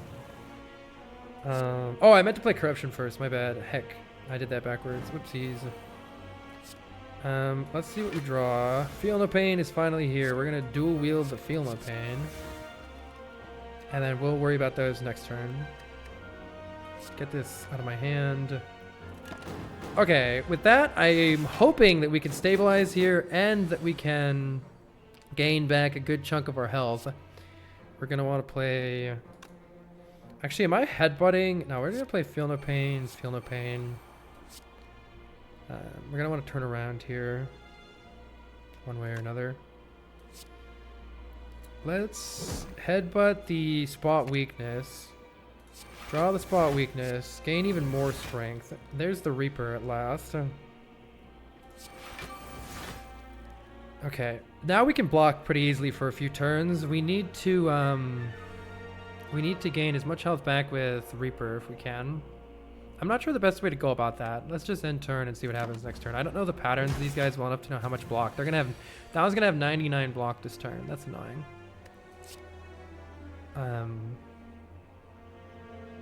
I do have Pen Nib though, so maybe it's worth just playing it. Let's see how much damage it would deal. And let's see what we draw. I want to at least block a little here, so let's play a couple of these just to see if I can draw into Bash isn't, let's see, this is healing me for 32. I think I need to try to do better than that, which is interesting. Oh, dual wield Reaper. Good idea, good idea. Yeah, we have the health pot. I'm not worried about dying. I'm worried about how can I actually heal back to as much health as possible. Maybe I need to dual wield the Reaper. Get back to the... But I'm also worried about dying and not winning the fight, so that's an issue too. I don't want to run out of steam and then just die. It looks like they're not going to have any block next turn. I hope that's a true statement. In which case, next turn, Reaper heals me as is for 74. I think that's enough health. I think that's enough as is. So how about I just Pen Nib the Reaper next turn and we don't do anything else this turn other than full block. And I'm already full blocking, I think. This is 24 plus 18. I need one more thing for full block. I really hope it's true that they don't get blocked next turn. It doesn't show any block. It doesn't show any block. Alright, let's hope it works. Good, they don't have any block. Alright, cool. It would be... Oh, never mind. Our draw pile doesn't have anything else to help us gain anything else off of this Reaper, so let's just do it. It's only 60. But 60 is pretty good. I guess I could have waited and found something better than that, but I'm happy just getting out of here with my life at this point, which I believe involves bashing you and then slamming you with this heavy blade. Good sir. Let's play Seeing Red. Yeah, Blood for Blood. Go to Master Strategy. So I think I could have, in the end, I could have gotten out of this better than this, but at least we're out without too much trouble.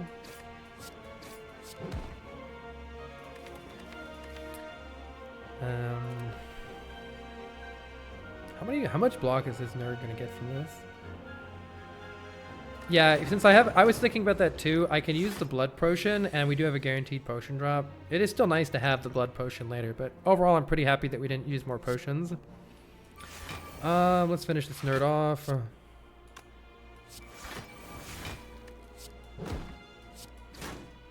Pen Nib on 9. Oh, Incense Burner is probably fine here. Yeah, it should be fine here. I just don't want it on the oops, I did that wrong. I thought that was gonna kill it. Shit! Well, I fucked up the Pen Nib. Oh well. My bad. Whoops. Well, that's awkward. Alright, we'll drink that blood potion and take that blood potion. Let's go. Yeah, 4 is good for the Incense Burner because the heart doesn't attack us turn 1. So the Incense Burner will tick to 5 and the heart won't attack us. And then it'll go back to 0 because it's the 6th turn then. And it'll prevent whatever's happening there. Alright, do we need extra card draw? I don't think so. I think we go as is, take our 2 life and get out of here. I can't think of a way that any of these will significantly help us. Here we go. Oh, this is fun. We have Feel No Pain in the opening hand. That's good. Disarm in the opening hand is also really good. I maybe don't play the Feel No Pain though and try to dual wield it.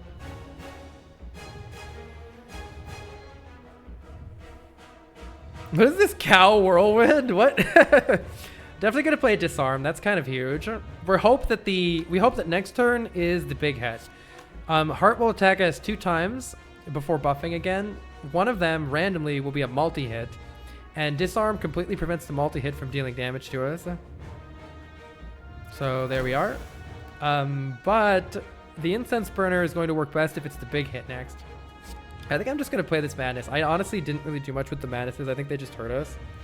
I could save it for like getting some block with Feel No Pain or something, but I'm actually going to hold off on this Feel No Pain in hopes that we draw dual wield next turn. I would have full set with Whirlwind here. Yeah, maybe I should have.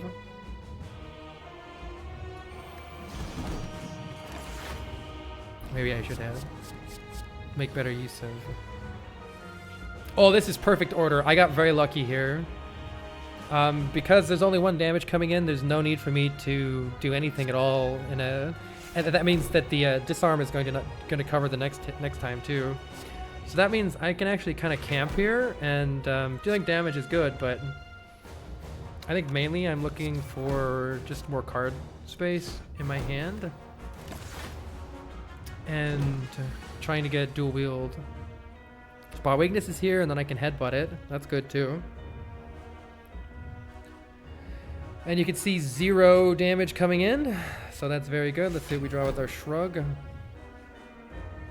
We can play spot weakness, and then headbutting the spot weakness, actually, I should have waited on the shrug for, because now I can't. 0 times 15, yeah. And devolve with Akabeka bonus. Yeah, Suki, true, true.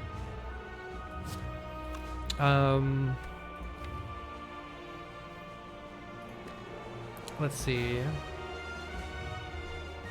Is there anything that I would really not like to Havoc right now? I think the answer to that question is no. If I get the dual wield, I'm happy. If I get the Dark Embrace, I'm happy. If I get anything random, then the crap is out of my deck, and it's fine. It's out of the deck. I need to create some hand space, so I might play this. Oh, I didn't look at that one. Fuck. Oh, no. Whoops. I forgot that card. No. Oh, man. That was actually the one bad hit, wasn't it? That was actually the one bad hit in the whole fucking deck. That's hilarious. I forgot Parody. And there's nothing I want to get rid of. Tragic. I think that was actually the only bad hit in the entire deck, and I just overlooked it. I was just trying to create hand space. Yeah, I mean, get rid of Daze doesn't really do anything. I don't think I want to get rid of any of these. I need these cards. And that's pretty tragic. Well, I think I'm playing like... Heart doesn't attack next turn, so just drawing a bunch of cards would be good. Am I playing Corruption? I don't think so. I don't actually know. We have to deal damage. I'm not doing damage. Yeah, we have to deal damage. Kind of bad. I wonder if it's worth Liquid Memory. What if I play Spot Weakness, Liquid Memory, Spot Weakness right now? Do I need that strength right now? Maybe I do. What's a better Liquid Memories target? Either that, or I wait for drawing Spot Weakness plus, and then try to do that next cycle. No, use Headbutt. Headbutt is not going to work like that right now. Could wait for Dual Wield. Yeah, actually, Liquid Memories dual wield the Feel No Pain could be pretty nice. Regardless, I'm playing this for sure right now. And then it's just a question of I think I need to play one more card here to get something out of my hand. Maybe I just use the Heavy Blade because I need some hand space. Let's see what we draw. That might be a mistake. I don't know. Really hoping we draw the dual wield. We do not. There's the other spot weakness. This is definitely pretty suspicious here. Kind of unfortunate draw order. We have 2 cards going away from here, but we're gonna need to play some more. Maybe I headbutt the other spot weakness.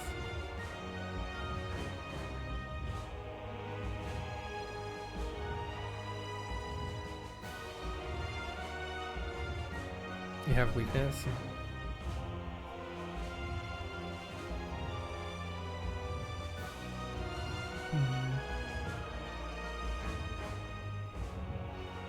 I need to get cards out of my hand. Unfortunately, because of the way that it worked with the with the parity, we're in a bad shape with the power through. It doesn't feel right to me to play corruption yet. But maybe it is time and I just need to rush this thing down. I certainly need to get a lot more strength. So I think I'm playing headbutt on the spot weakness. I think that's the only path forward is to gain that strength. So I'm going to headbutt this spot weakness.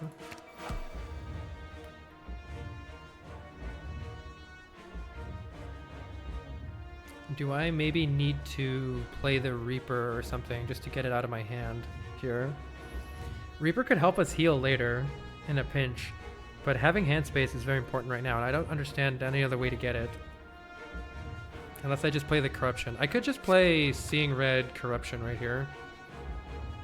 Maybe it's time for that, because we're going to have a lot of damage coming in soon.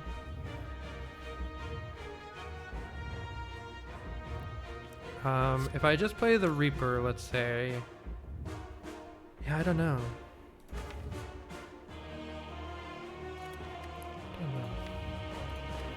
Kyo says, first time catching you live, playing your favorite Slay the Spire character. Wait, why wait on Feel No Pain? I'm waiting for the hope of drawing dual wield, and then dual wielding the Feel No Pain so I can get a lot more block out of all the cards that I exhaust with Corruption. It feels to me like it is really important for me to get some cards out of my hand right now. Running out of block or not getting enough strength? I'm worried about both. I don't know enough about this game to know which one I should be more worried about. Yeah, I'm going to play one of these cards here so that I can draw more. I just don't know if it's going to be Reaper or Corruption.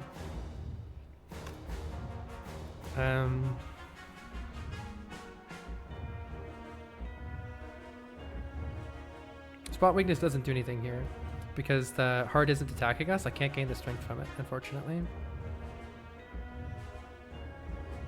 Is it too early to play Corruption? I don't think so. I think I'm just going to die either way. Well, I don't know. I don't know, actually. For somebody who doesn't know much about this game, you're doing a fantastic job. Thank you. I've only won with Ironclad on Ascension 20 Heart once. I do have a lot of HP, yeah. So maybe taking some hits is good here. Trade in some health. I just want to draw more deeper into the deck so that I actually get the stuff that we need. Which makes me want to just get rid of this from my hand. Even though if I gain health later, maybe it'll be useful. I'm going to play the Corruption. I think there's a chance that that ends up being a mistake because it limits the number of times we can play certain things because they become exhausted. But on the other hand, it might really help us out. So we don't have Dark Embrace. We don't have Dark Embrace yet. Oh my god, this draw order every time, dude. Oh, I want Dual Wield and Dark Embrace so bad here. I think I'm going to still hold off playing the Feel No Pain. Maybe now it's really a mistake and I should just play it. What else would I dual wield? I could dual wield the Reaper. Dual wield the Heavy Blade and just deal damage. I think I play Spot Weakness. Liquid Memory is the Spot Weakness, to be honest. I think I need that strength. I think we need to win. I think I need to win.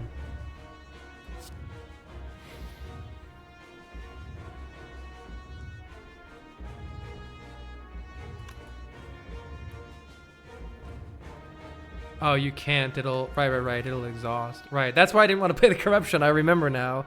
That's why I didn't want to play the Corruption.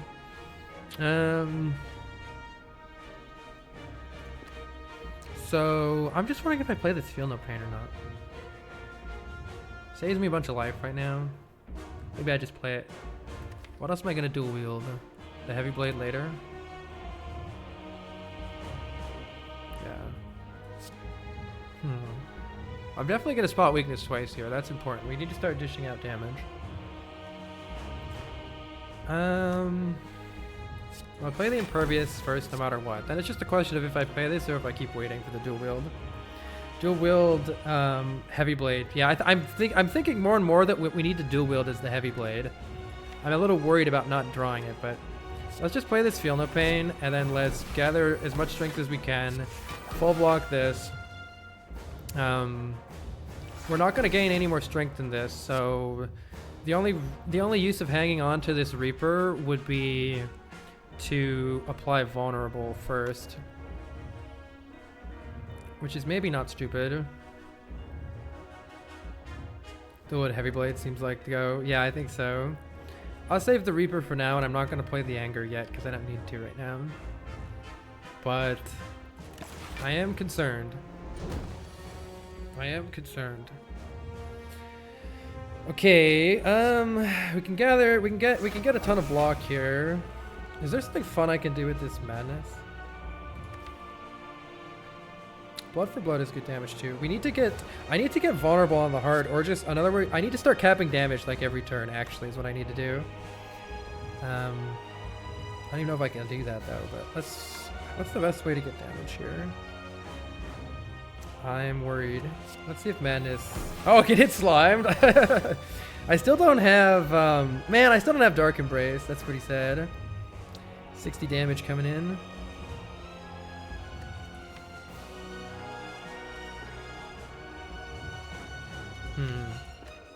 Seems a little bit rough. Am I playing this power through? That's pretty tragic if I am.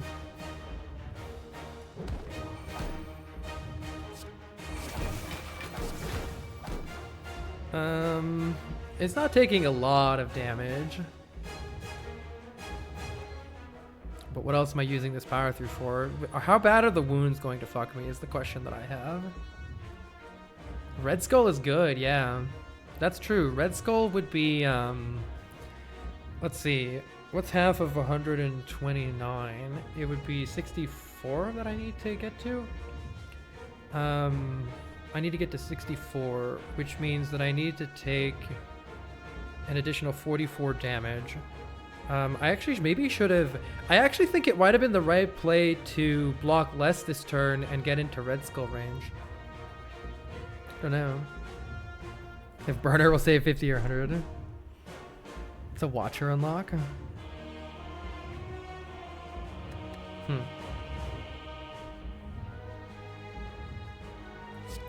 In that case, I mean, I'm trying to figure out if these wounds are actually going to fuck me or not. Fuck it. Let's see if I get screwed by them. I couldn't see how it's going to mess me up, though, because I don't have that many cards. Like, I'm basically able to play through everything. Alright, let's deal damage and then this so that I can draw the full set of cards. Applying bash seems really important. Yeah, I think I'm just dead. We'll see though. I can actually apply bash here with... I could bash Liquid Memories, bash, and actually apply it. I wonder if I need to do that. Dark Embrace, literal bottom card. You love to see it. I could dual wield the Blood for Blood, actually. Blood for Blood is dealing crazy damage right now. Maybe that's fine. Oh, no, it's not. It's because of the pen nib. I'm so stupid. I never look at pen nib. At least we have a pretty nice turn next turn here.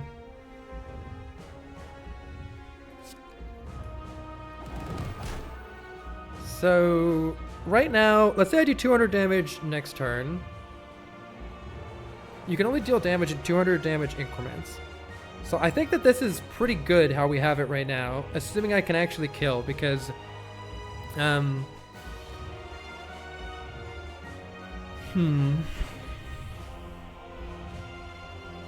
next turn we can go to 380. Turn after that we could go to 180 and then we could kill, but that might be difficult to actually make that happen, to actually do that much damage. So we definitely need to do as much as we can here. I think that might mean dual wield the Blood for Blood, unless I need to wait and dual wield the Heavy Blade. I don't even have that much strength. I think I'm gonna dual wield this Blood for Blood right now.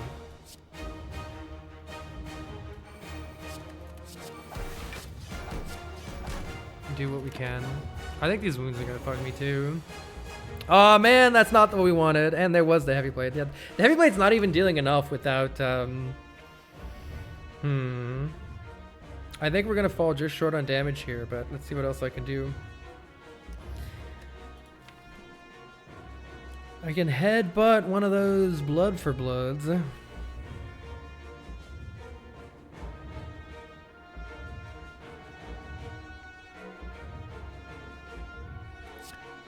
the Dark Embrace really important? Yeah. It's only 44, it's pretty bad.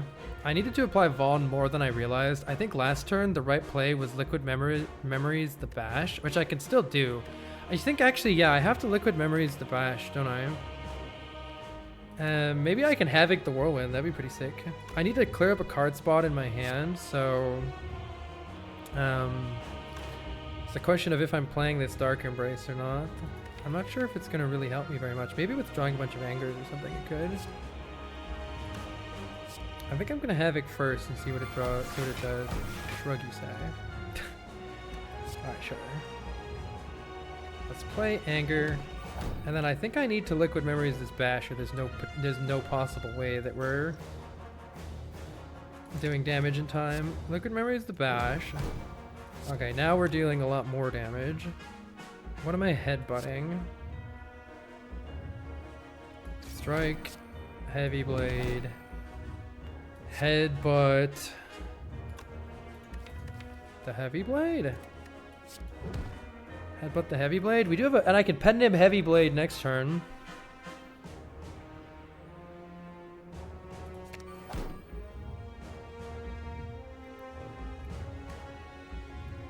I am concerned.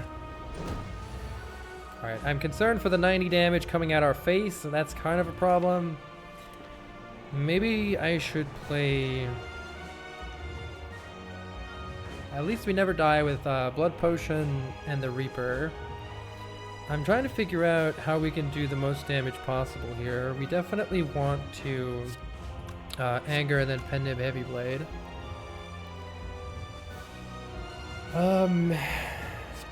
Maybe the Whirlwind is getting us there next turn? I don't know. A little bit concerned. We have kind of 2 turns here though. I think maybe this is actually... Wait, maybe this is actually going to work. Yeah.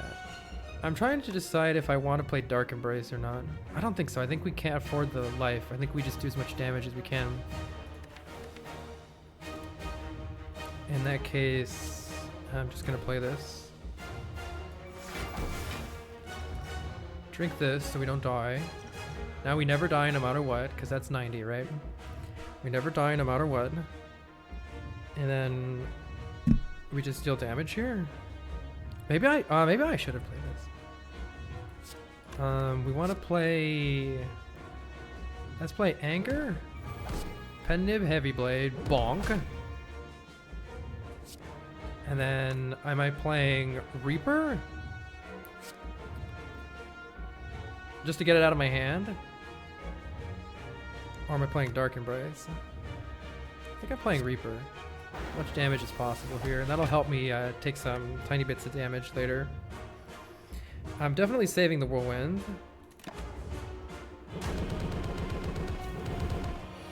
Now we have Red Skull value! Wait, is it happening? Now we just have to deal Giga damage. Maybe I Blood for Blood and then Shrug to play. I could do Blood for Blood, Headbutt the Blood for Blood, Shrug to draw the Blood for Blood. But is any of that better than just Whirlwinding? Yeah, it is. That's way better than Whirlwinding. Getting practice for the sequel? Yeah. A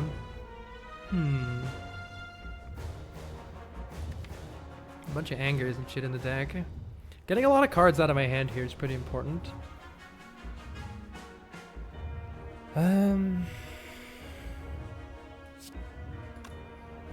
Getting Bash is pretty important. That's the problem here, is that I don't have Bash.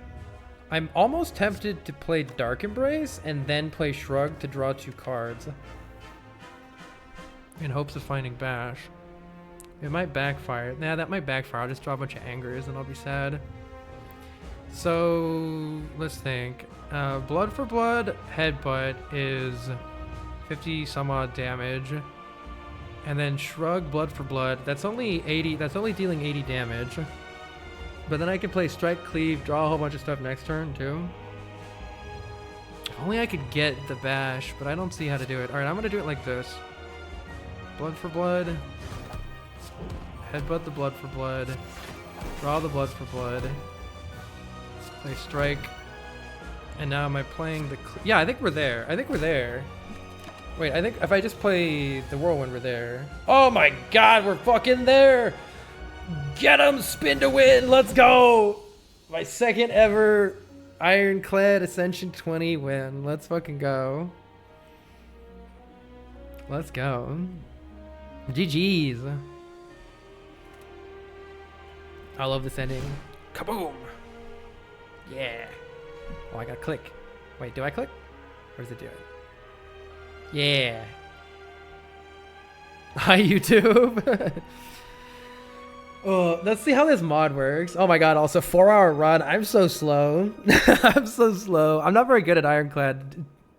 I'm not very good at any of the characters, but I'm especially not very good at Ironclad. Cool. All right, check this out. Now the mod is going to do its stuff. Yeah. Let's see if I've set it up properly. Now what? Has it been done? The spire sleeps, and so shall I. don't know what what do you think Niao's voice sounds like? All right, if I go to the compendium, look at this. A lot of the cards now no longer say not mastered on them. So we have beaten an Ironclad Ascension 21 with Bash and Defend and Cleave and Headbutt and Havoc and Shrug and Blood for Blood and all these cards. So the goal will be to finish an Ascension 20 run with every single card for all 4 characters. Does every card include curses? Unfortunately, yes. Pretty sure Niao speaks whale. Wednesday 28, I'm never very good at Ironclad. Well, I've watched a lot of Baylor Lord and Zeknar videos. That definitely does count for something. That definitely does count for something. Oh, that was really fun. What about Pride Curse? Oh, that's a curse? Literally any player admit they're good at this game challenge. Difficulty impossible. So time for another 4-hour run. I don't know. Maybe I should try to play faster, but I probably would have lost if I did. The hope is to get more familiar with the game so that I'm not so heckin' slow. Because right now I am definitely slow. Oh, look at this. It puts little stars next to all of the cards that we got. And since it's the first run, they all count. One more game, only faster. All right, GG's everybody. Yeah, Seymour says, good to go slow and verbalize for now. Shoutouts to our extremely useful madnesses. In retrospect, I would have not taken those madnesses, but it's good to try stuff to learn, you know? It's how you find out. I hate those cards. That event feels terrible because not taking them, you lose max health. Taking them, you take damage, and then you have then you're drawing crap instead of good stuff. Maybe the real reason that we never lined up the dual wield and the feel no pain was because we had madnesses. We just didn't have the madnesses clogging the deck. Sorry I missed a whole lot of stuff, by the way. Rob9159, they live 33 months. They say, Carl, hope all is well. Love seeing all the different games you've been getting to play. Me too, thank you. Thanks again, Count Viscount. Thanks again, Juz. Thanks again, Diabolic Soul. Thank you, Samet. Thank you, Lampshade. Thank you, Spooky. Thank you, Alpha 2. GG's Wingle. You learned a lot about Slay the Spire today. Hopefully you enjoy it, Kool-Aid. I really like this game. I like it because it's easy to get into, but extremely difficult to master. I find it, like, games never go the same way. I've been watching Baylor Lord stream for, like, over a year now, and you never get the same run twice. Super deep game, yeah.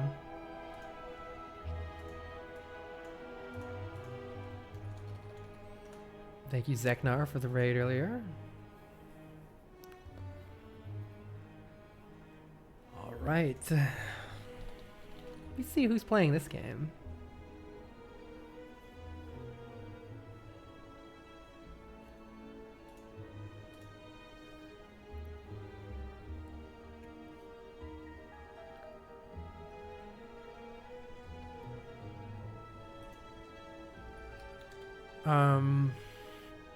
Asuki, do you know anybody in the Spire community who might appreciate a raid? I know you're a little more familiar with it than I am. This is all prep for Slay the Spire 2. Yeah, and also I just really like Slay the Spire 1. Thanks for coming out, Waffle. I like watching games Carl likes with how into them he gets. Aw, thanks, Lynx.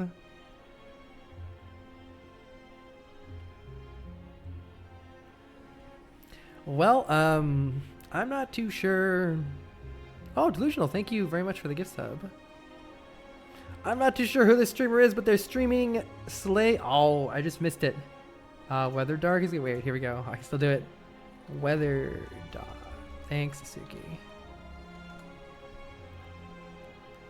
I'm gonna throw y'all over to somebody else in the Slay the Spire community. Have a wonderful rest of your day, everybody. Thanks for coming out. Bye bye. Later.